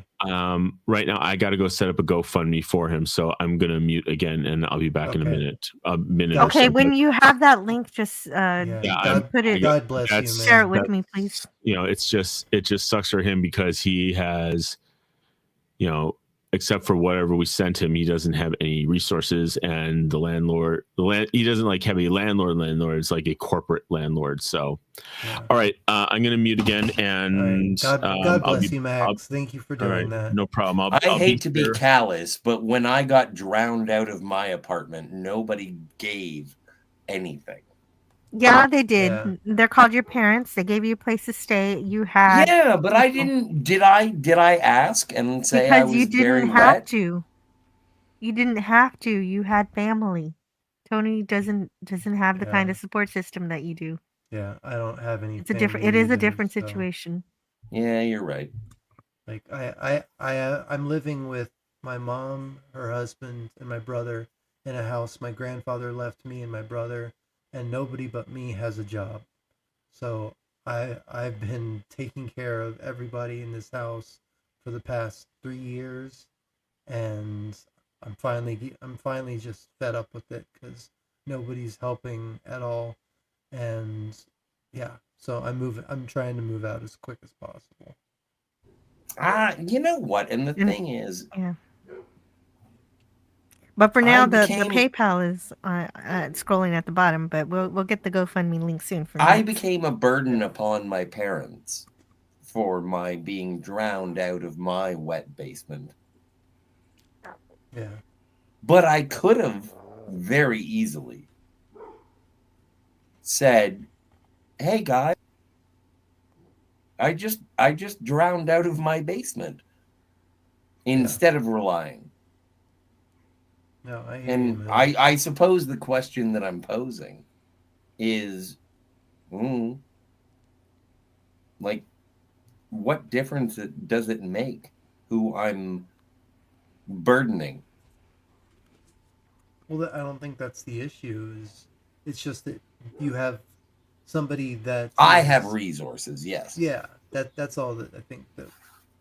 And if you don't have resources, then absolutely, please. Yeah. Subscribe, please. Give. Yeah. It is the season. Yeah. For community and the thing that sucks is that well-being. And the thing that sucks is that YouTube only pays out once a month. So anything that me or Tony or anybody has earned this past month won't get it for another 2 weeks. Oh no, that's $7. Well, I am heartened to hear that he was able to stop the flooding, so it didn't. It's not as disastrous as he's worked so hard on building those sets and the Tesla coil and all that. Buckets are a powerful drug.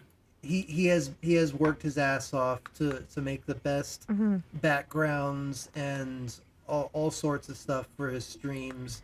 And who's this? Tony Starkmeyer. Yeah. He does that. He's a real creative guy. He doesn't do backgrounds. He's never on screen. He does. Yes, he does. Yeah, no, he does. He does a lot of model things that are on his backgrounds on camera. He made them. Yeah, that's all. Yeah, it's all handmade stuff. Yeah. So I should start watching because a lot of times, like he'll have his arc reactor, the avatar, like the Last Iron Man Airbender? suit. He'll have that. He'll have that Iron Man suit, and that's clearly Photoshop. But then the background is all real. Real. Yeah. Like I've seen, like he's shown me pictures of how he's made it and stuff, and I was pretty impressed. Exactly. And I was like, maybe if I would have kept up with my model train stuff back in the day, I'd be able to do that stuff now. Yeah. So that's all I was saying is I hope that none of that got ruined because he's put a lot of work into all. Well, hopefully he keeps that under a wrap. I do really hope that his Doomcock dolls got ruined. Oh, stop! Yeah, well, there's only one in. That's Scotty doesn't know. Anyway, what Scotty means to say is what DJ Play Nice says: sympathy and empathy for Tony's situation. Yeah. I just had 2 rainstorms leak into the storage unit. where all of my collectibles and long-term valuable. No way, God. that's terrible. Oh, DJ. That's oh awful, my DJ. God. It sucks bad. Help him out if you can. Yes. I'm so sorry, DJ Play Nice. I had not heard about that. It sucks. So many people are going through so many different things. No more. I'm gonna put a DJ in the chat for prayers. Sorry, my dogs keep coming in. Prayers for DJ Play Nice. Into what? Prayers for Well, Tony. well, definitely because you spend all that time trying to collect all of these wonderful things that mean so much to you, and then you lose it. That's heartbreaking. I put myself in this situation. I mean, I have so many collectibles.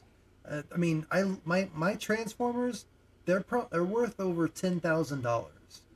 So if any of them got ruined, that would be a shitload of money. That would be ruined. So I feel you. Like I'm so sorry, DJ. That's awful. I just had a long conversation with my wife about stuff like this because I worry about it too. And it's like, okay, this is our home now.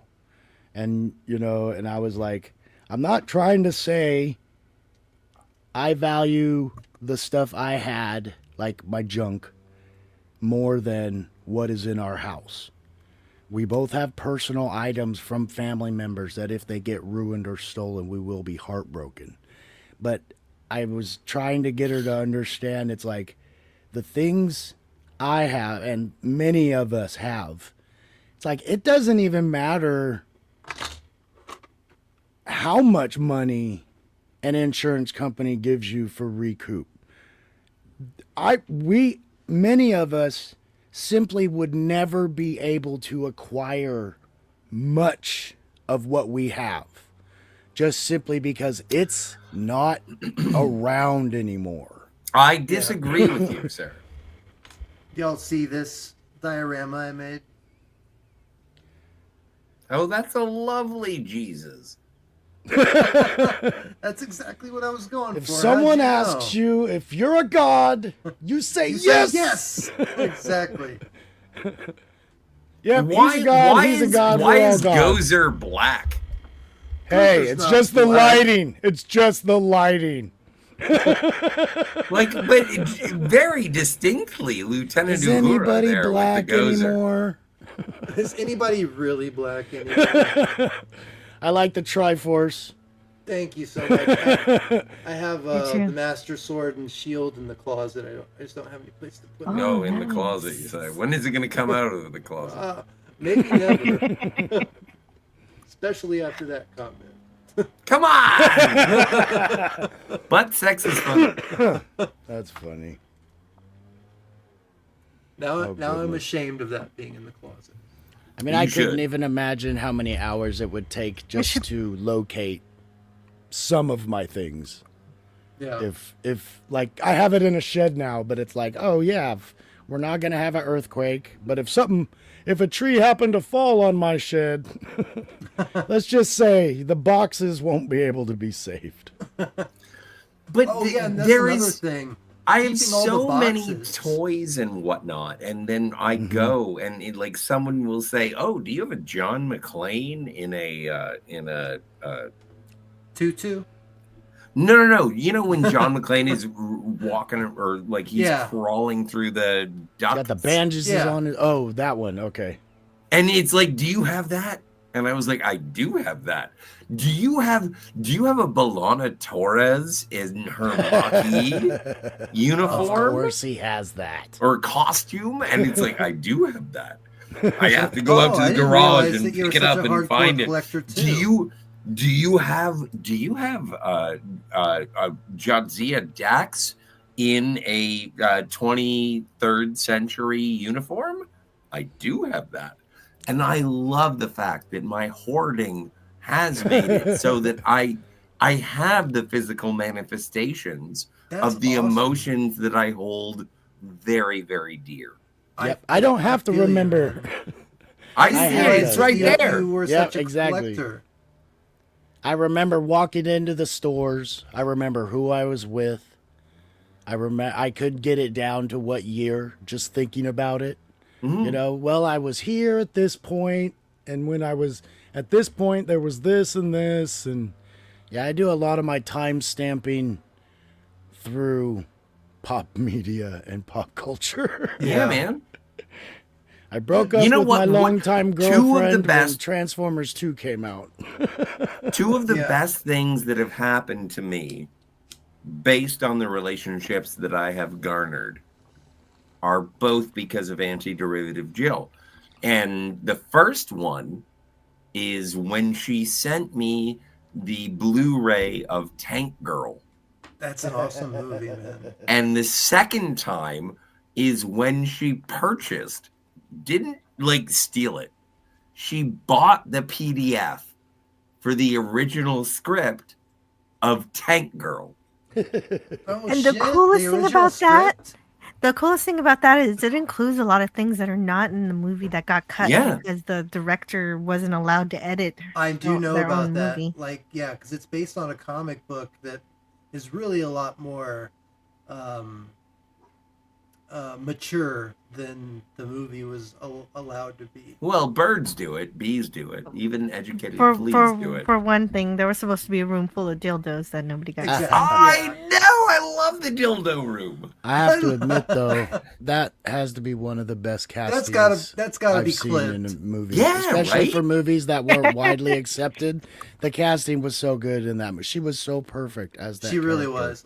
And I don't mean her name? the reason I bring it up is just because both of those gifts, which they were, and they warmed my cold, dead heart. I didn't mean to get you the script. I was trying to get that for the live stream that we were. Oh, really? Yeah. So that was. I for guess me, that was a mistake. But, yeah, but I guess he can keep it. I guess he can have it. Yeah. Hey, well, can you send a copy of that back? So exactly. So are we gonna read the script to Tank Girl eventually? I don't know. And I want to be Ice-T. Ice-T. I want to be Ice-T. I'll play a part. I want to be Well, Ice-T. I want to be Malcolm McDowell. Only if we do it on the Phantasmagorium. I don't know if I want it on the All right. Well, we'll talk about it. We'll hash like, it I out. don't We'll want hash that it out. on my. I don't want that contamination. Exactly. No one wants Scott talking for that long. Thank you, DJ Knight. I appreciate that. I really do appreciate that. I don't need a big part. I'll play anything though. But I'm just saying that the reason I bring it up is because I appreciate the kibitzing, the scandalous, erratic conversation. But it's really it's so nice to be able to hang out with everyone. Yeah, I completely agree. I don't get to talk like yes, this in the definitely. house. It falls on deaf ears. I have She's severe anxiety disorder, and being able to come on here and talk with y'all and be a part of this community and family, it really has helped my anxiety tremendously. So I mean, I can't thank y'all enough for allowing me to be a part of it. Well, you can be a kangaroo in the Tank Girl. Hey, I'm a kangaroo in my dreams. Anyway. Hey, see? Anyway, I'm going to leave circle. again. I don't know if I'm going to come back. Okay. Bye, Scotty. And actually, what's happening with this live stream is that it's going to go on for another 29 minutes, and then I'm going to direct everybody to Tony's channel. Yes. Hopefully Max gets back with the GoFundMe before we leave, so I can announce that. But yes, everybody needs to go to Tony's channel. He's premiering he set this up a long time ago, so I don't know if his computer's still working now. Apparently he's able says to it's tweet. going to premiere in 30 So minutes. he should be in the chat, accepting any kind of support that you want to extend him due to this disaster that has occurred upon his life currently, on top of everything else. It's just things seem to be piling up for poor Tony. So just if he can lend a hand, and be entertained, because he worked. I'm sure he worked hard on this playthrough. He likes to make his video games kind of like role playing, so it should be good to hear him. I'm gonna let him know that we're gonna raid Yeah, we're gonna yeah, anyone who's still here, we're gonna raid his stream. It starts in 28 minutes. Yep. And it's a premiere stream, so he already worked on it, and it's an upload. But he's gonna be live in the chat. Oh yeah, I saw that too. He said he's gonna try and be there. Mm-hmm. Yeah, hopefully his computer is still working well enough that he can interact with everybody in the chat. Absolutely, yeah. So that gives me a hard exit. So that works out perfectly for me, but also it works out for Tony also. So everybody's gonna see this and be like, they talked for 5 hours about this one episode. Exactly. I know. No, we talked about family for 2 hours. Yeah. And then this happened. Yeah.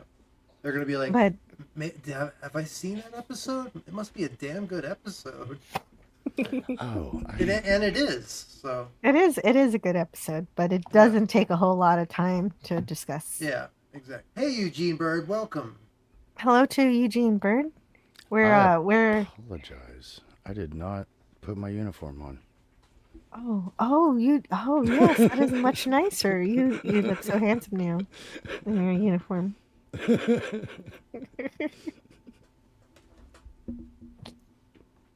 If Kimberly Ann Hart's still here, say something, and I got something for you.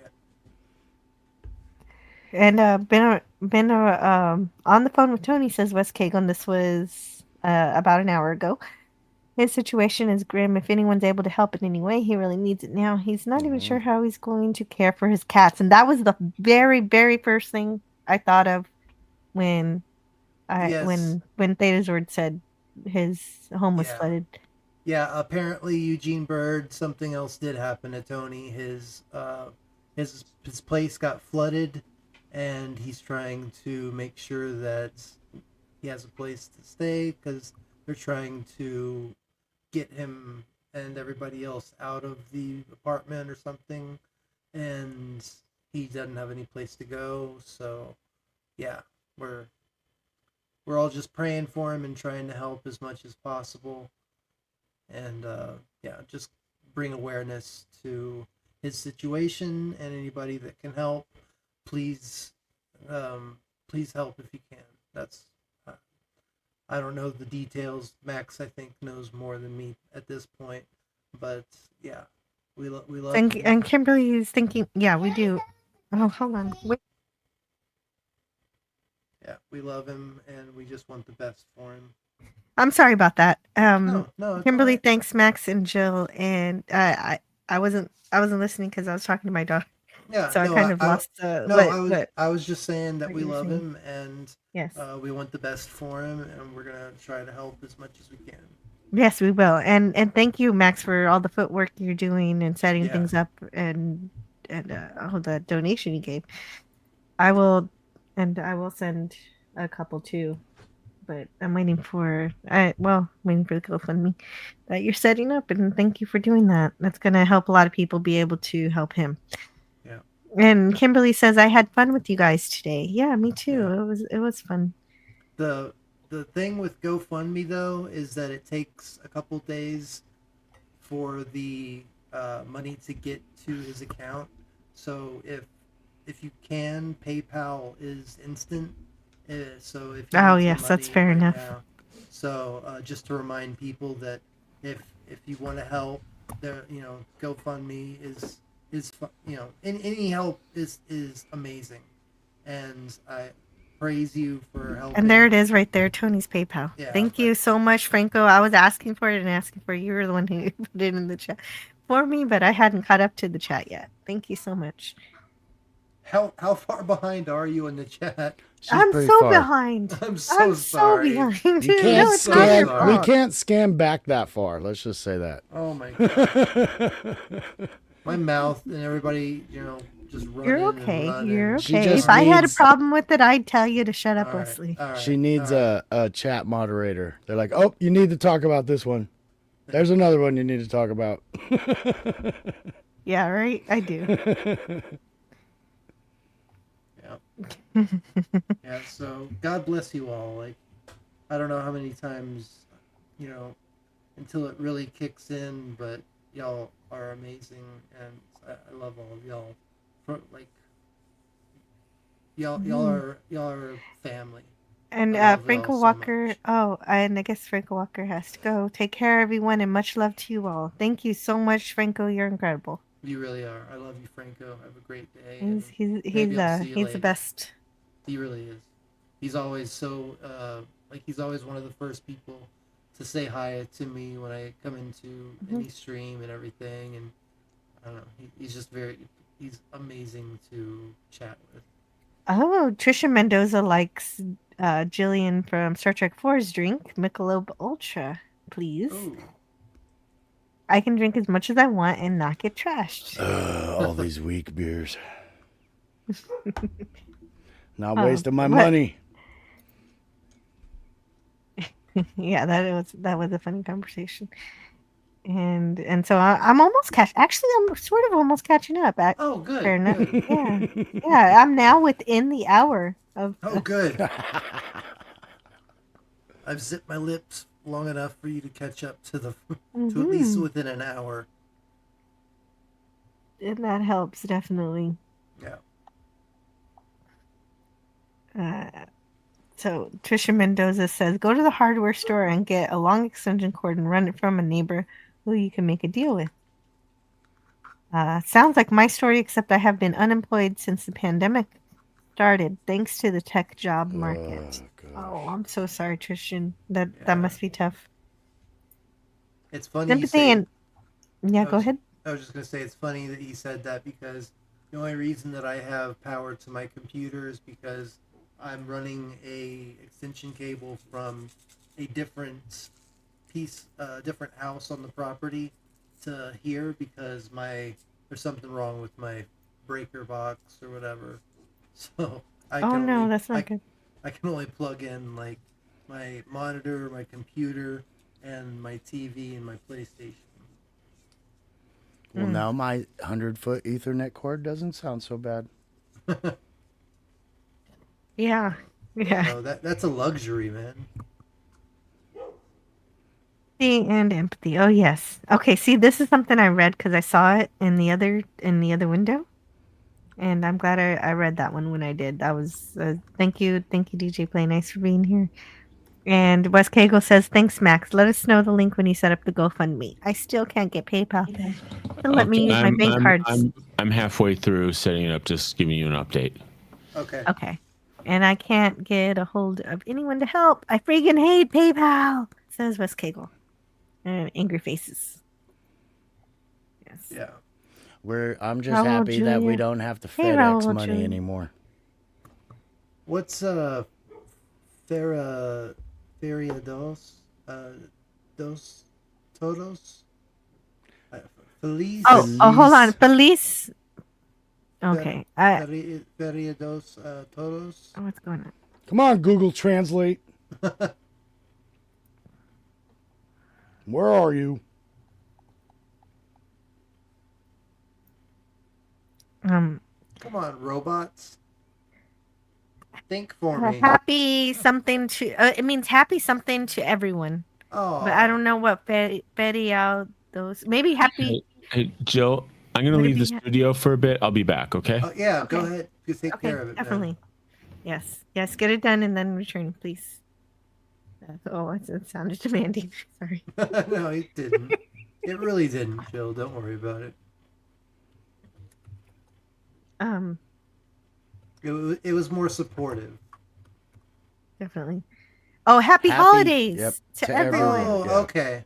See, I knew it was happy something to everyone because I know a little bit of Spanish. I knew happy, but Feriados, I didn't know. Feriados. Oh, Toto, duh.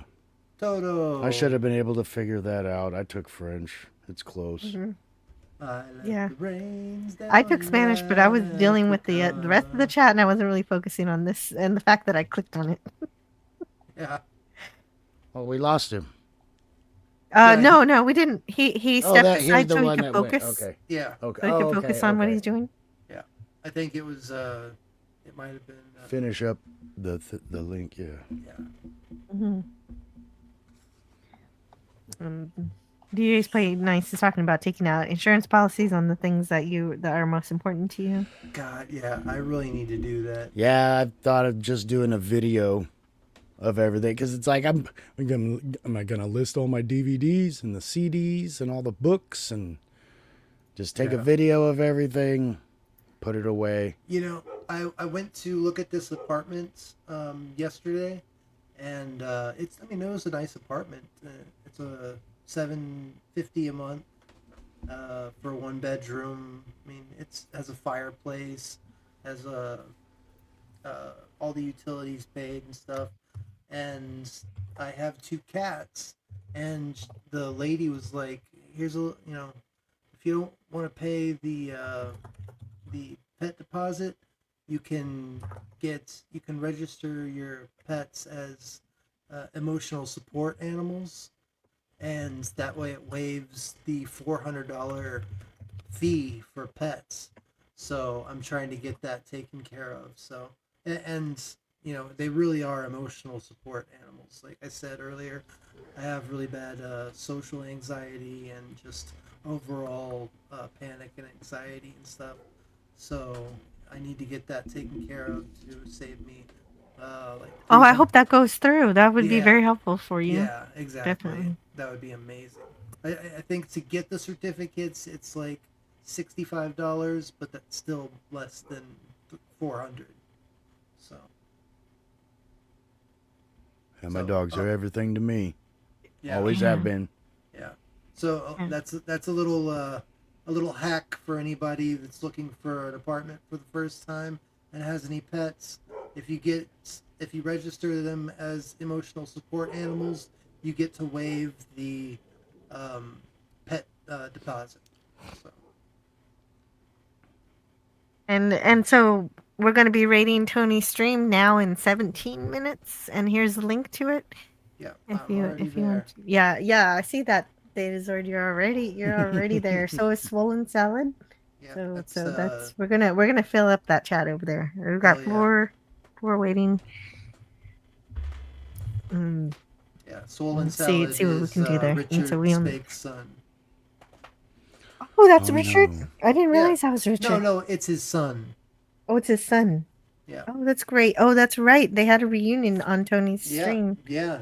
It's incredible. I forget about that. See, that's the thing is Tony has done so much positive stuff for so many people, and me included. But he's spent so much of his time doing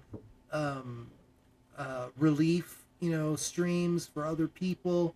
I mean, he's just so selfless in the time that he spends helping other people, and all I can say is that if he's touched your life in a positive way, please, go over there and help him in his time of need, because he is an amazing person that has helped so many people selflessly. I love the man to death. Agreed completely. Friends. And yes, he does. He has done lots of benefit streams for people who were in need, and now he is finding himself in that position. Yeah. DJ Play Nice says, yes, video everything, and as you're able, list everything, where and when you got it, value and values at the time of filming, and add supplements as needed when values increase, or you add things. I like things. Yeah, me too. Things are good. Stuff and well, and if you care enough about those things, you're gonna take DJ Play Nice's advice. Yeah, exactly. I really it's very well experienced and well reasoned advice. I really hope that I get to put up a Christmas tree this year. Oh. I just need to be like I don't want to put up a Christmas tree and then have to move. I gotta do all that stuff. I want to get settled. I gotta do that today. My daughter's clamoring for the tree, and I just gotta bring it out. The only thing I don't like is I do the artificial trees because I have a cat, and the real trees aren't good for them. Yeah. And you have to fluff a fake tree. I know. You have to pull apart. I know. My mom I love fake trees. She's actually really good at decorating Christmas trees. and she taught me like how to do it and everything. I have so many ornaments that you, Jill, in particular, I know you'd love. I have like McCoy and a I need more. That sounds great. I have so many that I bet you would be like, oh, that is so cool. Yeah, I'm sure I will because I would because I want more of those. I have a few Star Trek ornaments, but I need way more. I don't have enough. Yeah, I think I have a picture of one of my old trees. I mean, it's just a past year. It's the same ornaments and same tree, but. Gosh, I just talked about this the other day. I wasn't on this stream, I don't think. I got a bunch of those Hallmark ones. The ones that you plug into the that's what I get. I have the Enterprise D that plugs in and has lights. I have Darth Vader. I have an Indiana Jones that makes sounds and stuff. I have so many. I'm such a nerd, but I need like an Optimus Prime and Megatron and some Transformers. But like I have some Power Rangers.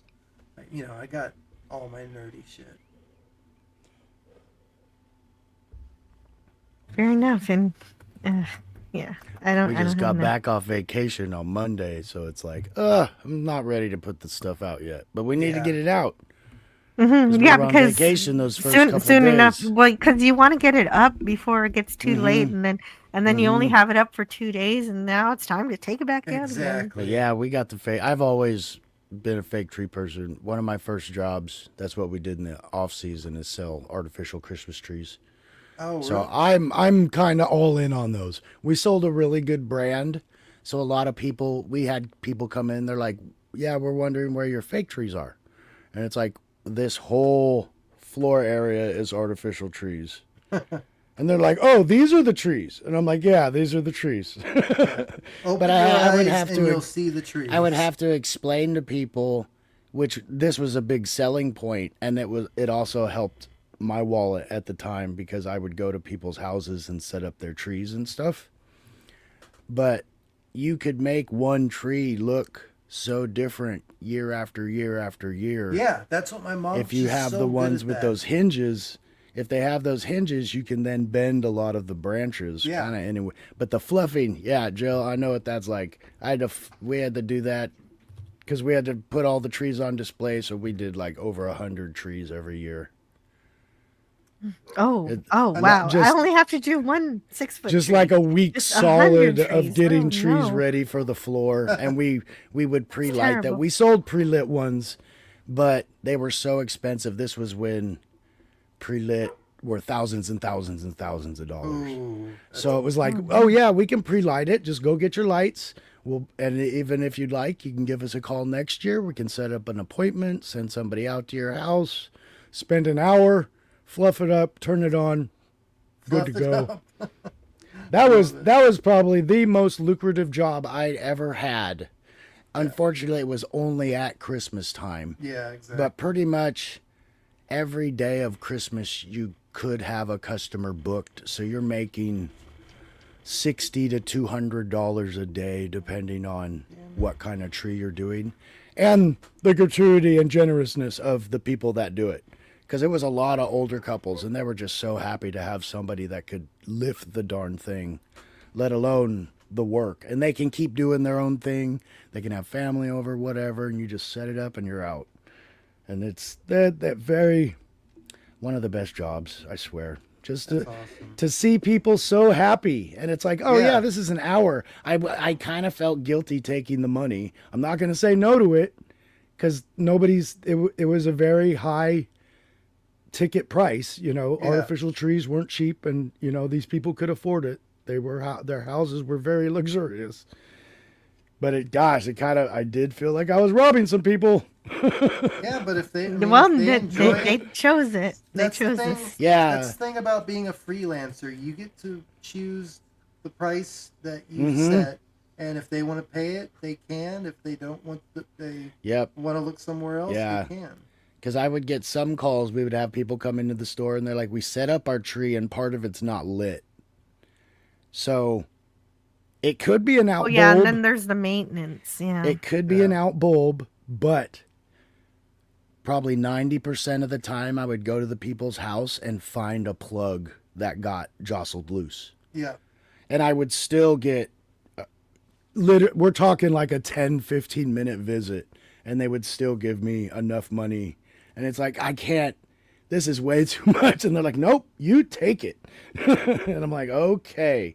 But that's how I taught myself. That's how I learned. If people are going to give you a gift, don't refuse it. Yeah, exactly. Circumstances still, you don't want to take some from somebody who doesn't have it, but. Oh, speaking of gifts, thank you, Eugene Bird also donated quite a bit to Tony. Awesome. So it looks like he's going to be able to eat at the very least. So Yeah. that's good news. We'll get him there. I remember when did- Tony was really worried about setting up the community, just if he'd get enough people. Yeah. Sorry. No, that's okay. Setting up the community? No, I want you to read now. I didn't. It was just a side Oh. comment because he's worked hard. Gotcha. He has. We DJ all Play have. Nice says, I cut cedar every year for my mom. Often it's the 24th, but she leaves it up until it's too dry, watering daily. Cedar is a distinct conifer smell, akin to pine. But damn, does it fill the house? Yeah. Oh, yeah. Yeah, it sure does. Yeah, I used to tell people if they wanted the scent. Now they sell trees with scent, but I Yeah. tell them just go pick the tree you like the smell of and break off some branches, and just shove them in your tree. Yeah, that's actually a good And idea. I mean, the ultimate hack, but it's kind of cheesy, is I would tell them, oh, go get those Glade warm-ups, the scented oils, Yeah. and just plug them into your lights on the tree. Oh, yeah. I didn't even think about the fact that you have candles or Yes, scent, but it is artificial scent. Yeah, it is an for- artificial smell. So if you want the real smell, go take some branches or some pine cones and shove them in there. The heat of the lights on the tree will That's a really good hack. the room. Granted, they dry out too, so you can't just leave them in all the time. Yeah. We don't want to have a Griswold situation. Yeah. Oh no, yeah. That's. I think that's why DJ Play Nice was mentioning watering your Christmas tree every day, and that's They always vital. dry out. Honestly, you need to put it in a Home Depot bucket with some Yeah. food and not just tap water. Oh, that makes sense. That makes sense. It needs some Depending nutrition. on your region too, because like the water where I live is horrible. Like you can smell the metals and the minerals in it, and Yeah, it's like we run even to make ice. We run everything like I do through too. filtered water. Yeah, my mom brought me up as like a germaphobe, so I do not mess with anything that comes straight from the faucet. Make me strong. Yeah. I'm still that guy And- that puts his keys in his mouth. So And now we're 5 minutes out. We're 5 minutes from closing the stream, and we're heading, or at least I'm heading over to Tony's I am to too. watch his video game. I sent you a couple pictures on X, Joe. Oh, okay. Just of some of my ornaments and me dressed Oh, in nice. my dress Starfleet uniform. Oh, do you want me to share it? Oh, I don't care if you want. I'm not opposed to it. if I do manage to get my trees out, I wanted to do it last year, but I really fell behind. But we got a little tiny artificial tree that I got to keep for all my nerdy ornaments. So I was going to do like a few shorts a day for each ornament. Or that's a good idea. A few shorts a day of different ornaments as Yeah. I hang them on there and show, like this is, and I'll show my little hack. Like my tree is all white, which is Yeah. kind of a bummer. I got an all black tree. So I need to run some lights up it because it actually has the LEDs on it. Can't take them off. And I can't plug in my ornaments that need to be plugged in. So I'm going to run a cord up that's mostly burnout bulbs. And I'm going to wrap it in a piece of white ribbon so you don't see it as well. Oh, cool. To That's a kind of good hide idea. it. Yeah. I mean, you'll still see it, but it won't be as bad. Camouflage. Yeah. Yeah. So I'll kind of show that and like show me shaping the tree and stuff because that's what I used to do. And people hate it so much. And it's like, it's real easy. You just No. put on a good song and go for it. And we got him back. Yeah. Ow, hero. Did he finish it up? Am I in? Hi. Yeah. Okay. Hello. I just talked to Tony, and I just put the what have you in the private chat. So cool. Oh, thank you. Okay, so we've got our GoFundMe going on. If you can donate to the GoFundMe or the PayPal, those are the two. Yeah. Thank you so much for taking the time to do that, Max. Yeah, no Yes, problem. thank you. That's what I can do. And it helps explain the situation more than we Exactly. can on these Yeah. streams. Yeah, it's Yeah. hard to Thank get you. people to understand what's going on unless you actually have the opportunity to write it all out and let people know. So. And we've got 2 minutes until the stream. I'll be honest. There's someone here who's like, who acts as like. There's someone here who acts like she's like the end of the world, end of the world, end of the world, and I'm gonna see her tonight. And now I'm like, honey, let me tell you about my friend in Kentucky. Yeah, you ain't got it bad. He's got it bad. So yeah, that's just for that. Yes. Anyway. Before I send everybody over to Tony's, I'm just going to share Theta Zord's ornaments. I have this one too. I have it. Enterprise It lights D. up and everything. Yeah. Yes, it does. I love it. It lights up, and I also have this one too. It's amazing. We got the same ones, but oh no. Is that the Riker? No, it was the Picard. I have the same Picard. Okay. Yeah, I got Picard. I got Data. I got. What did I say? Yeah, there's Picard, and then I guess I have to share one at a time because it's not letting me switch out the URLs. No, I was trying to send a few at a time, but I guess X doesn't let you do that. Mm-hmm. And then I also sent me in my Starfleet uniform, and then I also got see the door. It's a cover on the door that looks like the Enterprise hall. That's awesome. Yeah. And I'll share one more. I saw it. I want this one. I need a Data. I need a Data. Yeah, that Data. Yeah. He's at console. He's at the console. Yeah. Nice. Yeah. Oh, and ornament hangers too. Yeah. I take off all my ornament hangers. My mom made me a bunch out of like stick pins and beads. Yeah. So I have bead ornament hangers and all, and it looks so much better on the ornaments with the beads up there. It actually I made a lot of mine match. So if my my Boba Fett's got red and blue, things like that. That's cool. That's kind of a neat way to spice up the tree too, because some of those where they hang the ornaments on are really horrible. Yeah. And if you can't take it off, you just tie a smaller knot in it and go buy some little bendable rods and put some beads on it. The stream is premiering. Yes. Shortly. It says we'll begin shortly. Yeah, he's probably doing his countdown. Yeah. I don't see the countdown yet. No, but it's less than a minute. Less than a minute. It's here. It goes. Okay. So I'm gonna end this, and I'm gonna head over there and hang out in that chat. Jill. I want to thank you guys for being here. God bless you, Jill. Bye bye. Yes, bye, Max. Thank you so much. Thank you for everything you've done today, and also for reviewing this episode with me. And no problem. See you later. Thank you, Theta Zord. Thank you, Padawan. I love all of you so much. Thank you so much for having me, Jill. You're awesome. Yes. See you all later. You too.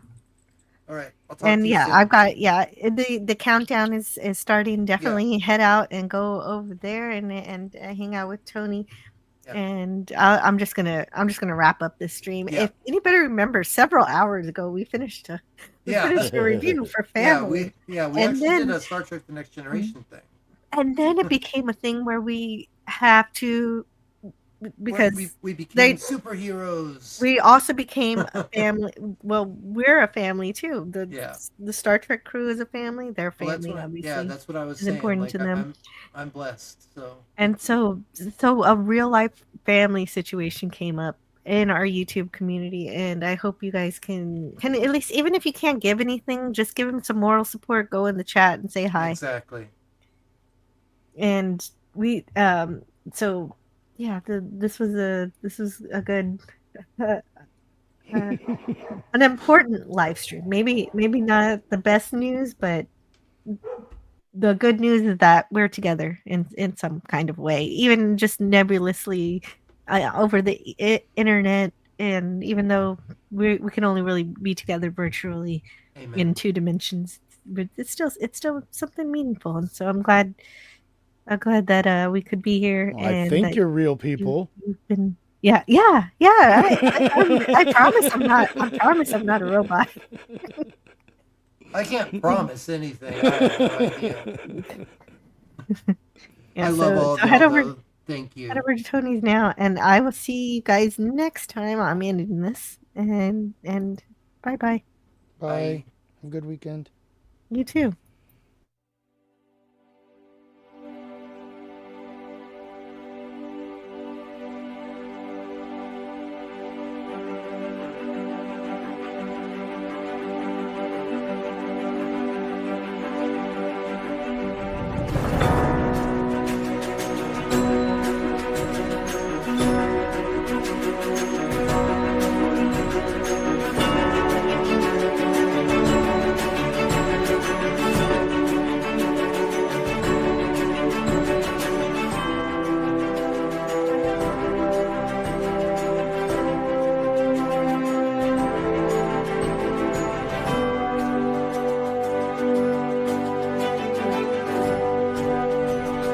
Learn all that is learnable.